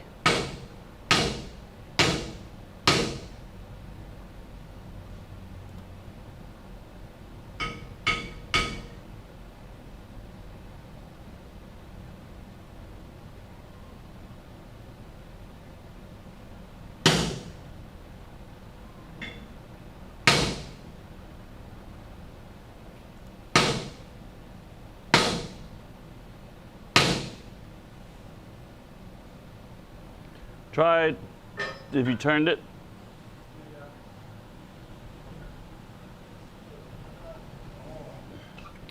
Let's have a look here real quick.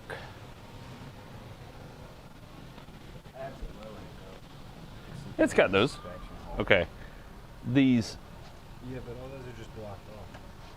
These two are the ones that you can stick a bolt in. I don't remember what size they are, though.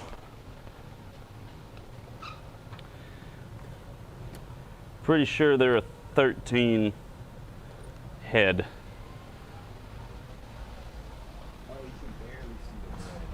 Yeah. When you know what you're looking for. Yeah, whatever is bigger than this, or it's got more threads down lower. Too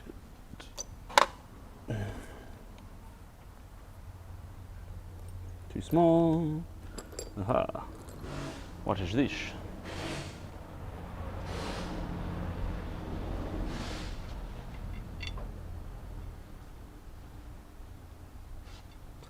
I don't know if this is the right size or right thread pitch.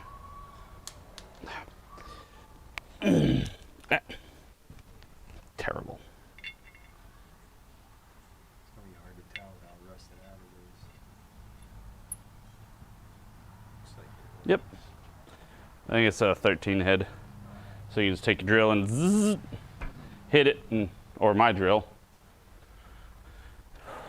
Let's see.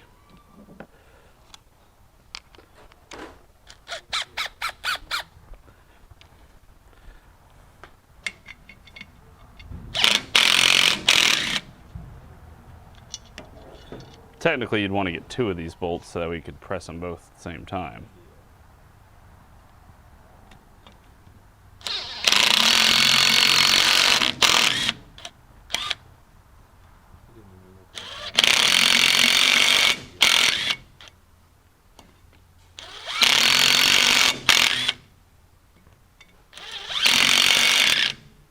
Well, Looks like it's welded on. they went those threads.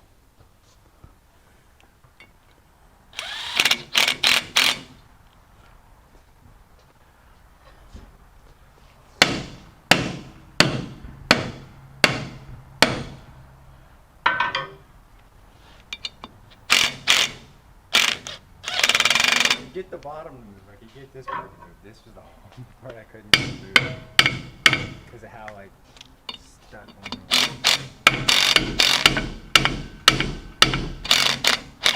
Damn it. And with those threads too, got further off. Better than it was. Yep. Well, you go get a bigger threaded and just jam it in the rotor or in that hole and cut yourself some new threads.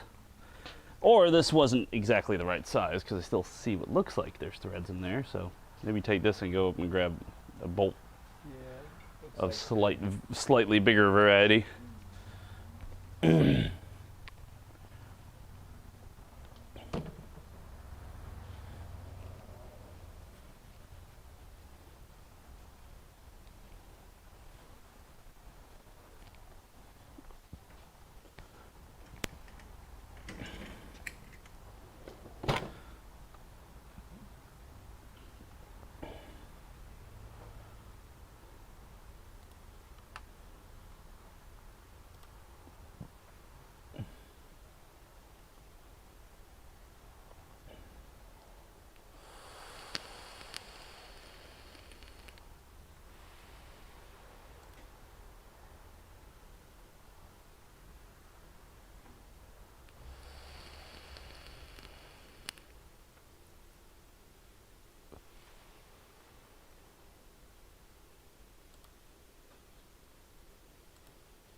No hair, don't care.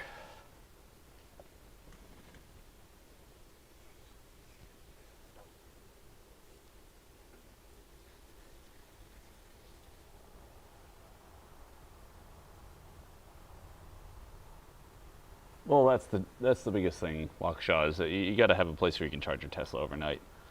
And if you're not a homeowner or you don't live in an apartment with superchargers available, what do you do?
All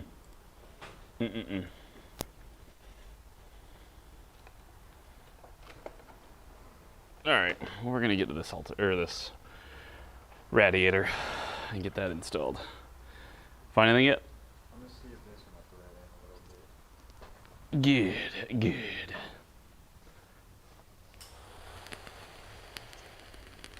Hey, I got a little watermark in my videos. What?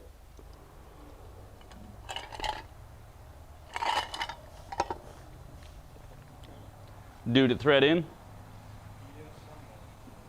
Does it catch? Or is it stripping out the rest of those threads? You grab two so you can do them both at the same time? Because it was almost the same size, so I didn't know if it was going to strip it out or not. Feels like it's just stripping it. It's just rolling back over.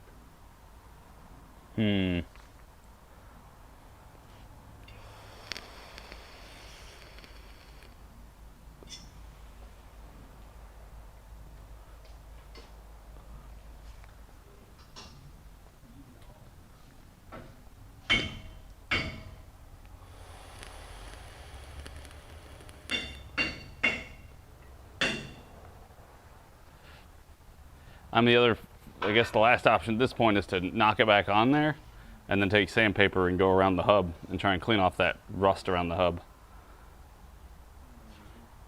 And hopefully it'll slide off after that. Hold on, I'm gonna go hit the restroom real quick and then we'll get started.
How you getting into it?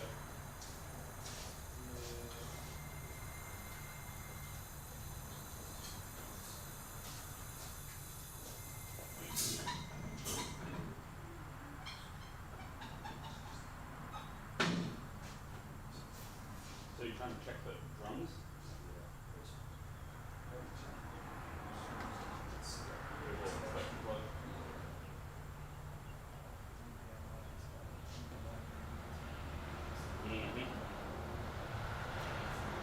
Well, I guess keep fussing with it. It's crazy. Oh. Let's get it back on.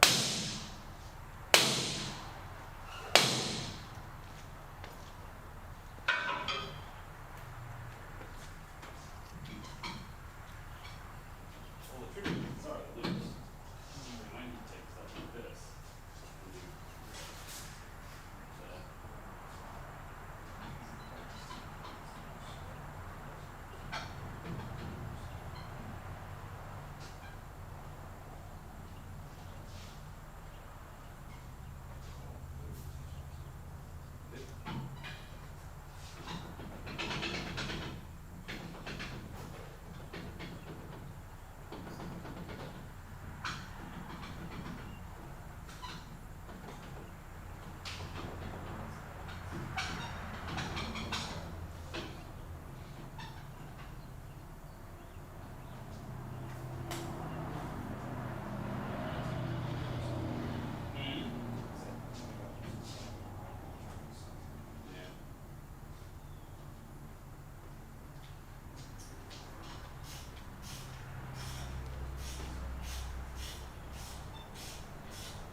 Sanding it,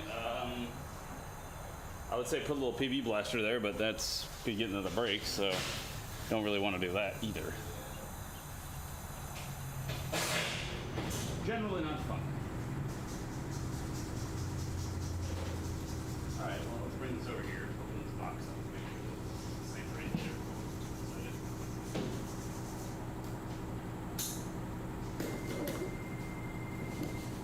So we're going to see the rebound of fixing radiators if we can't get parts.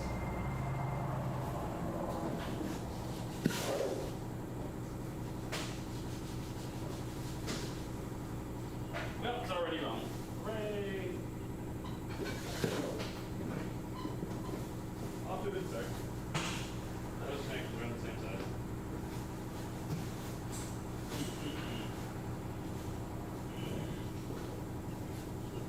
Awesome. I'll get party we're off this time. 5 and 121.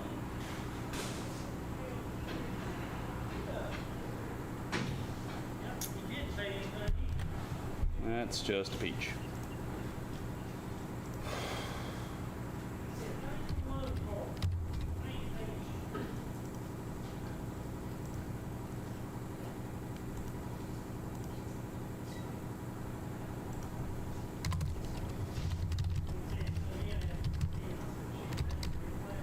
Five and 0.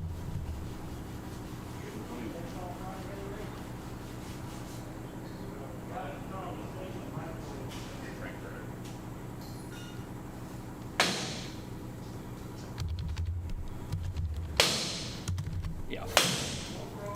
Well, they're gonna be real sad. Watch Noah beat on this thing for a little while. We're in the front.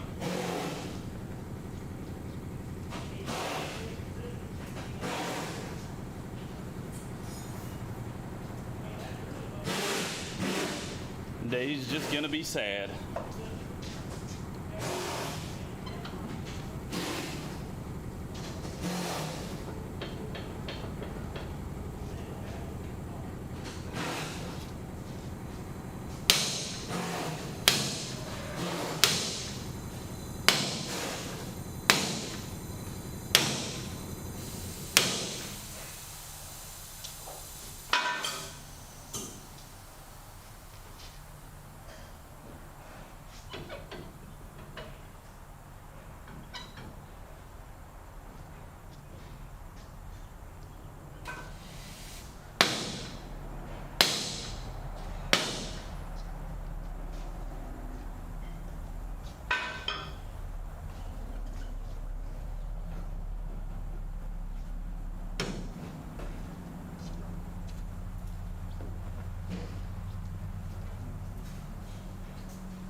Almost got this. Well, there is not a radiator anywhere around. We cannot find one. We've checked all of our parts supplier houses. I think he's calling the dealer right now.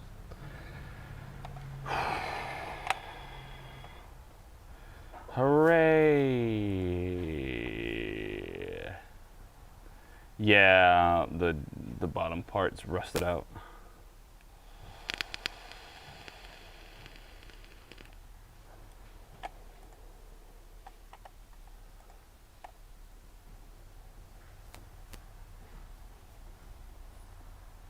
This is the wrong radiator. The connections are on the wrong side.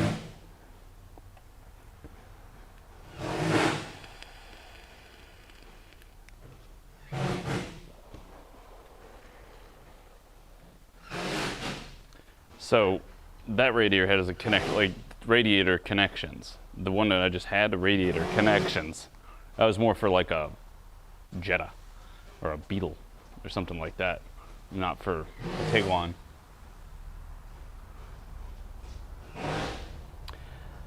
But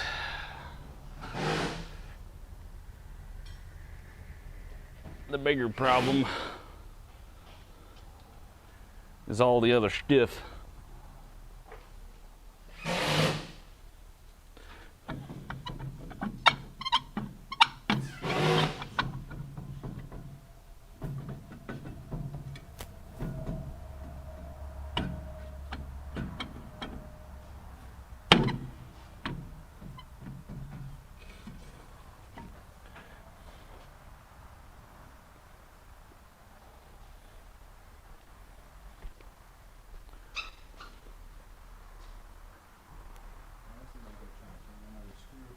Yeah, that's probably your best bet. I think it's gonna come off.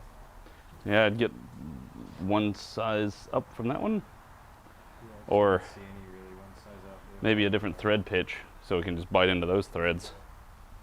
Granted, it shouldn't really, because we stripped them.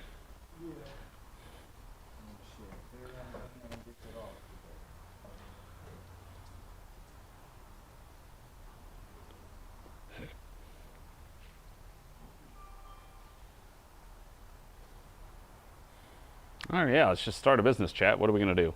Are we going to sell a product and or service for a profit? I feel like we should sell a product and or service. What should I sell as a product and or service for my business chat? I mean, all we got to do is just start a business and then the money starts rolling in.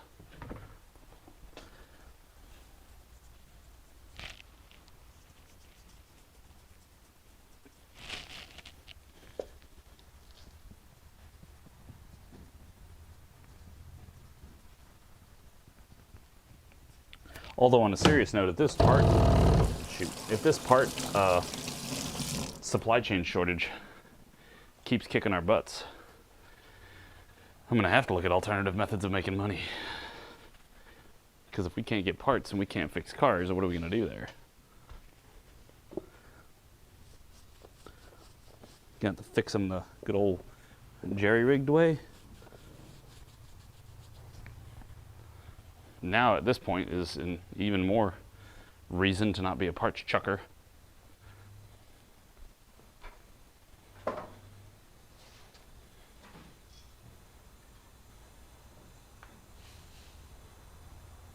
What is drop shipping?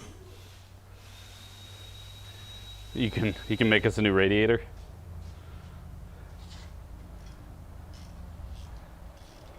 Slightly bigger? Yeah. Oh. Felt like it was. We'll give it.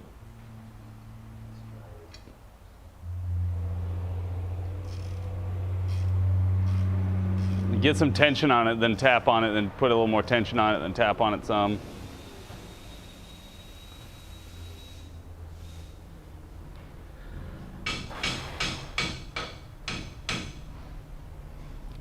I mean, this one, I can't fix the radiators. The bottom of it's rusted out. From what I can tell. it's either it's leaking from somewhere in this vicinity. What exactly did that? I don't know. Just the crap in between it. But it was leaking more on this side. And it seems like it's coming from the plastic seam, if you ask me. Like the tank just started leaking. Either there's a crack in it or something that I can't see. But it doesn't have to be seeable, it's just got a leak.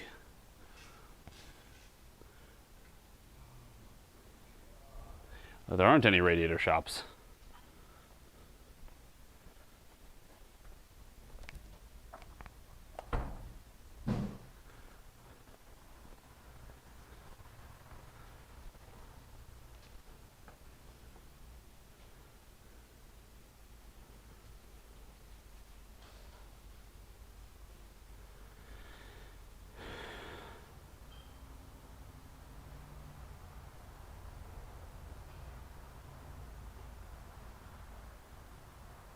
So I'm selling other people's stuff.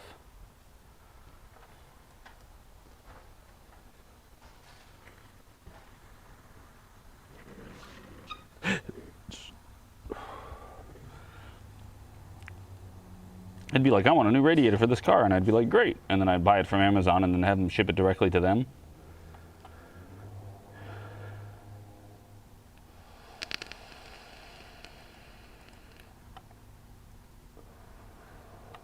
That seems silly.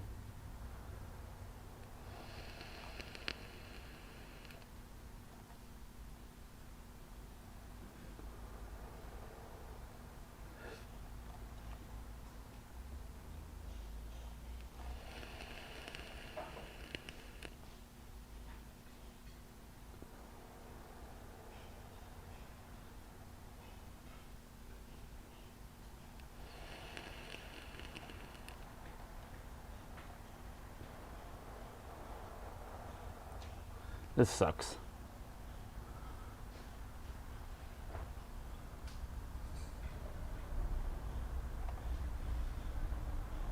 Well,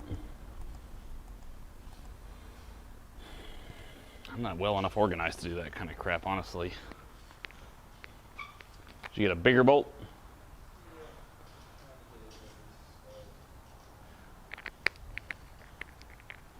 You know what size it is? Because we got taps, we can drill it out and try and tap it over. Whatever I could find that was the smallest, but like still gangly size.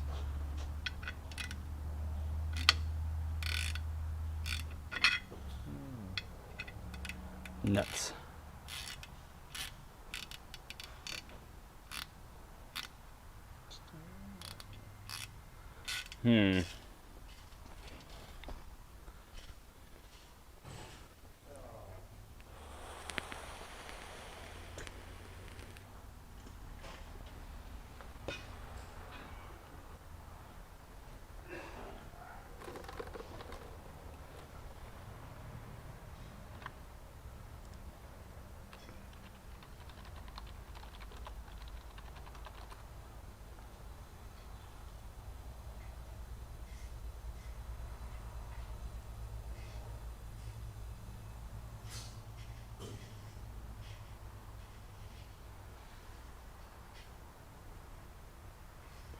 Problem is, all the ones that I can find are just mechanic shops.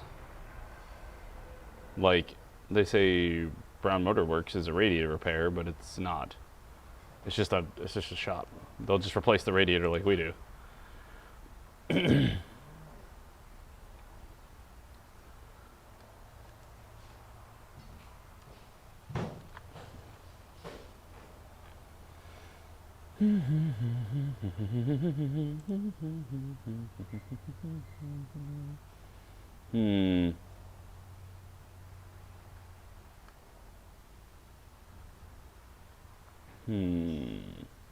Because like it's got Midas listed.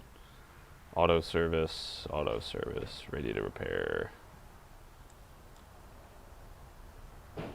Pope Davis is a tire store.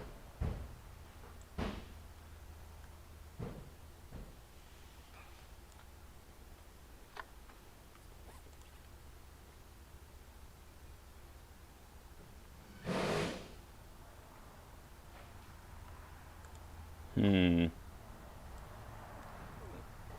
out that by 20 and 77.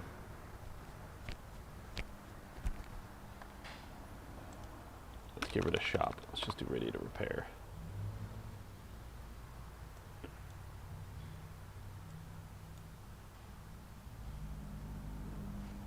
I don't know why I'm all like this, but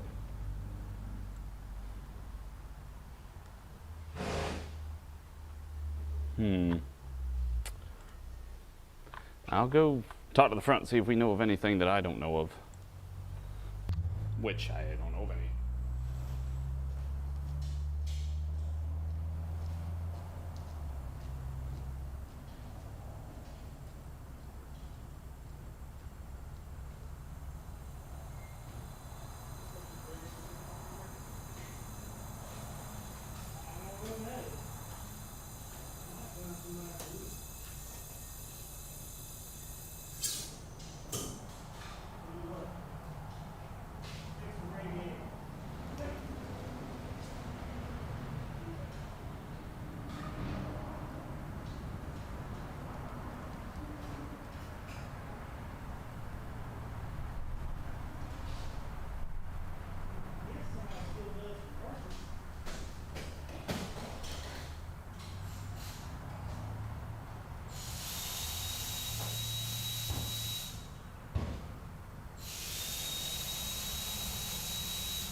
They're trying to find one still.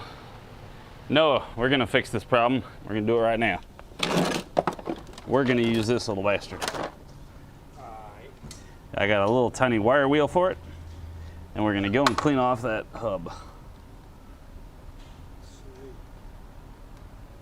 With this. As long as I can get it off. Yep, all we gotta do is get it off. Let's wire the out of it. If I have to, I'll even get out the sanding disc and we'll sand it down some so it'll slide off. Oh, grab the power cord, because this isn't air driven. We just killed them. Yeah. Yeah. They're just so rusted out. Thank you.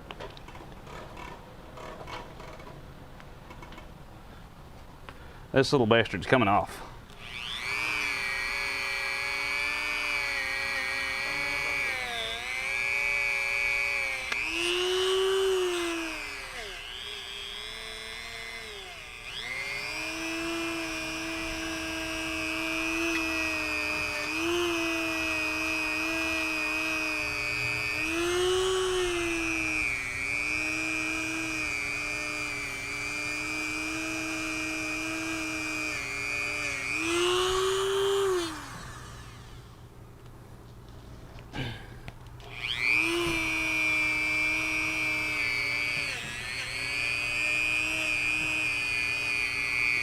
Is Jason waiting for something on his Subaru or?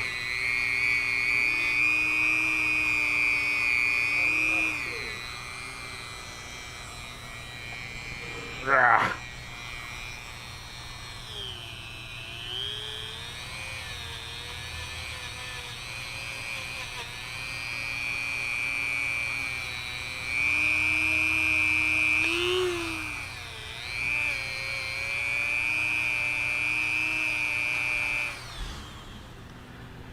Why is this hub got to be so big? Ugh.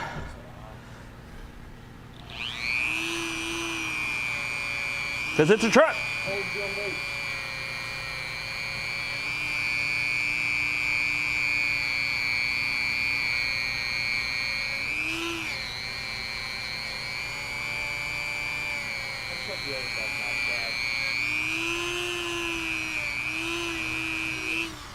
All right, that's all the way around. I have to pop it loose first.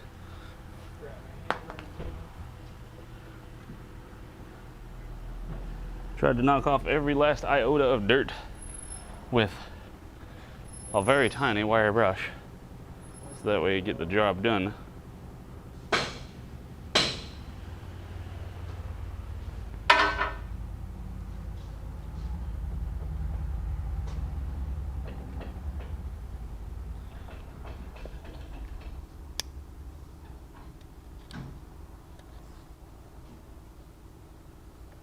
Still not moving?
Try now.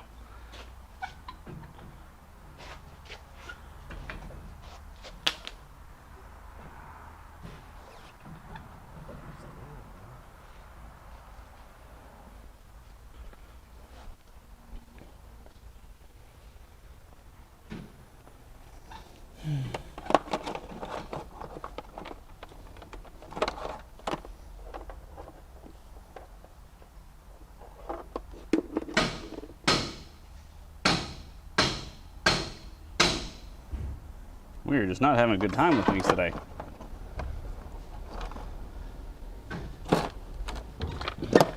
I think it's because Jason's cursed. I'm actually really sure of that.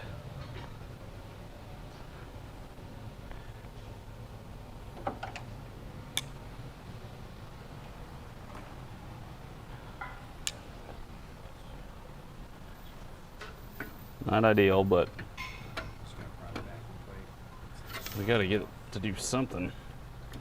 Trying not to bend it too much because we can always fix the backing plate, assuming it doesn't rot. I mean, granted, this whole fucking truck's halfway falling apart as hell. Yeah.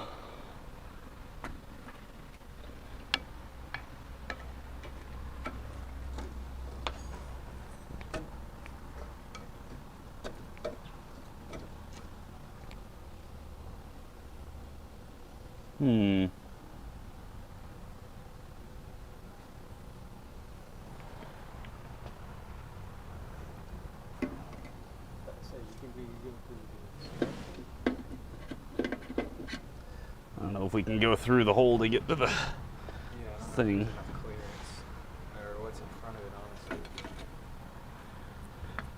Problem is, it gets in there so deep. Yeah. They've been fucking rusting on there for so long.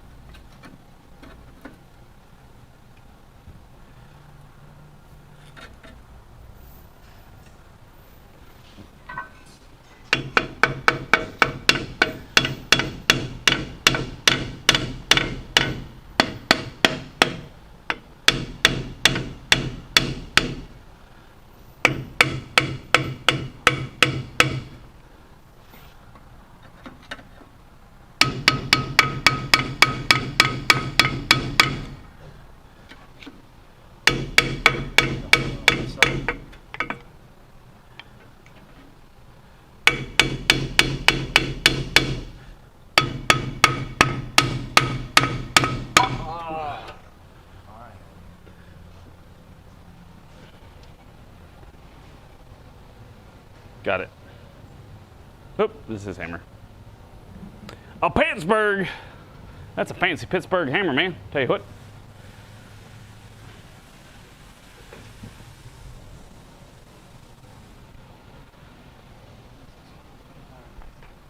I usually just go dump that in the trash can. Oh, those are good. Yeah, they are. Rotten looking, but it's good.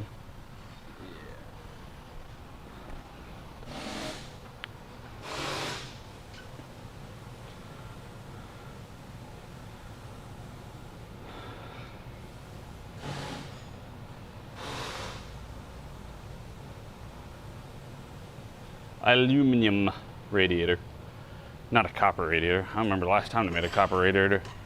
You want people to start stealing radiators, make them out of copper. People gonna bust into your car, rip open your hood, and rip out your radiator because it's got, you know, $50 worth of copper. And they'll go and bust up every car that exists.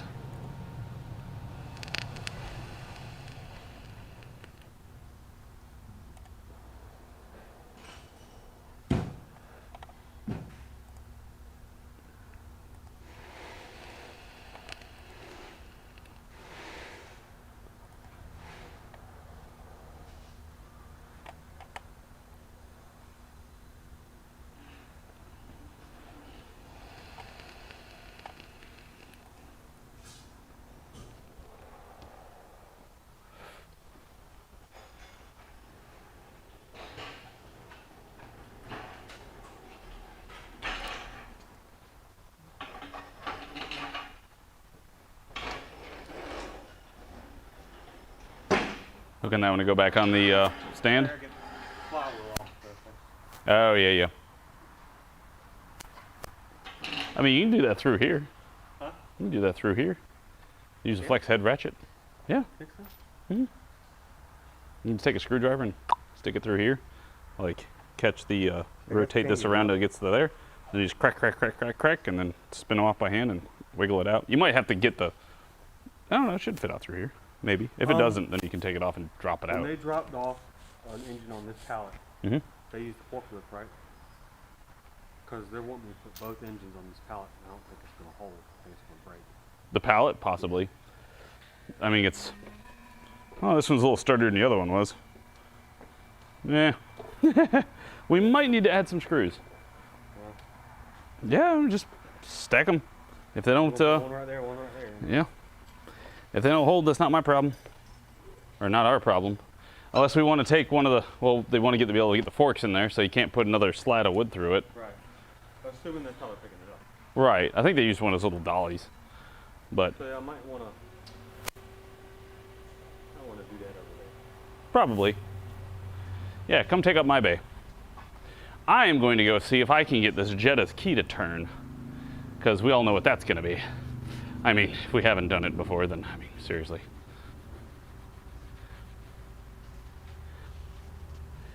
So I think I should make a PSA short about that.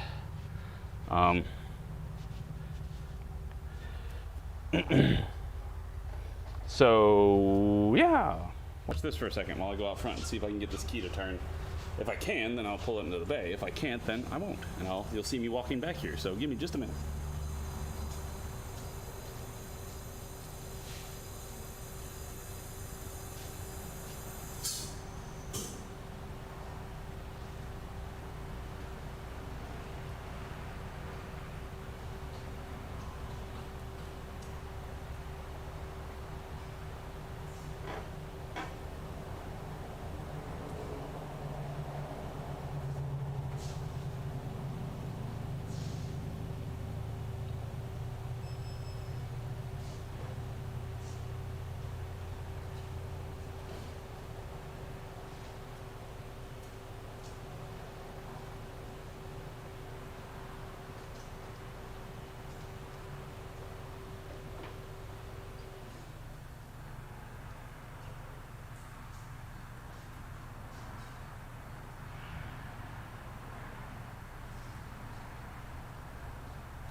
All right, came to grab some tools because I need a T25, needle, and a pocket screwdriver because I have to pick out the ignition switch. I got the steering wheel to turn. The key will turn enough to turn the steering wheel, so I can take the covers off. I can get to the ignition switch and then I can pop the ignition switch out, separate it from the lock mechanism. Then I can take a pocket screwdriver, start the car, pull it in the shop. Then we can worry about beating up the rest of it as we get it out, or after we get it out. Need this. I need this and this. And then I need this. So we're gonna go like MacGyver in here. I need a T-handle T25, 2 needles, and a pocket screwdriver, and we're gonna drive this car in. I'll be right back. And then I'll show you what I did.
this is going.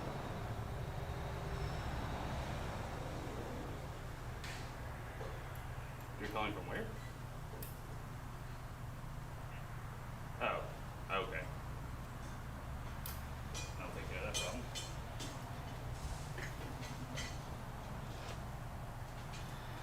problem. Success. Success, success, success. Now, to blow my nose, because I'm getting sniffly, being out there in the wild blue yonder of nature makes me sneezy. Did you get it? You gonna torque them down? Gotta torque them down. I don't think I can torque it down to any position. Oh, we can do it once we get it hooked.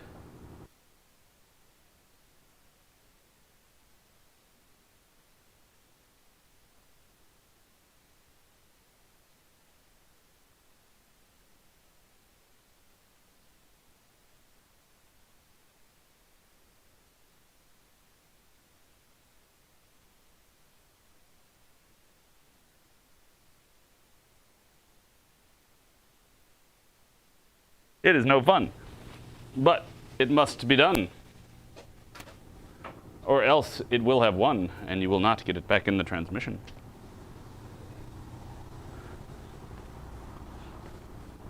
We do have another radiator coming for this, but it'll be here tomorrow. I want some allergy medication. Medication. Medication. Did I finish my drink? I did not. Look at me.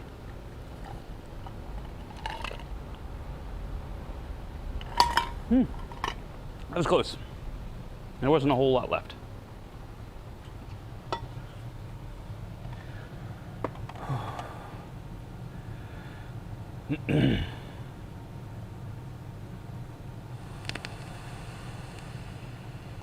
Oh, 6 to 8 inches of rain.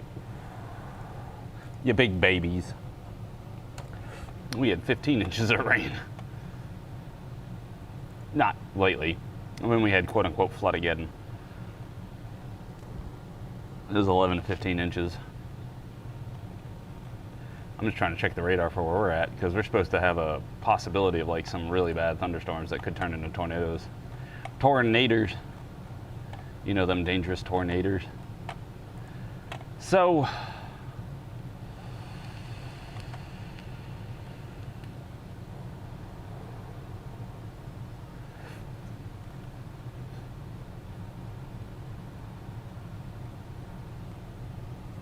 I have a serious question.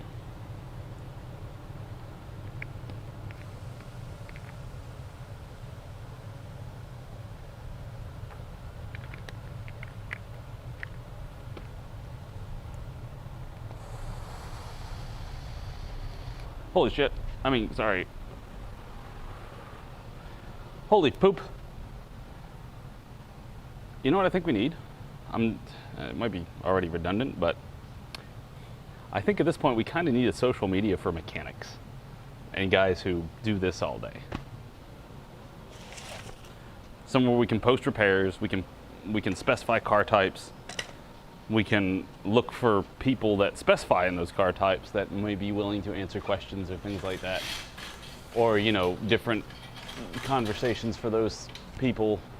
Like if you're working on Volkswagens or Chevys or whatever, you can keep those separate, but then you can have like a, you know, like a general category of like, works for everybody.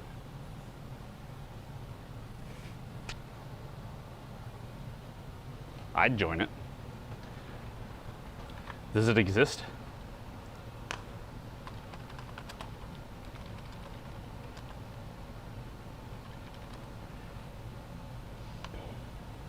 The social media mechanic home. Okay, nope. Nope, the mechanic of social media. Nope.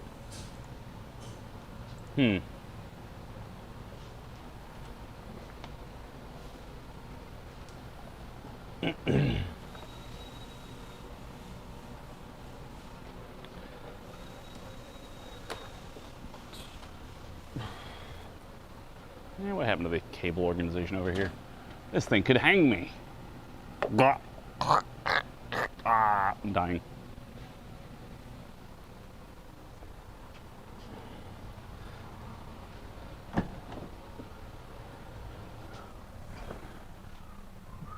Ooh, it's hot in here. Hot in here. I need to roll down the other windows because it's hot.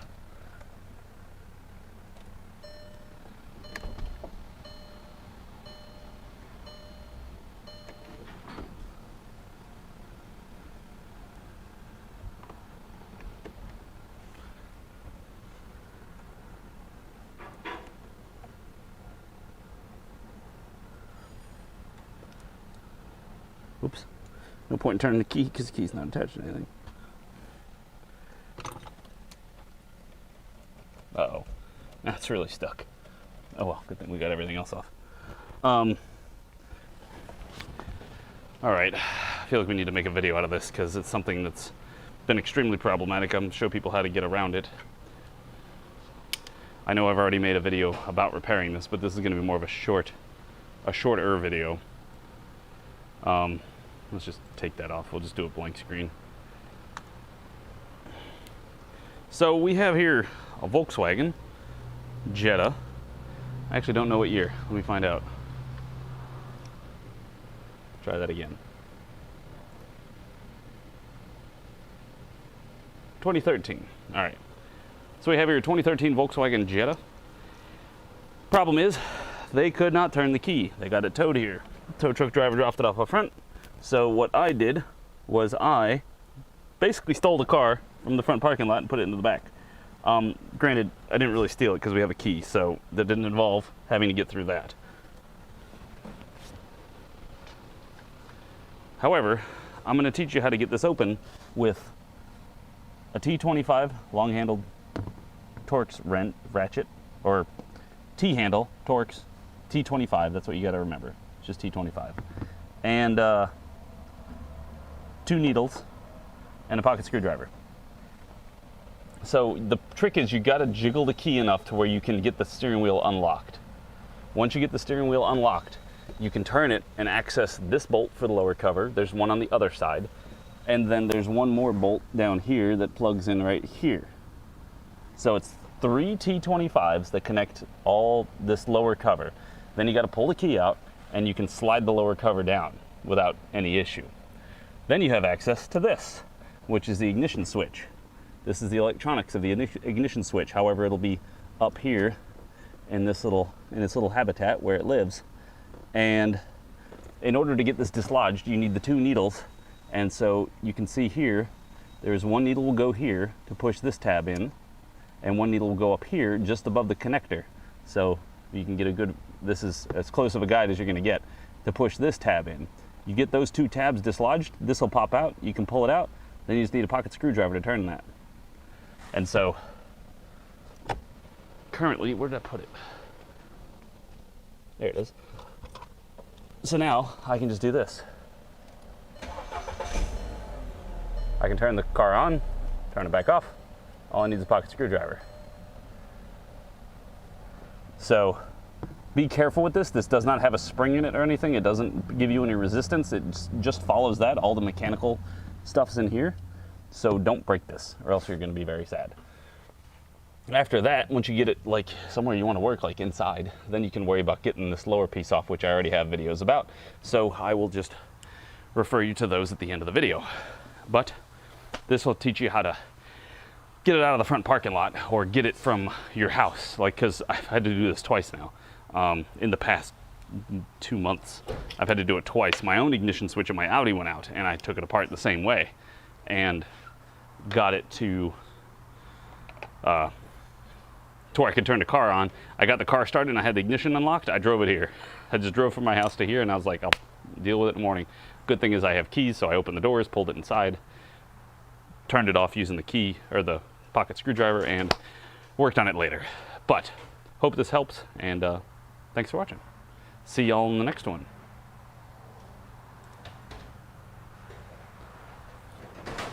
Does that... I wonder if I can do that in a short.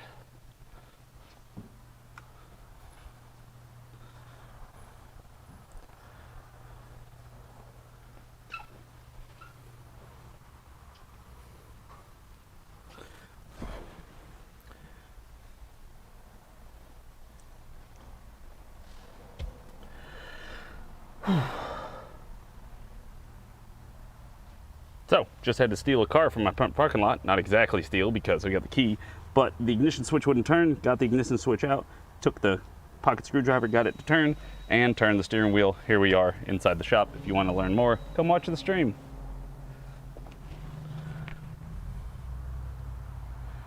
That sounded good, didn't it? That was like super quick. Yeah? But the ignition switch wouldn't turn, got the ignition switch out, took the pocket screwdriver, got it to turn, and turned the steering wheel. Here we are inside the shop. If you want to learn more, come watch the stream. So, just had to steal a car from my front parking lot. Not exactly steal because I got the key, but the ignition switch wouldn't turn, got the ignition switch out.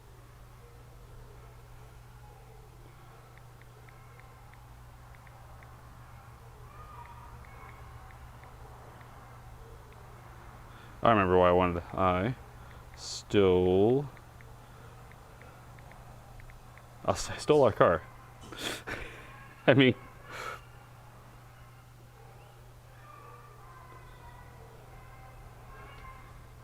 what should I title it? I stole our car.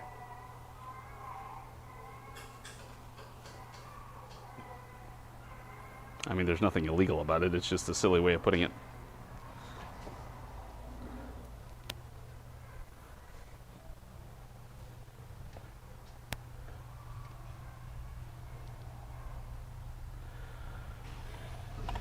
Now I just need to go and title it so that way it'll not look like I just typed it in on a phone and didn't care.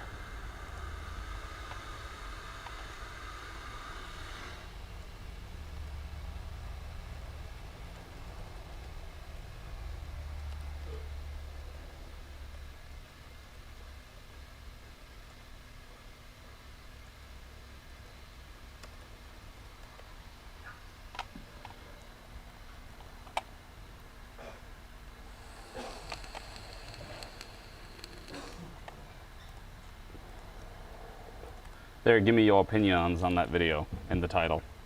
Hey, where's this radiator from? That Tiguan? That Tiguan? Why, you gotta get out the door? No, I'm just trying to figure out where to put that engine in. Oh. I mean, Thing like right here. yeah, well, the only problem putting it right there is you won't be able to get that out. That's why I'm putting it right here, so I think I can get out. I don't know. It'll be about here. Right there's fine. Right there? Yeah, right over there, where it's currently I sitting. guess they can come in Bay 5, that's fine. It's less hassle than trying to bring it back here right now.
Cool. Now I wonder how it'll do. We'll sit here and wait and watch the analytics.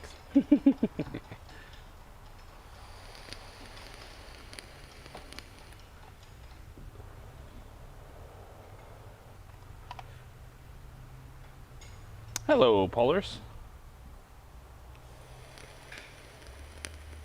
Polaris. So let me know what you think of that video. Is it summed it up enough, well enough? I don't need to do it again. Now we just got to beat out the ignition switch, which, where are they? They are. There are those two. Does this have that bottom thing? No, it does not.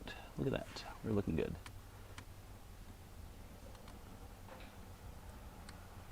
I should probably disconnect the battery because I'm gonna be messing with ignition stuff.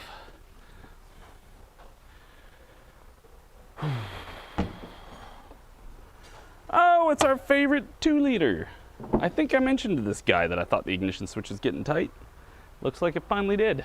I don't know if we've seen this before though. But it's a 2-liter naturally aspirated Volkswagen. My heart swells with joy. My heart swells with joy. Let me go front, see if they might have already gotten me one. Let's find out.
I apologize for being away from you guys. I'm sorry.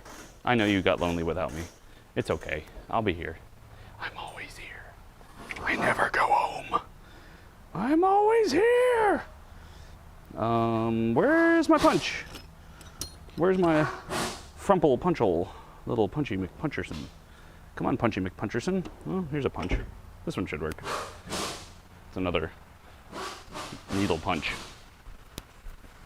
Why do I hear Jason impacting things?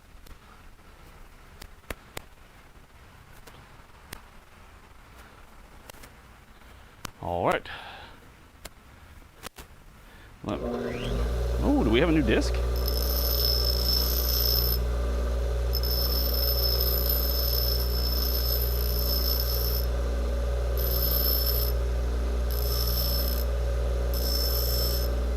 Seems like we got a new grind wheel.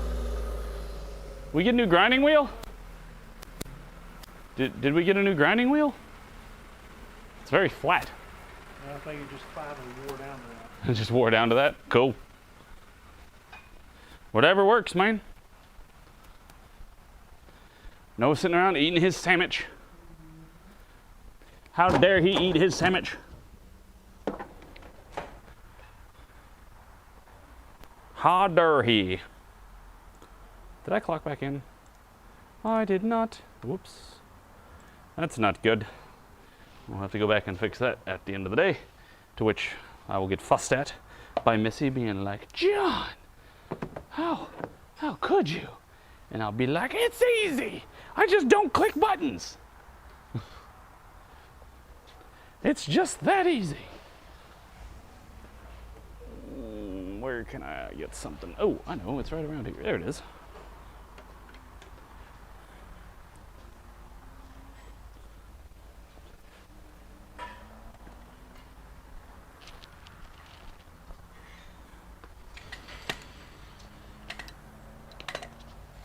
So I guess a product and or service I could sell right now is, do you have a Volkswagen Jetta out there on the road? Would you like it to move because you can't turn the key? Well, I can come and get it to turn. Hopefully I can come and get it to turn. Can't help it if I can't, sorry. And it will cost you a mere $5 million. Is that, reasonable? About as close as you're gonna get without me, without you being in the way. So,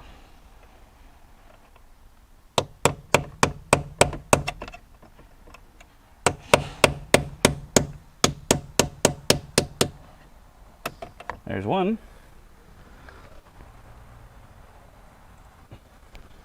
So I figured I'd record just a little bit more how to get these out. Sharp little punch with a little tip on it. Try and hit the edge of the lock nuts, the break-off nuts. Leave yourself a little room. So make an impression first, then you can tilt it, and then you can hit it around, and bingo bango, there we go. It's loose. It's really not too terribly hard to get these ignition switches out. Yeah, I have it all the way down. Of course, make sure your steering wheel is extended out as far as it can go, because that only makes life easier. There's one.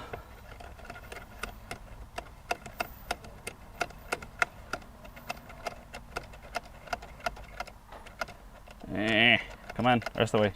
There we go. I think that's two. There should be two. And then we should just be able to drop this thing out. Granted, where is its little tab?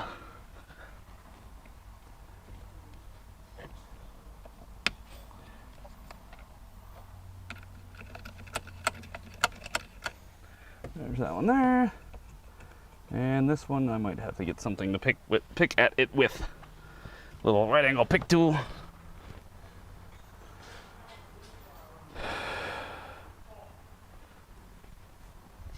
I ain't teaching how to steal cars, I'm teaching how to take apart ignition switches. Come on, man. I guess a good thing the lock-picking lawyer is a lawyer. I ain't gonna steal cars unless I absolutely have no other choice because it's a life or death situation and we're about to die. Then maybe I'll make that moral judgment then. But under normal circumstances, no, I don't need to steal it. So, see where I just got the little impression here? This little notch, and then I just use that to spin it around. Come on, baby. Come on, baby. You can do it.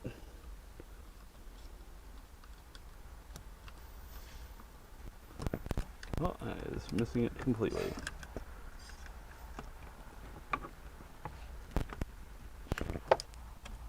I can't see because I can't get my body up here enough. There we go. And now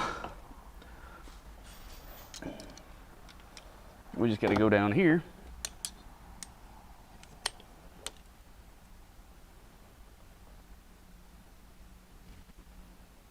My beautiful pale leg. Ah, my foot's stuck. So now that we got this down, I still haven't disconnected the battery because I'm an idiot, but that's okay. So now we can kind of push that back in some. That lets us get this down and around. Then honestly, what we can do here is clip this. You can take that off and do that. And then all you gotta get on is this. Ta-da! And this. I lied. I lied. Where is the tab?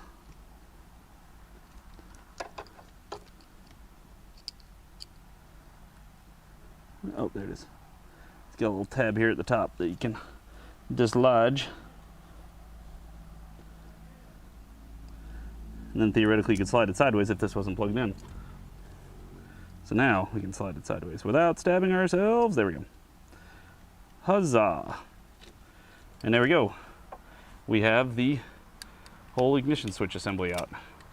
And now we can take it over to the bench and beat the crap out of it until the key turns, and then we can get the ignition lock out.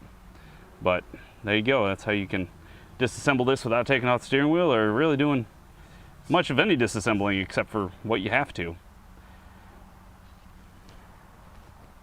Thanks for watching. I appreciate it.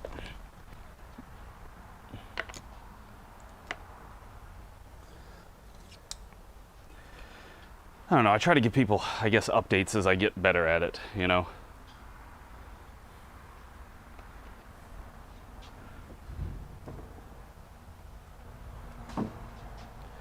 KWIM, know what I mean?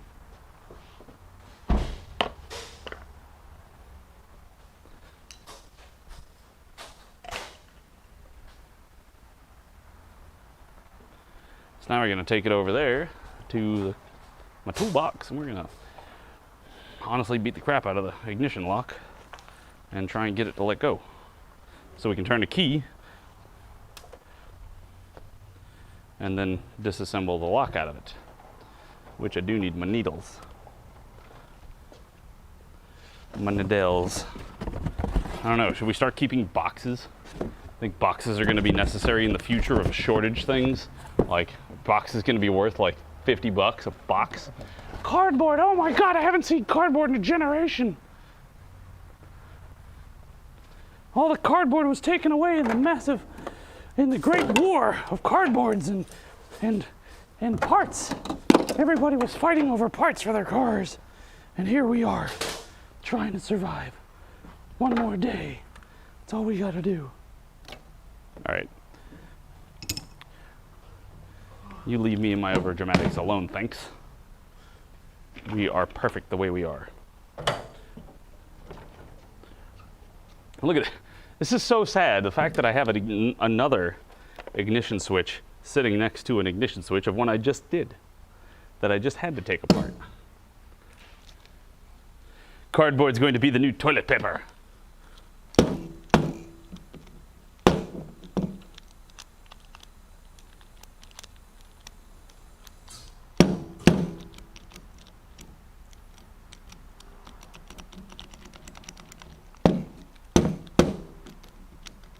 I don't know why that pegs out my microphone. Is it really loud for you when I do that? That was louder. But that is...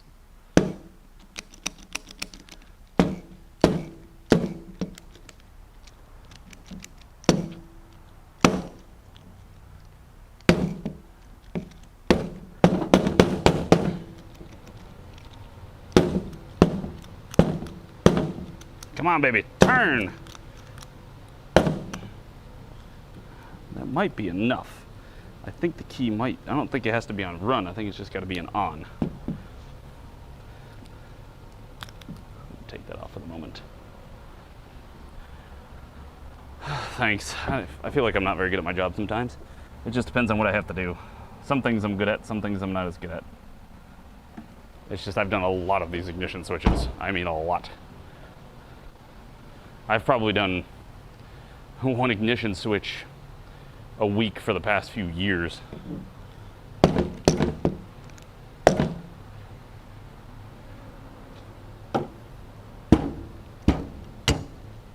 wonder why it pegs up on that, but I'm talking louder than IRL.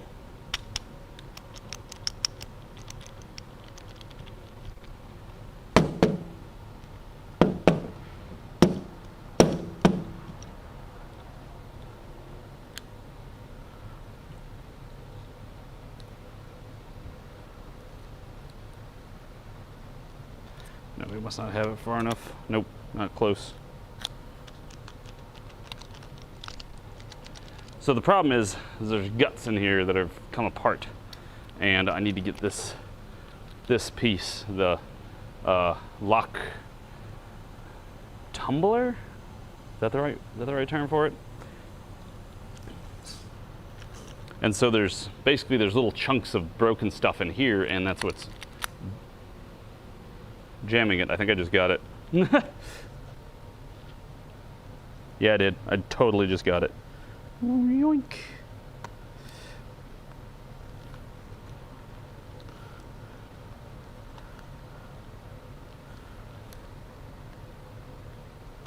Look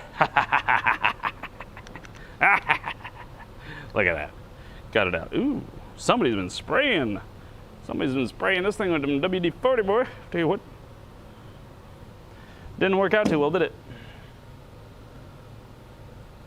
You'd be like, it's getting stuck. Well, it's not because of rusty resistance.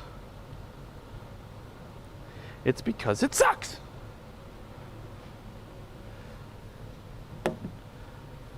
Ooh-wee. We are gutted in there. Add it to the pile. It's the one that's got all the WD-40 in it. Why wouldn't you know? I guess I'll put it on the overlay. Where is it? There it is.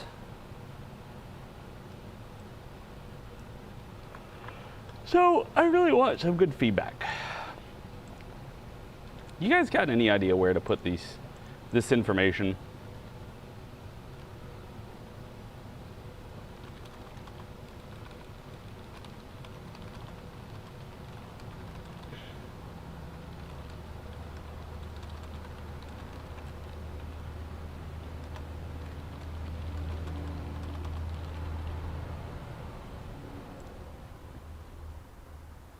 Listening to it via internal speaker on Dell Workstation.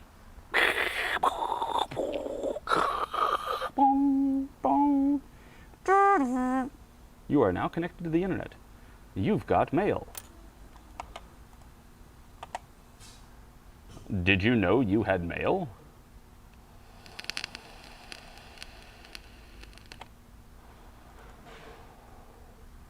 Come on, baby. I know you can do it.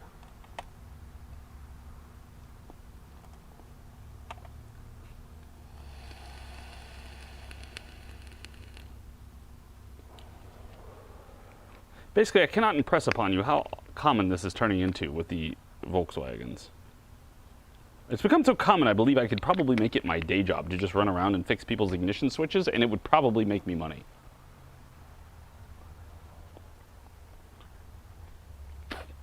especially if I came loaded with like 3 or 4 of those and already had them like in my hand. Be like, look, you take it to a shop, it's going to cost you,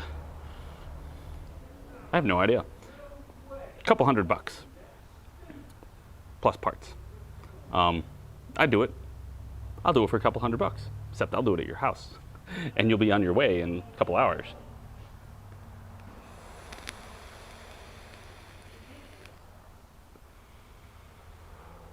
Or at your work, or at your wherever. The only thing that would suck is if it's raining. That would not be good. I have pondered the mobile mechanic thing. I really don't want to work out in streets and driveways and parking lots. It's just not my thing. But maybe.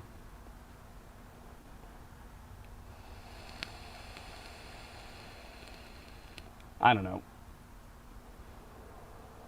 Thank you guys for all the likes and stuff. I very much appreciate it. It helps the stream immensely. And of course, keep coming back. I'm here.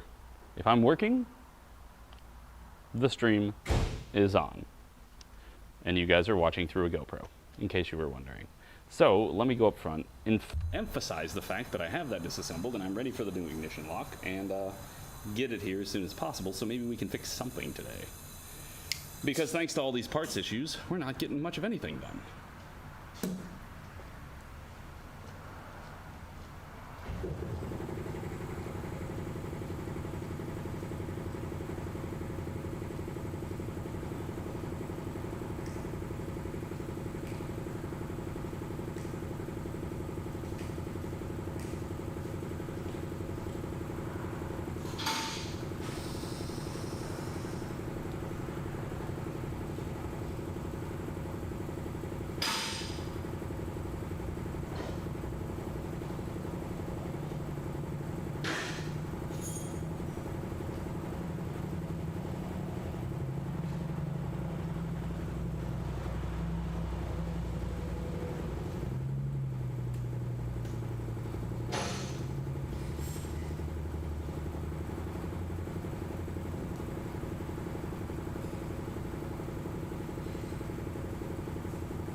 we have us an O2 extension.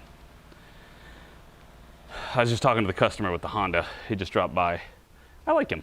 He's a nice guy. I think he knows what he's doing. He's just a little, I think he knows what he's doing. He's a very experienced hobbyist, is the short answer, versus a professional that has to do it all the time. So, can't be mad at him. Right, Noah? Because that's what Noah was before he started working here. I was just talking to the owner of the Honda. He's quite a neat, cool gentleman. I like him. He actually rebuilds air guns. He said he rebuilds guns, and I was like, oh, you're a gunsmith. He goes, no, air gun. Oh, okay. Brap brap versus pew pew. He's like, yep. I was like, that's awesome. But he swapped that motor out, and he did all the work because he's currently got a little Mitsubishi Spider Eclipse that he's tearing apart and just gonna basically tinker around with and replace the motor and stuff because it's blown up. He's got an Acura out there that he's driving that he's replaced the motor because it was blown up. Because he's like, I hadn't paid more than $400 for a car in a while, and I was like, me either. And he's like, yeah. Nothing wrong with that at all. I was like, whatever works, man. So I was like, I'm gonna keep trying with this. Hell yeah. I mean, he seemed like he knew what he was doing. The motor spot looked pretty clean. So. Yeah, I can't complain other than, I mean, like, other than the exhaust being so janky, but he even has a whole other exhaust manifold for it. But the problem is that manifold comes down and then it's got a different piping, so that what's currently there would have to be different. And so it would basically just be a header. But it's got the O2s that go in the right spot. So I wanted to test he brought me this O2 extension wire basically, so we can move the wire or the O2 back to the joint thing to see if that helps it. I don't expect it to, but at this point, maybe.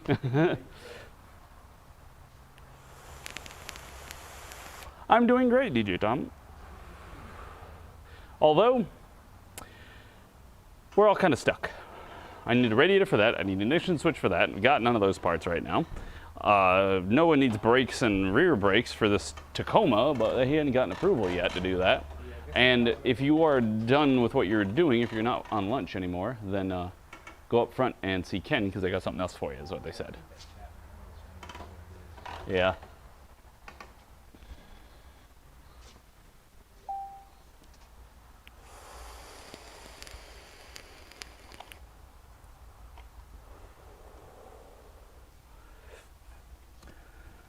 About car conversions? I don't know what I'm gonna know about that, but yeah, that's what Ken and all them were being jerks about it. They're like, did you make a new best friend? I was like, I certainly wouldn't mind hanging out with him.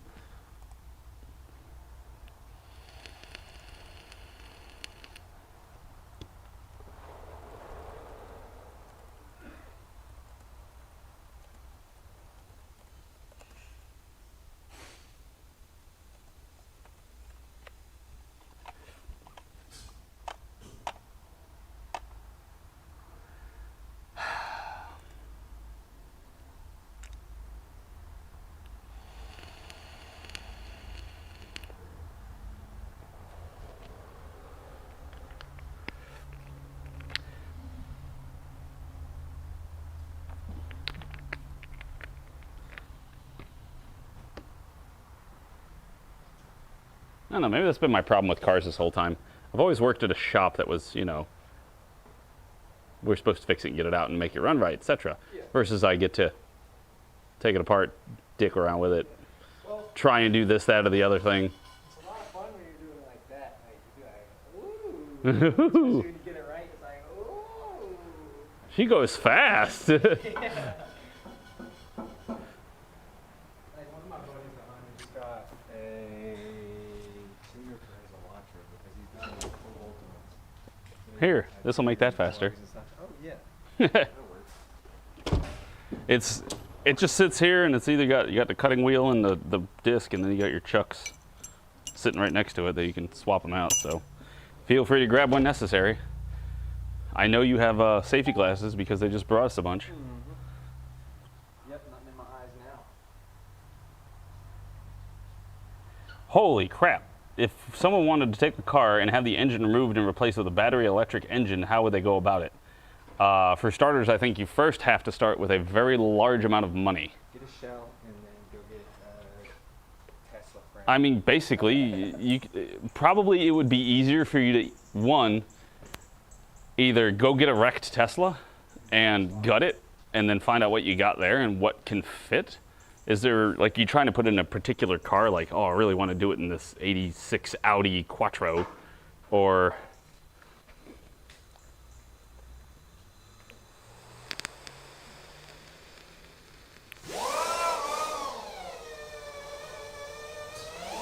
Is 30 too old to be getting started as an auto tech? No, it's never too old to get started. The only thing is, if you're 30, the only reason you would be too old isn't that you're old, it's that your body's worn out.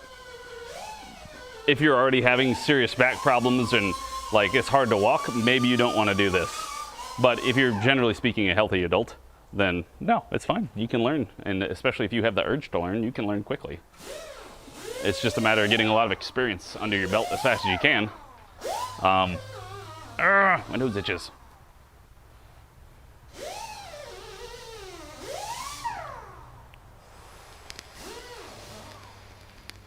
But like, geez. Basically, Tom, for whatever you're gonna do, it's gonna be really complicated.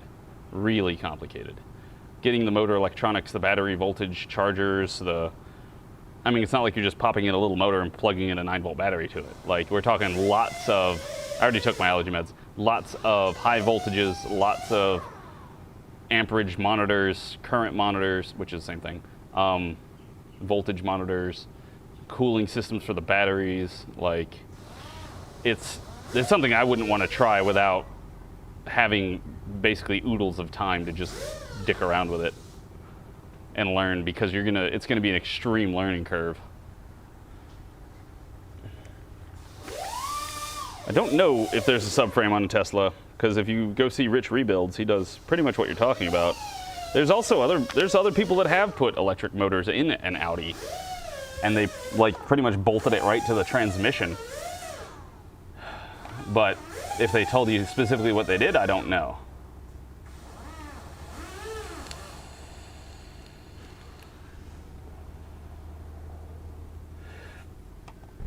The only thing, Logan, would be, can you afford the pay cut?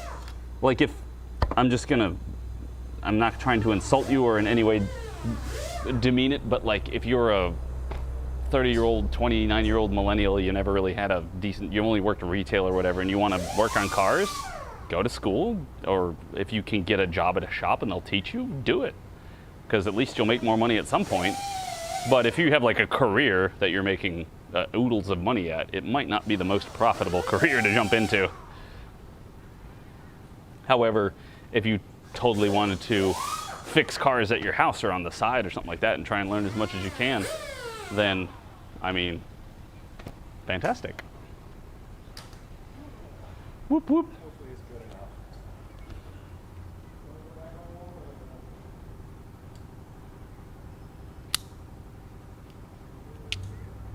I don't think there's any emissions testing on electric cars, considering they don't have a tailpipe. But one thing that I highly recommend that all gentlemen carry, a knife. This knife is, well, you can see where it's getting worn out on the sides. I got this last year for Christmas, I think. My wife got it for me. And because she knows I like pocket knives.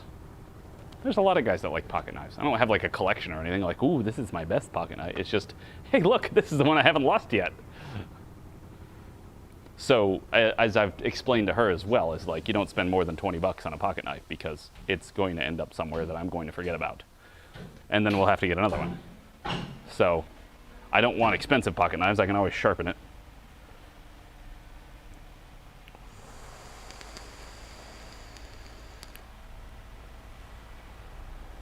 So age is just a number. I hate to say it like that, but age is just a number. There's some people that they're 30 and man, if they can get out of bed every day, it's a damn blessing. And there's some people that are 70 and they're running marathons and lifting boulders and working out like crazy, and they're fine. I hope to be that when I'm 70. About the only thing I got that's going wrong on any regular basis is I don't know. Nothing particular. Just that I want to get rid of this little, it's not exactly a, I have to like push out to make it do that. And even then it's not really that bad. It's mostly I just got to work on my posture. I mean, but hell, I'm almost 40.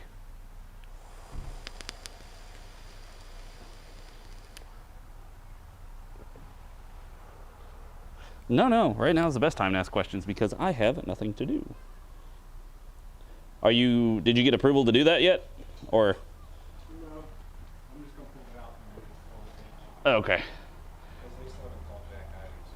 Ah. They're waiting. And then when you get that oil change done, we can pull in that A8 and check to see where 2 quarts went out of its almost 10 quarts, which I expected to have been burned. But an Audi A8 with I think it was a 6-cylinder supercharged, just a 3-liter, shouldn't be eating oil that fast with only like 43,000 miles on it. Oh yeah, that's a lot of oil. Yeah, 2 quarts, but it's been 6. We changed oil at 42, it's at 48, so 6,000 miles.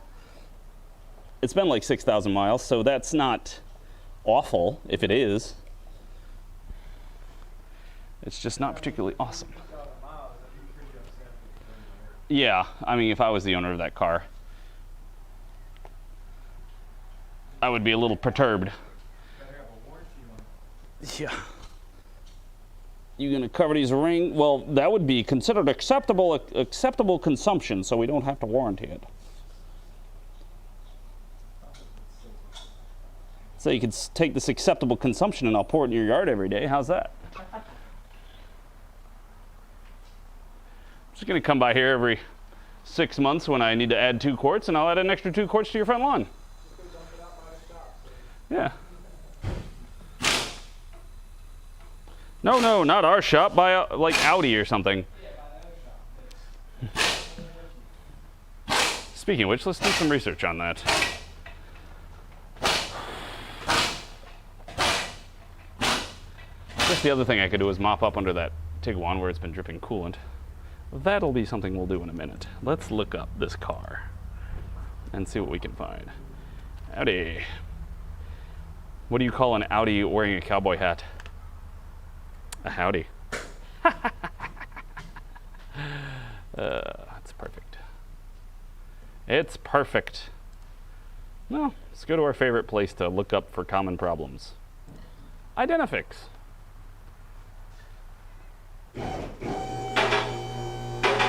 Oh, it's a 4-liter V8. My bad. It's a 4-liter V8 twin turbo. Let's see. Number 1, drive cycles. Number 2, coolant recirculation pump, V50. Number 3, reduced engine power. Number 4, front brakes. And number 5 is bank 1 head. What is bank 1 head about? Nothing. Oil consumption. Consumption. I can spell. Audi engine oil filling procedure. Oil leaks between engine and gearbox. Really? A TSB.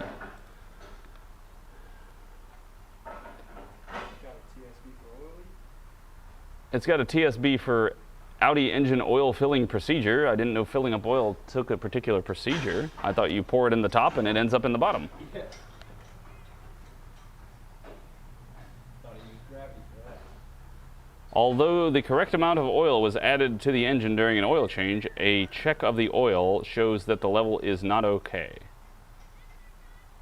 When an unapproved aftermarket speed filling device is used to add oil to the engine, the increased flow rates may force oil into the intake manifold or combustion chamber, creating a potential for engine damage. Wow, I've never known that.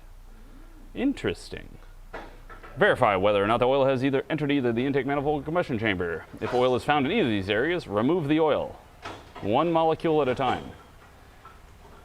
Fill the engine with the correct amount of oil as listed in the vehicle's fluid capacity table in ElsaWeb. When filling the engine with oil, use overhead oil dispensers, quart containers of oil, or oil filling containers that do not completely seal the filler cap receptacle on the oil separator or valve cover. Allow the oil engine to drain into oil pan. Check the oil levels correct before starting the engine. I've never heard of an oil filling thing that literally plugs into the top, so I guess we don't have to worry about that. Oil leak between engine oil and gearbox. Haha, this is more intriguing. Evidence of oil loss, leaks, or drips in underbody. Evidence of oil loss may appear in any of the following areas. Side on upper oil sump in area of lung bolts. Sealing flange securing bolts to upper oil sump. Thread in crankshaft to attachment of drive plate flywheel. Oil seal of crankshaft gearbox leaks. Technical background. This evidence is oil loss due to engines oil leaks between engine and gearbox. Product solution not applicable.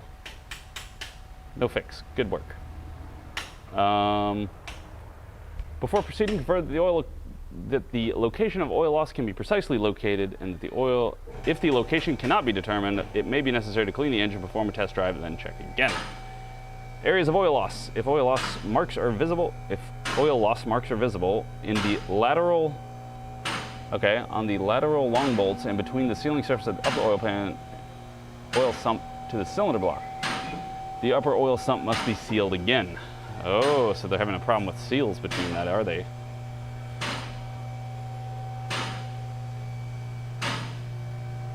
I want to make this bigger. I want to let you guys look while I'm reading.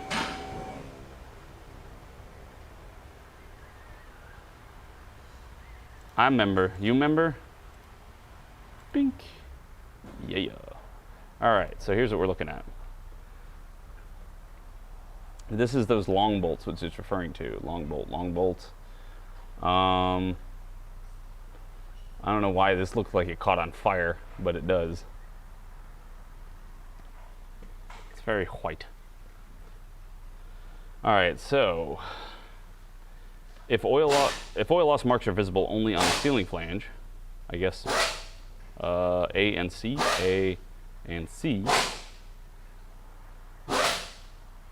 the leak is caused when oil from the illustrated areas, A and C, here and here, over the rubber seals, the oil seeps from position C over the partition line to position A. Note that there is an optimized sealant track in the area of the rubber seals. Are they a rubber seal? It's not a goop.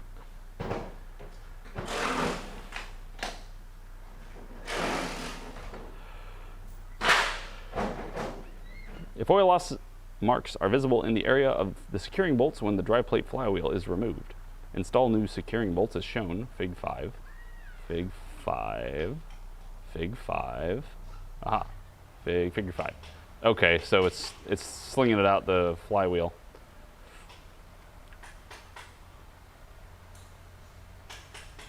So which ones are the new ones? Figure 6, new securing bolt for the dry plate. 2-mass flywheel, shorter bolt part number, long bolt. Oh, I guess so they're two different parts depending on which one you got.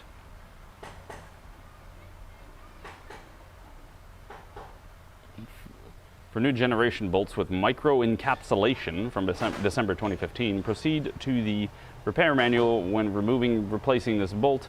Observe the cleaning guidelines for the threaded hole in the crankshaft. The bolt must be tightened with a hand wrench, as the speed of a pneumatic impact is too high and the sealant will not correctly cover the threads. Torque the bolts down to specification according to the repair manual. Oh, interesting.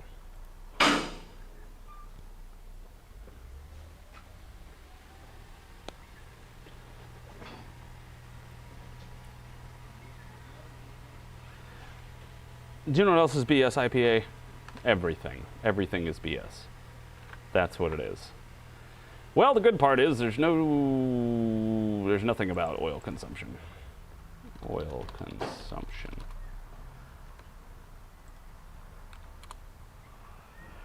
Just those oil loss.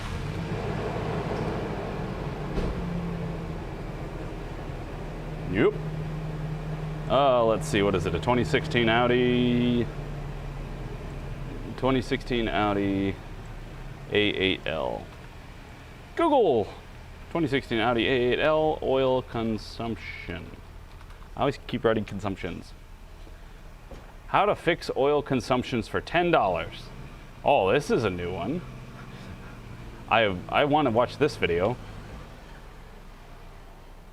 So I'm basically gonna for put, $10. some of this liquid moly in my car, and that's pretty much gonna be the gist of it. There's my old oil. I'm gonna put the new filter on. So he's just gonna put liquid moly in it?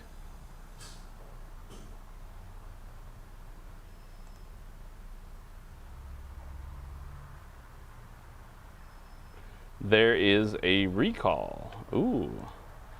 How can I...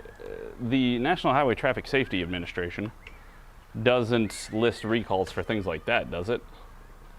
IPA? How can I tell if there's a dealer recall on something? Well, oh well. First thing we can do is look.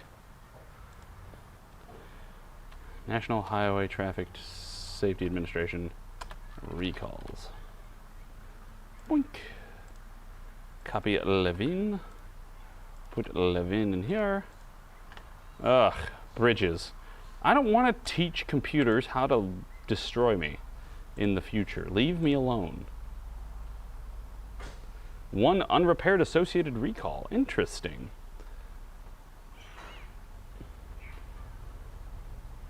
The engine compartment seal around the entire engine compartment may deform and dislocate under unfavorable circumstances. In rare case, the engine compartment seal may become loose and get in touch with hot parts of the engine compartment due to vibrations that occur during engine operation. This may result in an engine compartment seal and possibly adjacent components becoming scorched, creating a risk of a fire.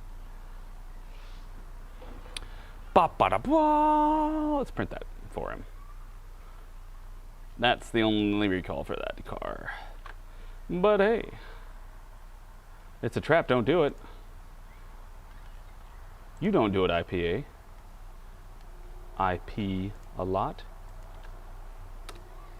There you go. Like, how do you guys tell if something's got a recall on a particular thingamabooger?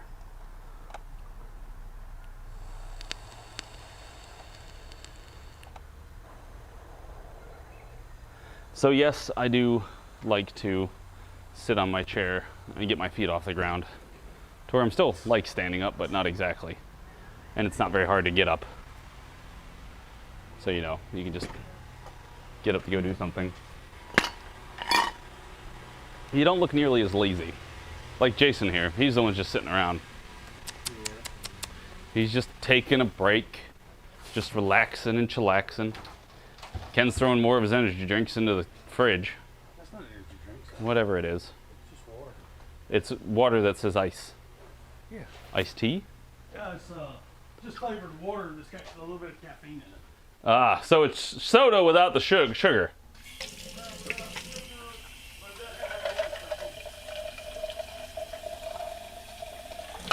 You know, fun fact,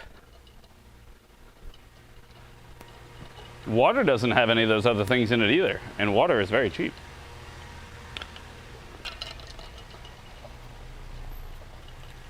What do you want me to fix? I don't know. Anything? Yeah. I would love to fix anything. Oh, what's the problem? No radiator, no ignition assembly. They're both taken apart. They're both ready for new parts. They just have no parts. What do you mean? Ignition to lock. David knows what it is. I always call it the wrong thing. Ignition lock assembly, I guess, is probably the most correct term.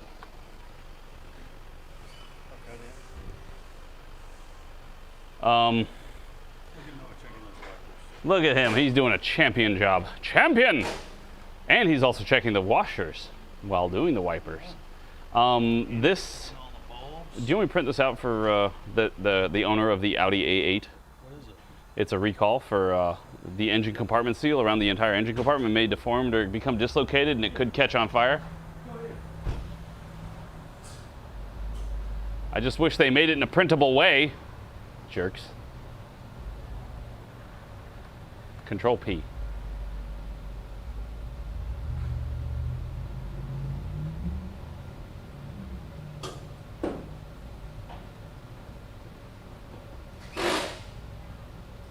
I don't want all this.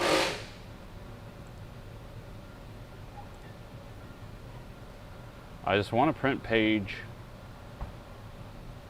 2, 3. Custom. 3. Yeah. Print. You're looking to buy a new or used car? Damn, it's hard to pick. There is no good. Don't ram into a Ford. Damn it, I got blow my nose. Oh, I got tissue. Yay.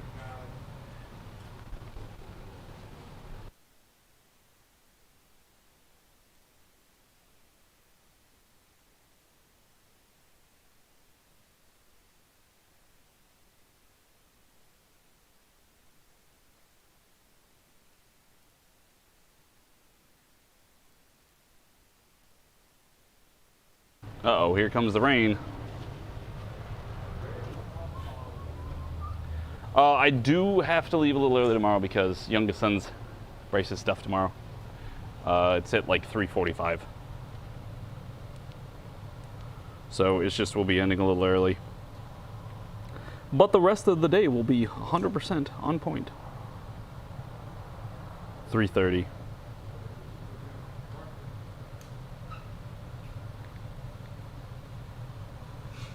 So I'll probably leave here at like 3-ish. Yeah, okay, I did unmute.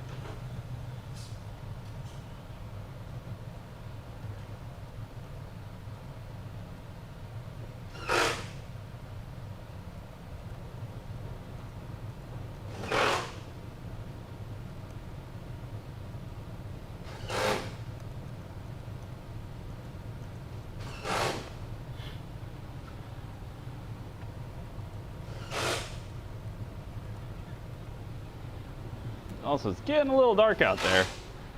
I'm gonna go check out this weather. If you're gonna strike me, lightning, you better do it quick, because I'm really fast. I can dodge you.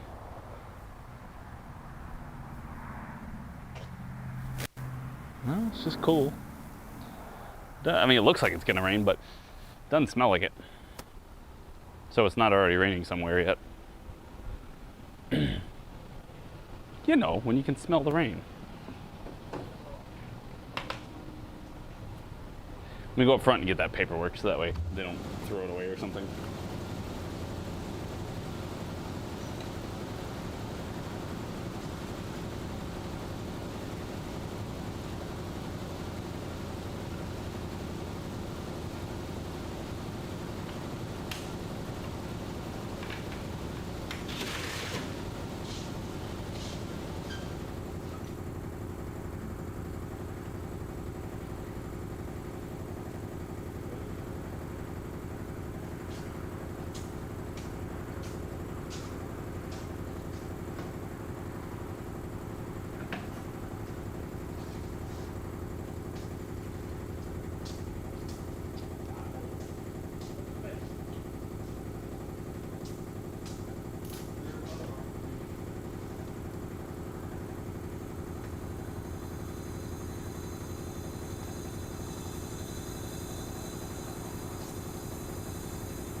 guys coming here to talk about our cover?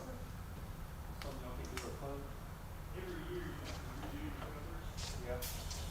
Things change, laws.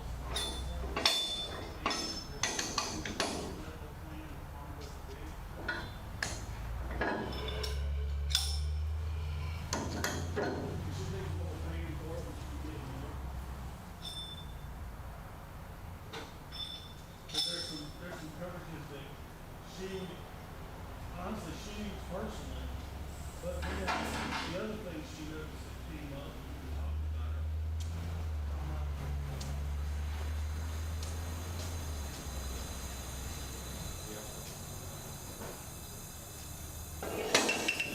Yeah. You know, that there should be a mental health condition in there too. I'm sure we've never had that. But it should be. This is important. Yeah.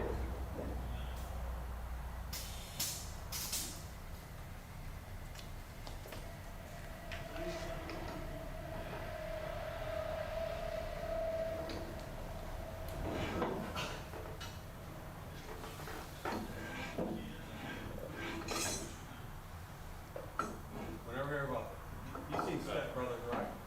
Oh my God! Don't remind him about Step Brothers. Dr. Angel Face? All right, so we have the new ignition switch on the way now. I went up there and pestered him, and well, the good part is at least the coolant in the engine is pinkish. Let's go dump this out.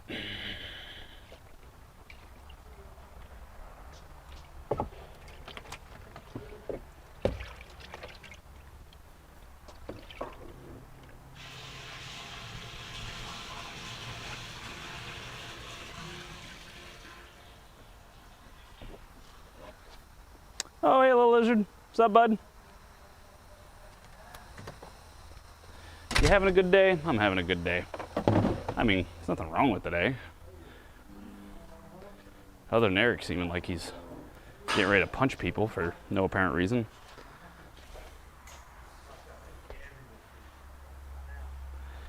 Hoi.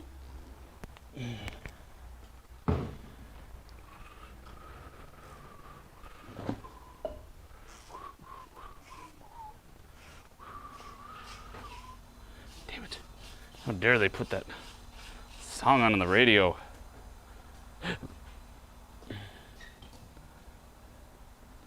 Well, hi, Isaiah.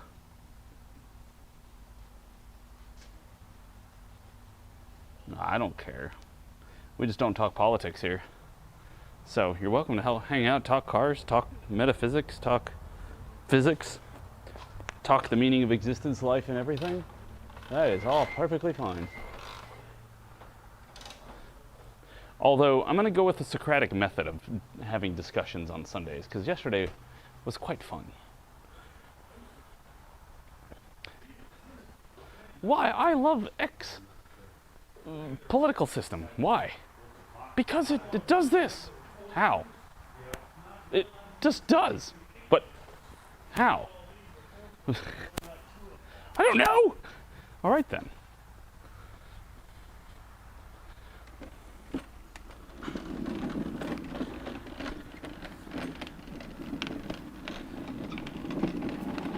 So you believe in a thing due to propaganda.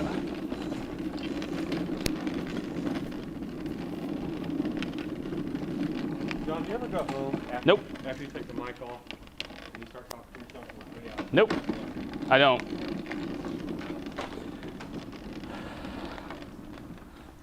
The only problem that I have with that when I get home is the wife will tell me sometimes, she's like, you're not in streaming mode, you can stop yelling. Okay. Or sometimes I'll start rambling about something where we're discussing and she's like, it's fine, I get it. Shut up.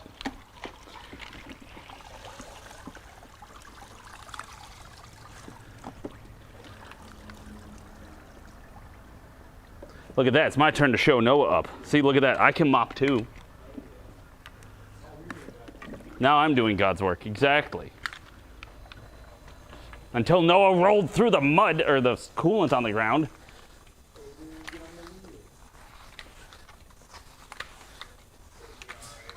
Yeah, it'll be fine.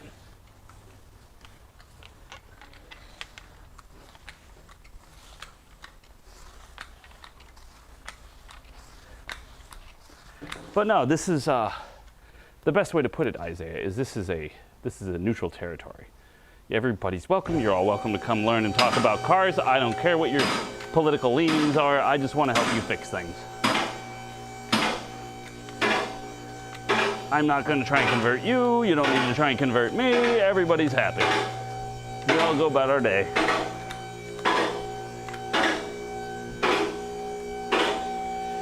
As Bill Maher said on his show, I posted in Discord yesterday or the day before, we gotta stop hating each other. That's it. I don't hate you guys or the other side or whatever. I just think they're wildly misguided. But it's getting extreme. Whoop. Although, Jason, did you see that Bill Maher episode yesterday or the day before? I don't know when his show's on.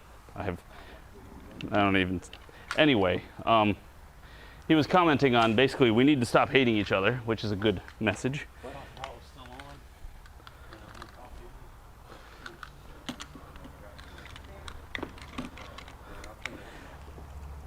Why are you ruining the coffee pot, Jason? What Bill Maher say? Just that we need to stop hating each other. Oh, fuck you, I hate you. Who said that? Bill Maher. Well, I mean, I agree with the premise. There's no reason to be angry with your neighbors for anything that they... dumb things.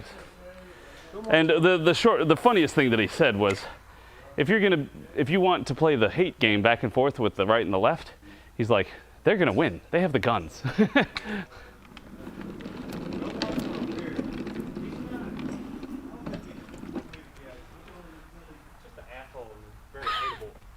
Just a very dislikable guy.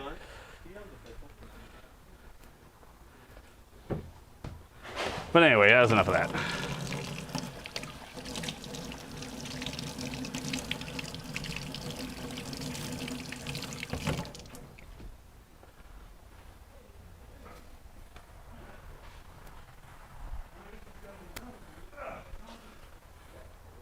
Look, I made a clean spot. It's so clean.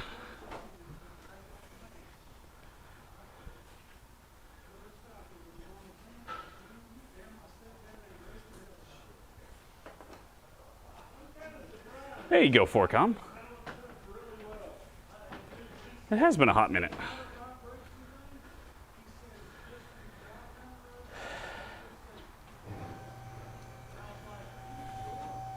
So yeah, we moved over to YouTube to make this a nice neutral territory where I play with the things that go vroom vroom vroom, and y'all get to learn some things about what goes vroom vroom vroom.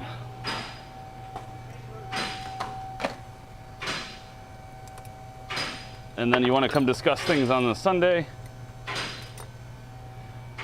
that is totally open.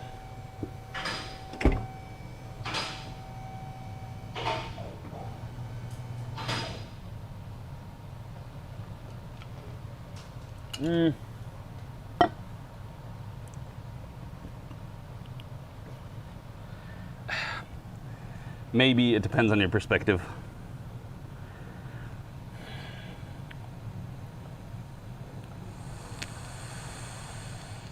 All right, that's enough of that. Calm down. We gotta worry about this Honda. This Honda. So, I'm gonna swap my battery and my vaporizer, so that way I can charge this up some before I go home. Because we've got about an hour or so left.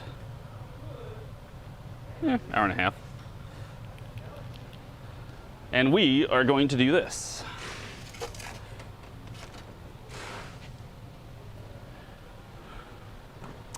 Wait a minute. Can I do this? Yoink. Oh.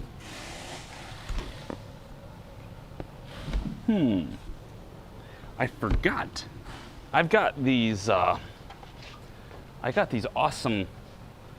these tracks on this toolbox. I can slide these things down some. And how wide is this? Oh, that's perfect. I could just get some wood and some slate screws, get a piece of wood back here, and basically make a little frame for my whiteboard to fit on here like so. So that way I can just, the only pain in the butt part would be like, I don't even think that would be bad. Let's try it. Other than not being able to have things hang over the edge. But is this irritating to write on? No, it's fine. Yeah, we could totally work with that.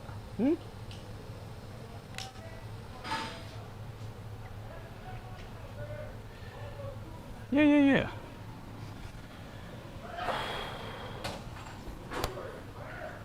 But, other than that, so, we're going to look at this Honda's situation, and we're going to write down some things that we know. What have we done? We'll just do this way.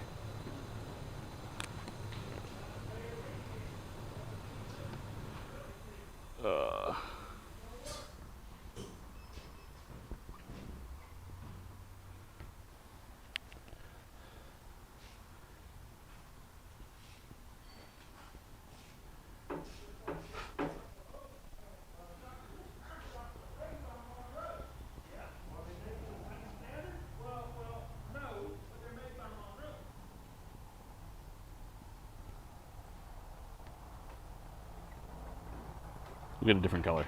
So we've checked thus far. We checked the map sensor. We checked the idle air control thing. Air leaks. We smoked it.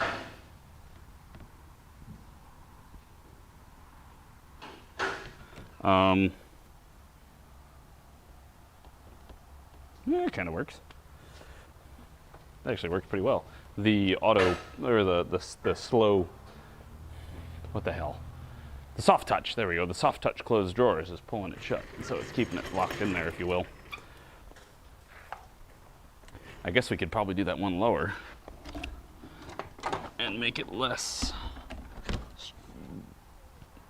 Nope, that didn't work. It's the wrenches in here that are saving that. Keeping it from sliding down too much. All right, can anybody think of anything else that I did to it that I haven't named yet? Because we are having to case study this frickin' Honda, which shouldn't be this bad. So we did the map sensor, we did the intake air leaks, or for air leaks in the intake. We did check the idle air control valve. It's there. It seems to be fine. It doesn't look bad. I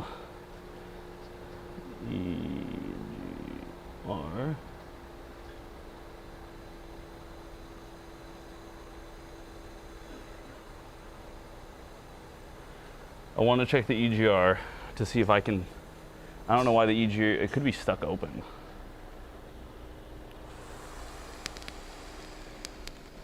Guess I'll have to pull it off. That's something else we can check. We got our O2 sensor.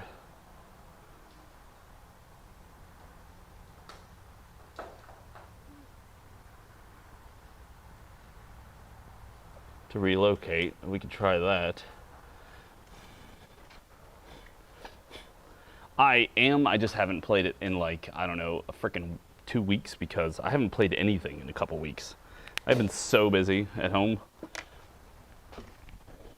between baseball and grocery shopping and everything else.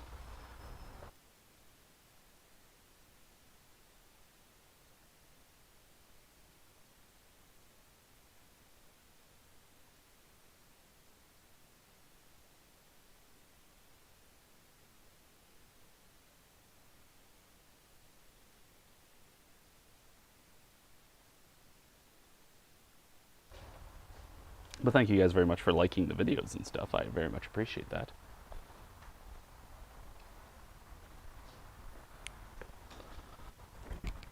So we have not checked, not done.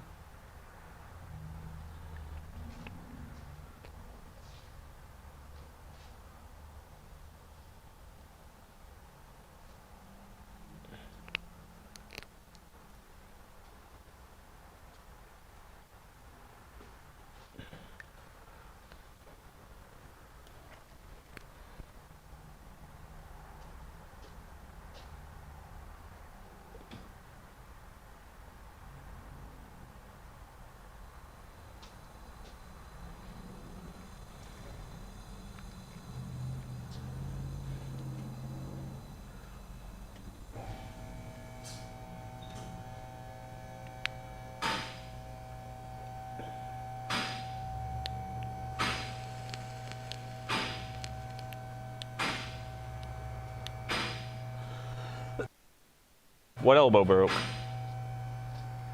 But yeah, that tends to be how cars go down the way. What else did we look at?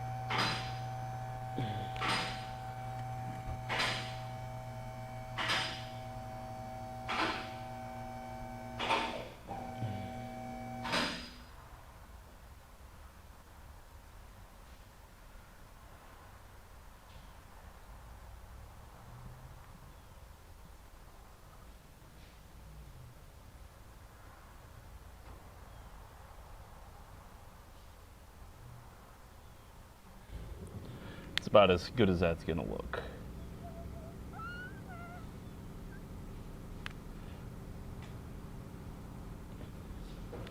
Obviously, I'm no pinstriper. I wonder how straight of a line I can make.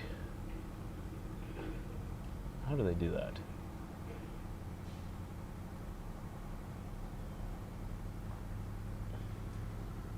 Not bad.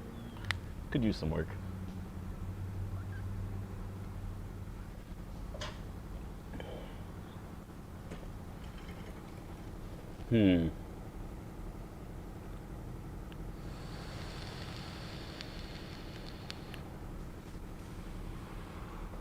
What else am I missing from my list? The intake manifold, water connection elbow.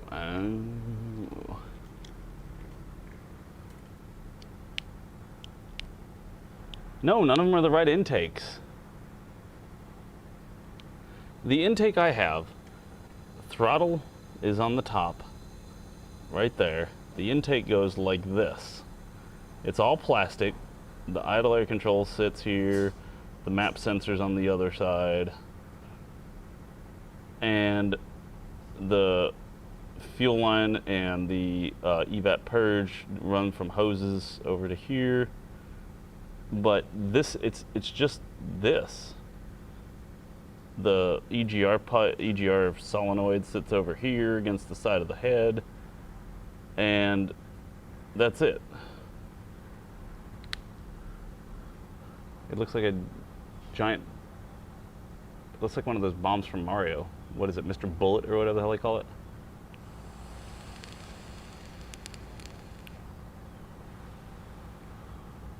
All those videos had, like, they were like really older Hondas. This one's a 2001. I didn't see anywhere that it could even have that little idle adjustment screw, because this bolt, this throttle, bolts directly to the bloody intake. Which, I mean, all throttles don't bolt directly to the bloody intake, but I don't see where else you could adjust it. Where in those videos that it says, you know, hey, look here.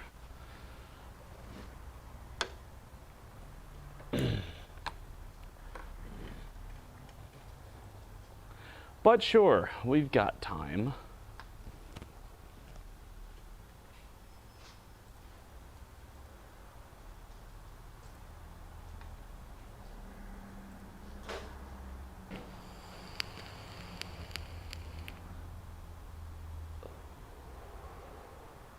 It's not even the same engine. It's not even close to the same engine. Nor is it the same throttle. not the same idle air control. Yeah. This one's really different. That last video is really different. What about this one?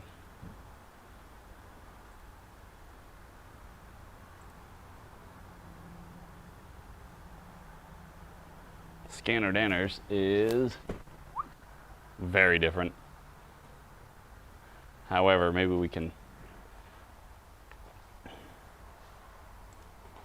check some scope data.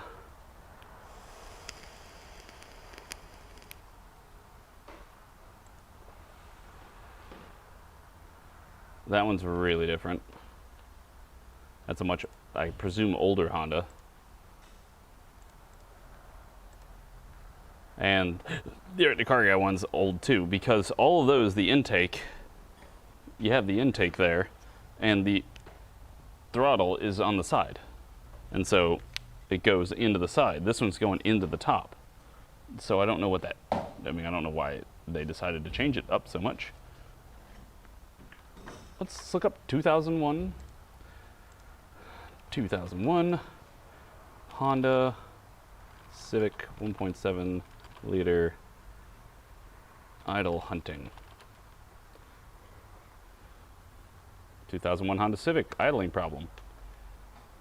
Hey there guys, it's been a while since I've posted a... It's been a while, really long time since I have posted a video. So, anyways, now I have a little problem with the map sensor. It's a sensor that goes over there. Yeah. Because the car's idling pretty bad. So, I think that's pretty much it. So yeah, I'm gonna fix that as well. It starts off pretty good,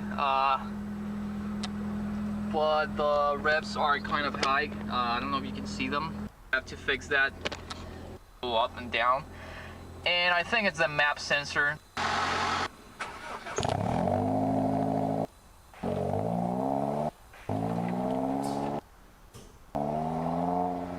All this was not helpful.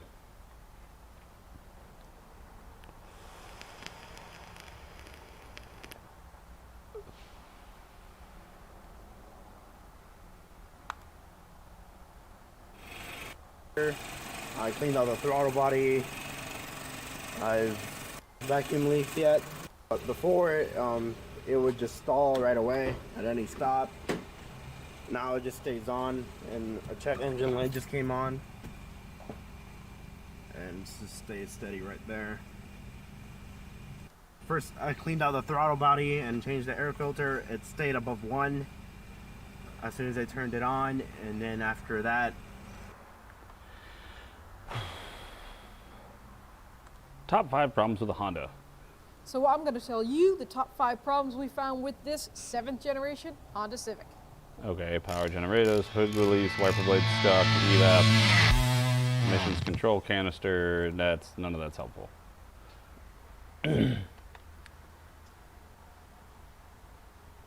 Slightly mangled, it's got a different intake, surging up and down, pour.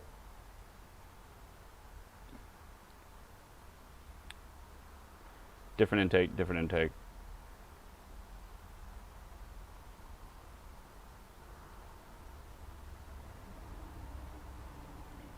Different intake. Different, not that.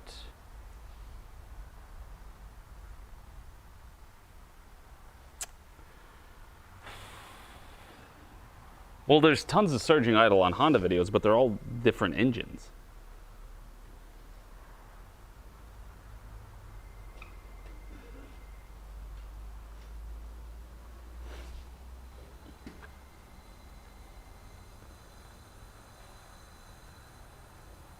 Yeah, but that little thing that they spin under the cap's part of the idle control. It's like it's part of the IAC.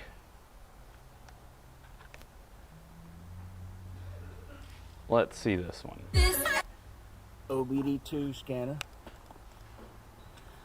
All right. Plug them one by one.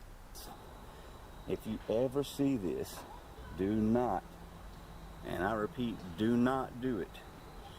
They had a piece of flipping tape silver tape down here to tape off that air port for the idle air control. See that hole down in there? Right there? It had a piece of silver tape on it. If that had sucked in the engine, nothing good would have come of it. That's what it's going to look like. This one, the Phillips heads were so rusty, there was just no take toast. There was no fixing it. You can see one bolt rung off and the other one in the car. And did an idle real. All right, that didn't help. Oh, I mean, like, it's different.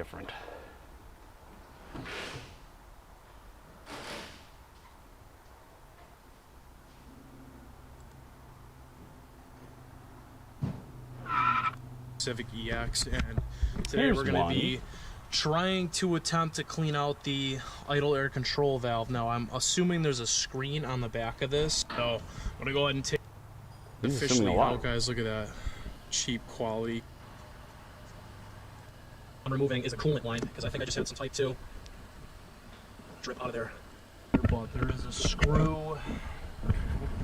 I don't have a light, but it's alright. So here is the idle air control valve, guys. As you can see, there's some gunk and crap right in there that I'm going to clean out, and then there is some carbon right in one of those chambers, because looking at that, it's kind of shot. You can see there is some carbon in there, and then there's gunk all in there. Alright, so for now on to the cleaning. Get all that gunk and crap out of it. Back on, make sure the top hose is for the coolant, so just plug that. Not particularly helpful either. Seems like nobody on YouTube has this problem.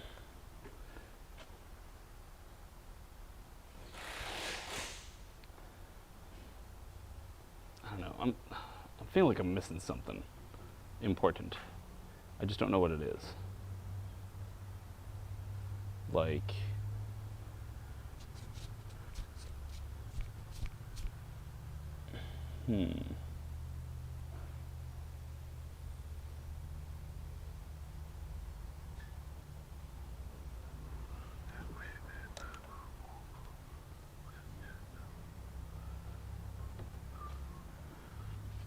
I'd like my whiteboard to be nice and clean. But I don't think it's just the idle air control motor. Or the idle air control at all, honestly.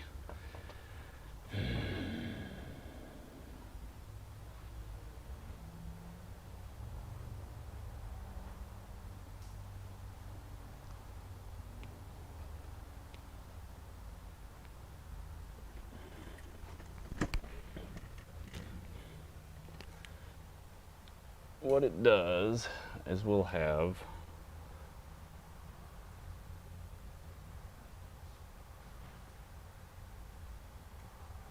I gotta pay more attention to cold start, but it seems like the RPMs go, what, let's see, 1500 and then 500?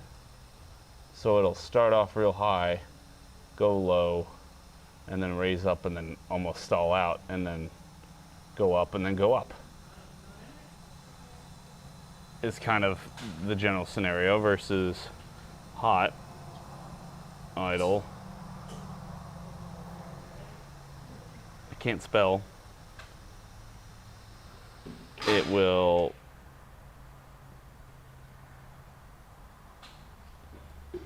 stay high and then vroom, vroom, vroom, vroom, vroom. You know, do that kind of surging crap.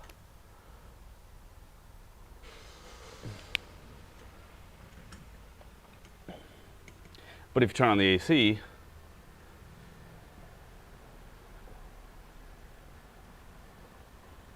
it'll level it out. So the question, I guess, then resides in what exactly happens when the AC kicks on. How does it, what does it do to raise the idle? I assume it's just the ECU. We can scope the ECU or scope the idle control motor. Because it's a damn motor, or a valve that lets it changes with electrical signals.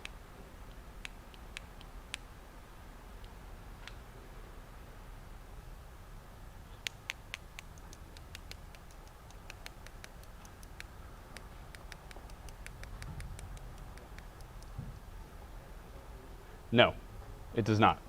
The idle air control motor is 3 screws with a 3-wire plug going to it and 2 coolant lines going to it. It looks precisely as such.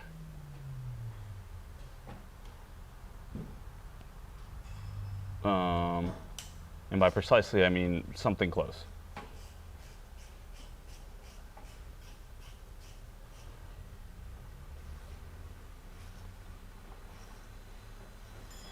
Something in this variety. 3 wires, that's the plug, then you got the 2 coolant hoses that come in here, and then it's got 2 ports here, and then 1 big port here into the head. Can you see that, or do I need to turn it up for you? So this is what it looks like from the side.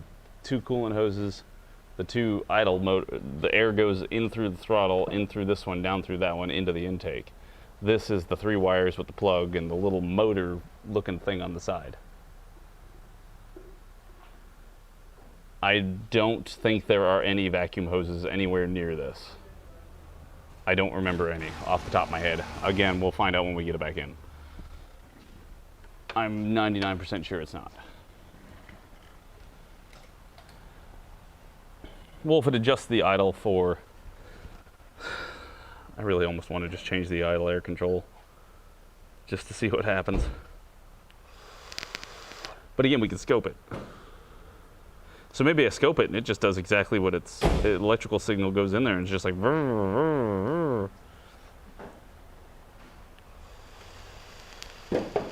all the vacuum connections are, there's a little vacuum connection that goes to the PCV, or sorry, the EVAP.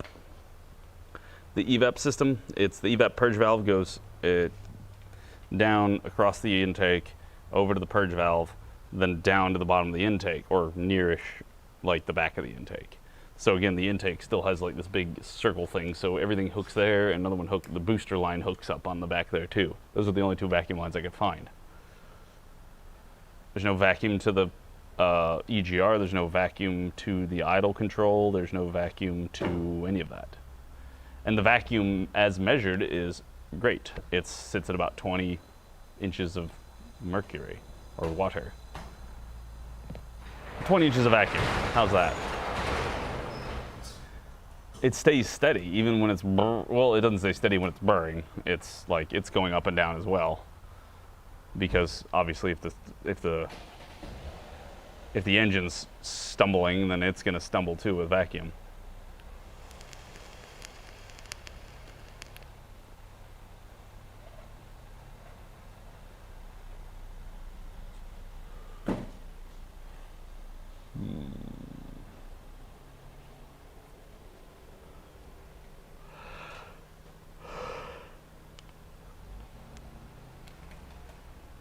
Okay, Apex, calm down. Inches of water then. It has run correctly with this new motor in it.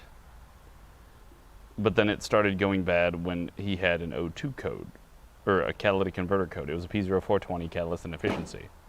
And he said that it started running bad around there, which doesn't make any sense because a P0420 wouldn't make it run bad, it would just make it have a check engine light. And even if anything happened with the cat, if it was plugging up the exhaust, it wouldn't matter because we have a totally different exhaust system on here now. We have a header with goes down to a thing, and so there's 2 things I want to try. One is to relocate the O2 sensor downstream a little further into a common pipe that reads all the cylinders and also puts it directly into the airstream of the exhaust, which currently the only reason you can't put it directly into the airstream in the manifold that it's got is because it literally won't fit.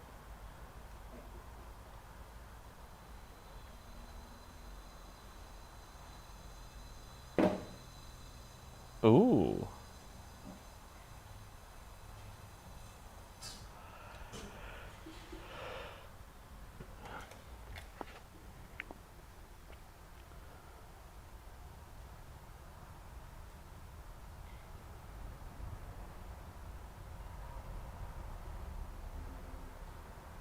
So why would it stumble if you stepped on the gas?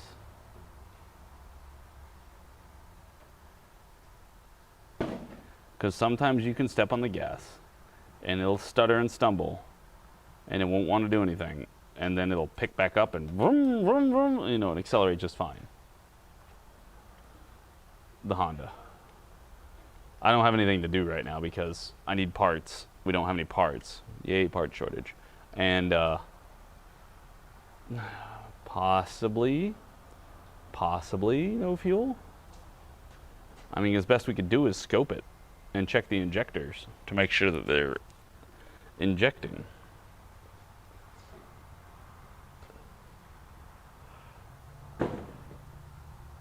But if they're not injecting, because I was looking at the scanner and the scanner data was showing the milliseconds of injection, it was like fluctuating between 2 and 0. It'd be like 2 and 0, 4 and 0, not 4 and 0, but like 2.4 and 0, 2.3 and 0, 2.3, 2.4, 2.2, 0, 2.4, 0. But I don't know if that's a cause or a symptom, you know? Well, it's not consistently lacking it, if that's the case.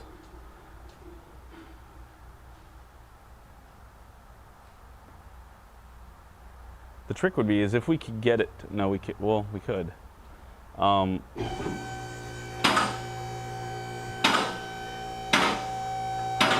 Yeah, but all I can do at this point is do a fuel pressure test.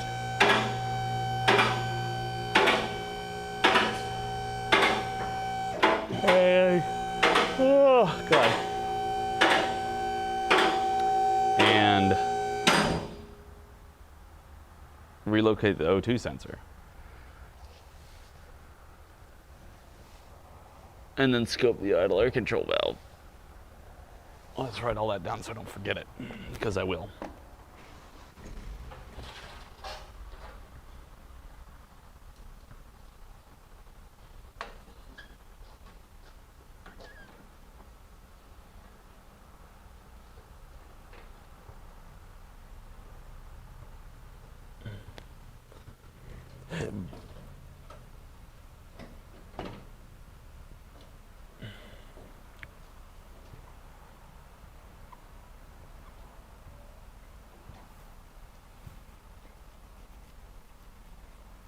What did I say? Scope the IC, relocate O2, and fuel pressure.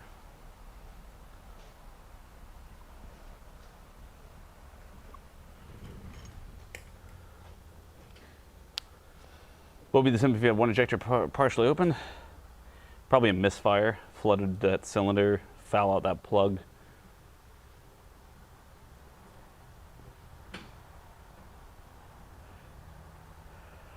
Yeah, it's stuck open too.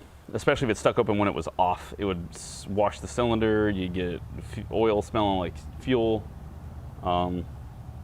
We've had that in Audis. Like we have it's kind of seems to be more of a common problem in some Audis where you get a fuel pump, the high pressure fuel pump starts leaking at its pump seal, and so it starts letting fuel pass through the pump seal into the back top of the engine, washes down into the oil itself, and then it dilutes the oil, and so then it dilutes the oil, so it burns and consumes the oil.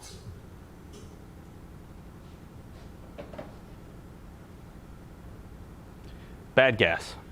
I mean, that's a possibility as well. Totally is. It's just so odd. Do you want a drill?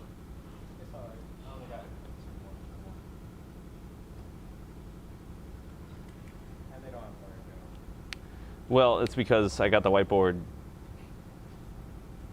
last week. I think I got it last week. Yeah, I think I brought it in Sunday of last. Not this past one, but the one before that. We used it when we were doing the charger.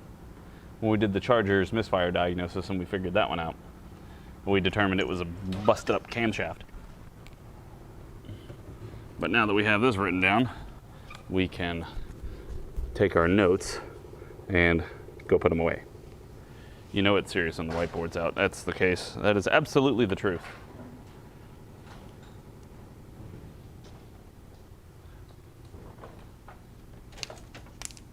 Nuts. No, don't fall. Quit following everything.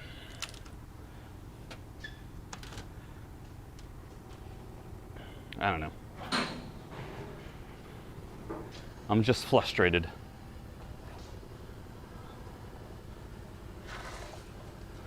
I'm frustrated, as we've described that many times. Frustrated is the combination of frustrated and flustered.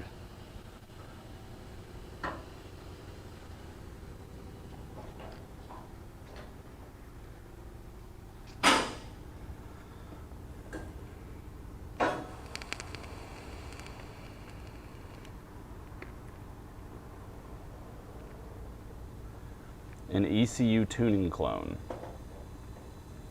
I wonder if that's what we need to do on that car, is tune it.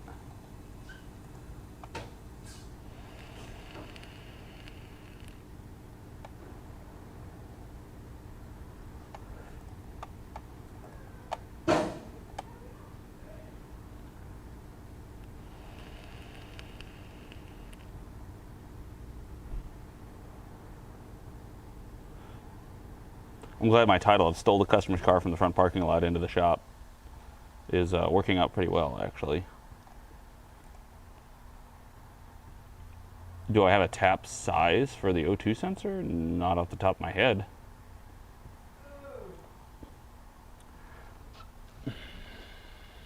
But I would like to thank you, gentlemen, for your likes and support of the channel and sitting here with us.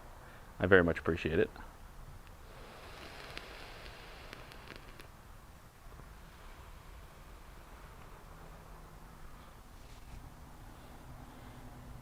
We'll get there. Woo!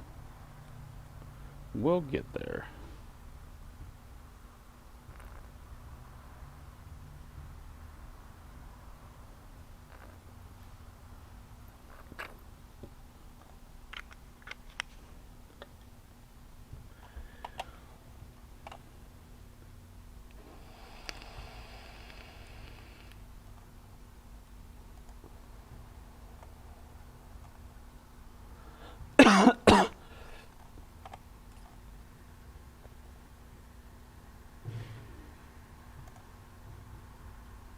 Well, we get a couple little shorts out today, so that's good.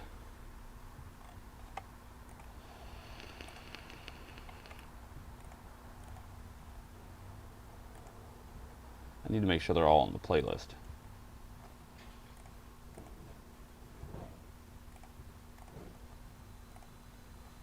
That one definitely is. Shorts, save, good.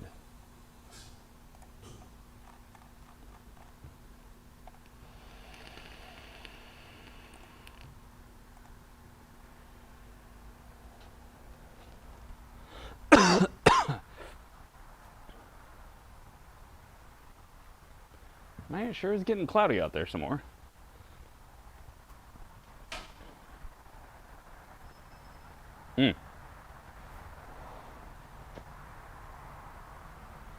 We should go play baseball. It's like great weather for it. It's cloudy, sun's not in your eyes.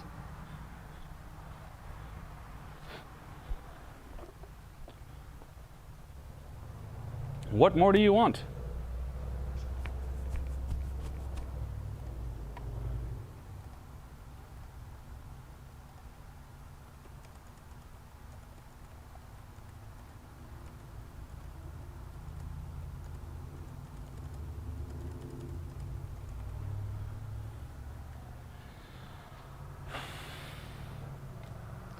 So the real question is, hi, how are you guys? How has the supply shortages affected you? I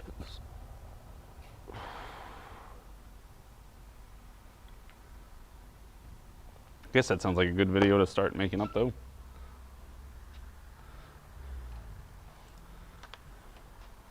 On here. So I have this question for you guys that are out there in mechanics. How is the supply shortage affecting you? Or the parts shortages? Because, like, at the moment, both of these parts, which are normally in stock, historically normally in stock, out of state. Florida, places like that. Need a radiator, need an ignition, lock assembly, and the radiator I'm not super upset about because it's kind of an unusual thing to change in a Tiguan, or at least that I've experienced, and I've worked on many of them. And yeah, but all of us have noticed that it's becoming more difficult to locate parts. Most of them are either out of state, out of town, not in stock, just straight up don't have them. And we're having to get creative in some instances. But what are you guys seeing out there? I'm just curious. So thanks for watching, and leave some comments below, and feel free to respond. Why make videos at all? Why not? Also, let me go get my flash drive.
I would also hope it will install itself.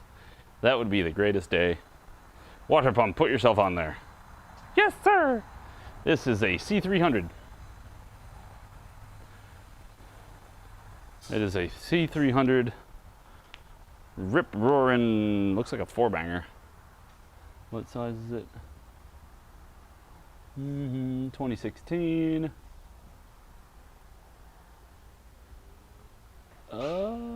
2 liter. 2 liter. What's wrong with it? It's just maintenance. No, he's doing oil change. We had another Mercedes earlier. Eric was, what kind of Mercedes was that? Yo, Eric, what year is that Mercedes that you've been fussing with all day? 2011 E350 with a 3.5 liter V6, I believe. It's a V6. Yeah, 3.5. In the morning, because I've already got all the shit laid out to do it. He had a intermittent misfire, and he compression test. He did. He didn't do a leak down test, but he did a compression test, swap coils, swap plugs, just to cover your bases. And so he was finally I just got to swap injectors because that's the only thing left at this point for the intermittent misfire. When he moved it, it was cylinder 3 that was misfiring, and so he moved it, and the thing he noticed when he had taken the injectors loose was that the number 5 injector had like oil or something in it. And so he cleaned out the connector, cleaned out the injector connector, blew them all out and stuff like that, put them back together, like swapped the injectors, put it back together, and it runs fine. And he's like, I'm not sure if it was the injector that was bad or if it was the oil in the connector. And he's also not 100% sure that the misfire detector was reading the right cylinder, because he might have been working on the wrong cylinder this whole time, going off of what the scanner was saying was the bad cylinder. But 3 and 5 weren't anywhere close in the firing order, he says, so I don't know. It's an odd one. It's an odd one. But it's running fine now, so I guess. It's still here, so I don't know what else he's doing to it. So, yeah. If you have a misfire on a Mercedes, check your electrical connectors on the injectors if you can get to them. Make sure they're not full of oil or something. Also, I know that that's a problem with transmission controllers on Mercedes and, well, generally Chrysler products. how do the plugs look? I assume they looked all right if he didn't change them. Yeah, but I don't know enough about the Mercedes to do that, so it would just be like a really quick one. Maybe. I don't want to get in Eric's face though. He's been grumpy all day. When he's in a more chipper mood, it might be more entertaining. Oil wicks up the wire into the TCU and shorts it out. Yep. And then you need a transmission control unit. And you are very sad.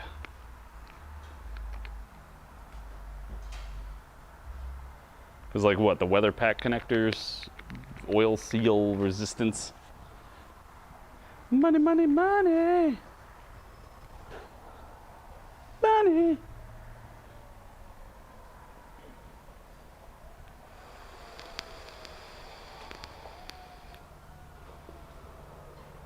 So yeah, once he gets that out of there, we'll pull the Honda back in, I guess. It's only it's 4:30 though. We might just pull it back in. Noah's gonna go spend all that credit card money in a hot date.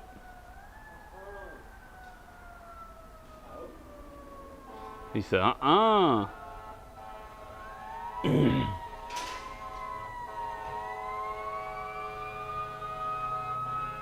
Fire truck? Where's the accident?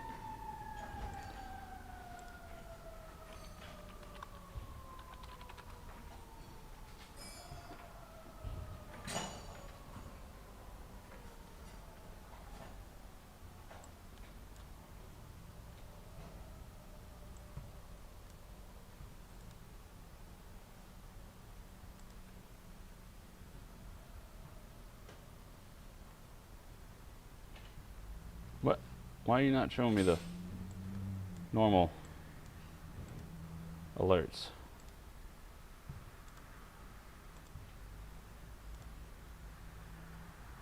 Nope. Nope.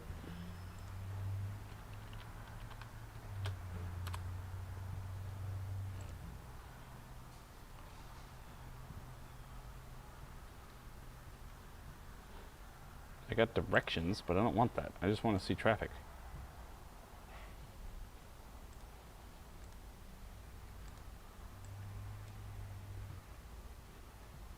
Why are you not showing me traffic anymore, Mr. 511SC? Normally you do. Why have you decided to stop?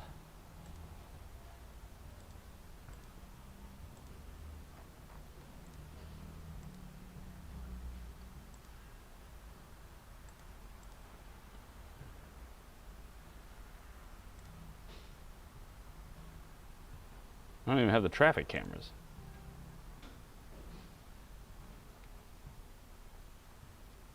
Although everything looks pretty clear right now.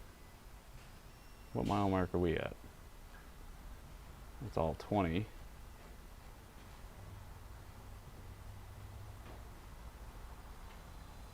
Ah, there we are.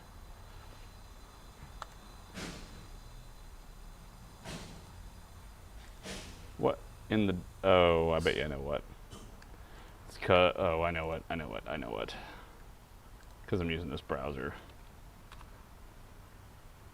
I need to let it.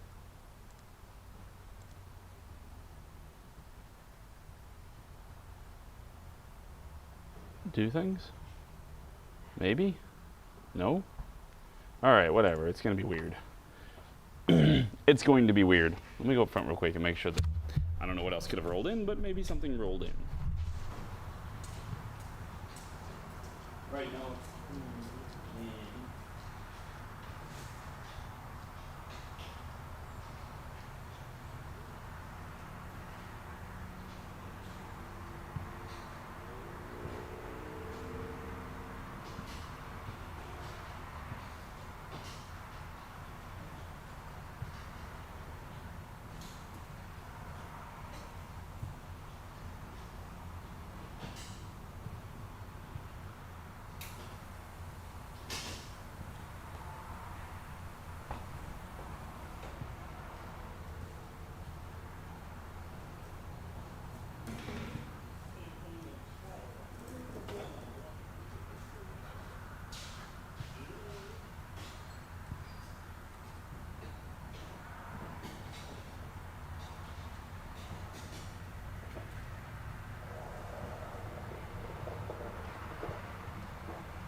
I haven't.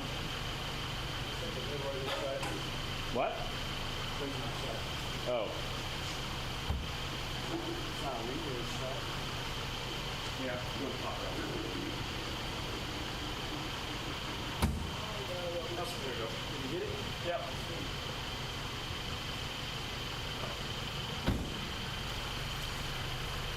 Flash drive.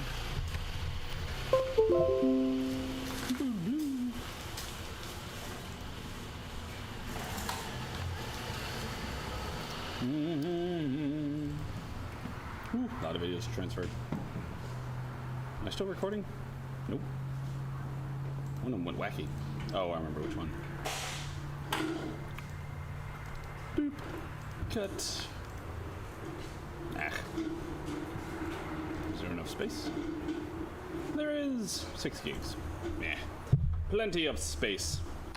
Fantastic.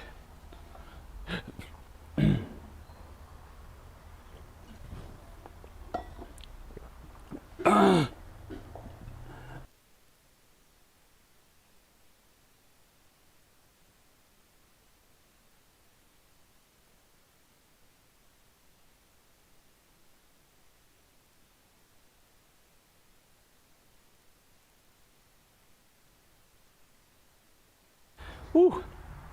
It's best to drink the water and not inhale it. Inhaling water doesn't typically go too well. I know I was muted because I didn't want to blow out your eardrums with me hacking it up.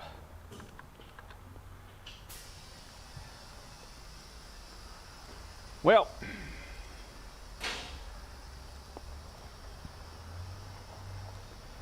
we got some stuff to do, so some other stuff to do. It's 4:40, close enough to the end of the day. We'll go ahead and call it for today. Pick it up tomorrow with the Honda. I'm gonna go make sure we have the freedom to pull it in and that nothing else is going there. Like we don't need to get another oil change in immediately or whatever, because that would be typical. So thank you all for joining me. I appreciated it, and hope to see you all tomorrow. Don't forget to leave a thumbs up, or maybe do it on the video after it's done. I don't care if you want to, but I appreciate it. So drive safe and make sure that you don't take a coolant bath when you're working on cars. Have a fantastic rest of your day. I'll see y'all in the morning. Bye-bye.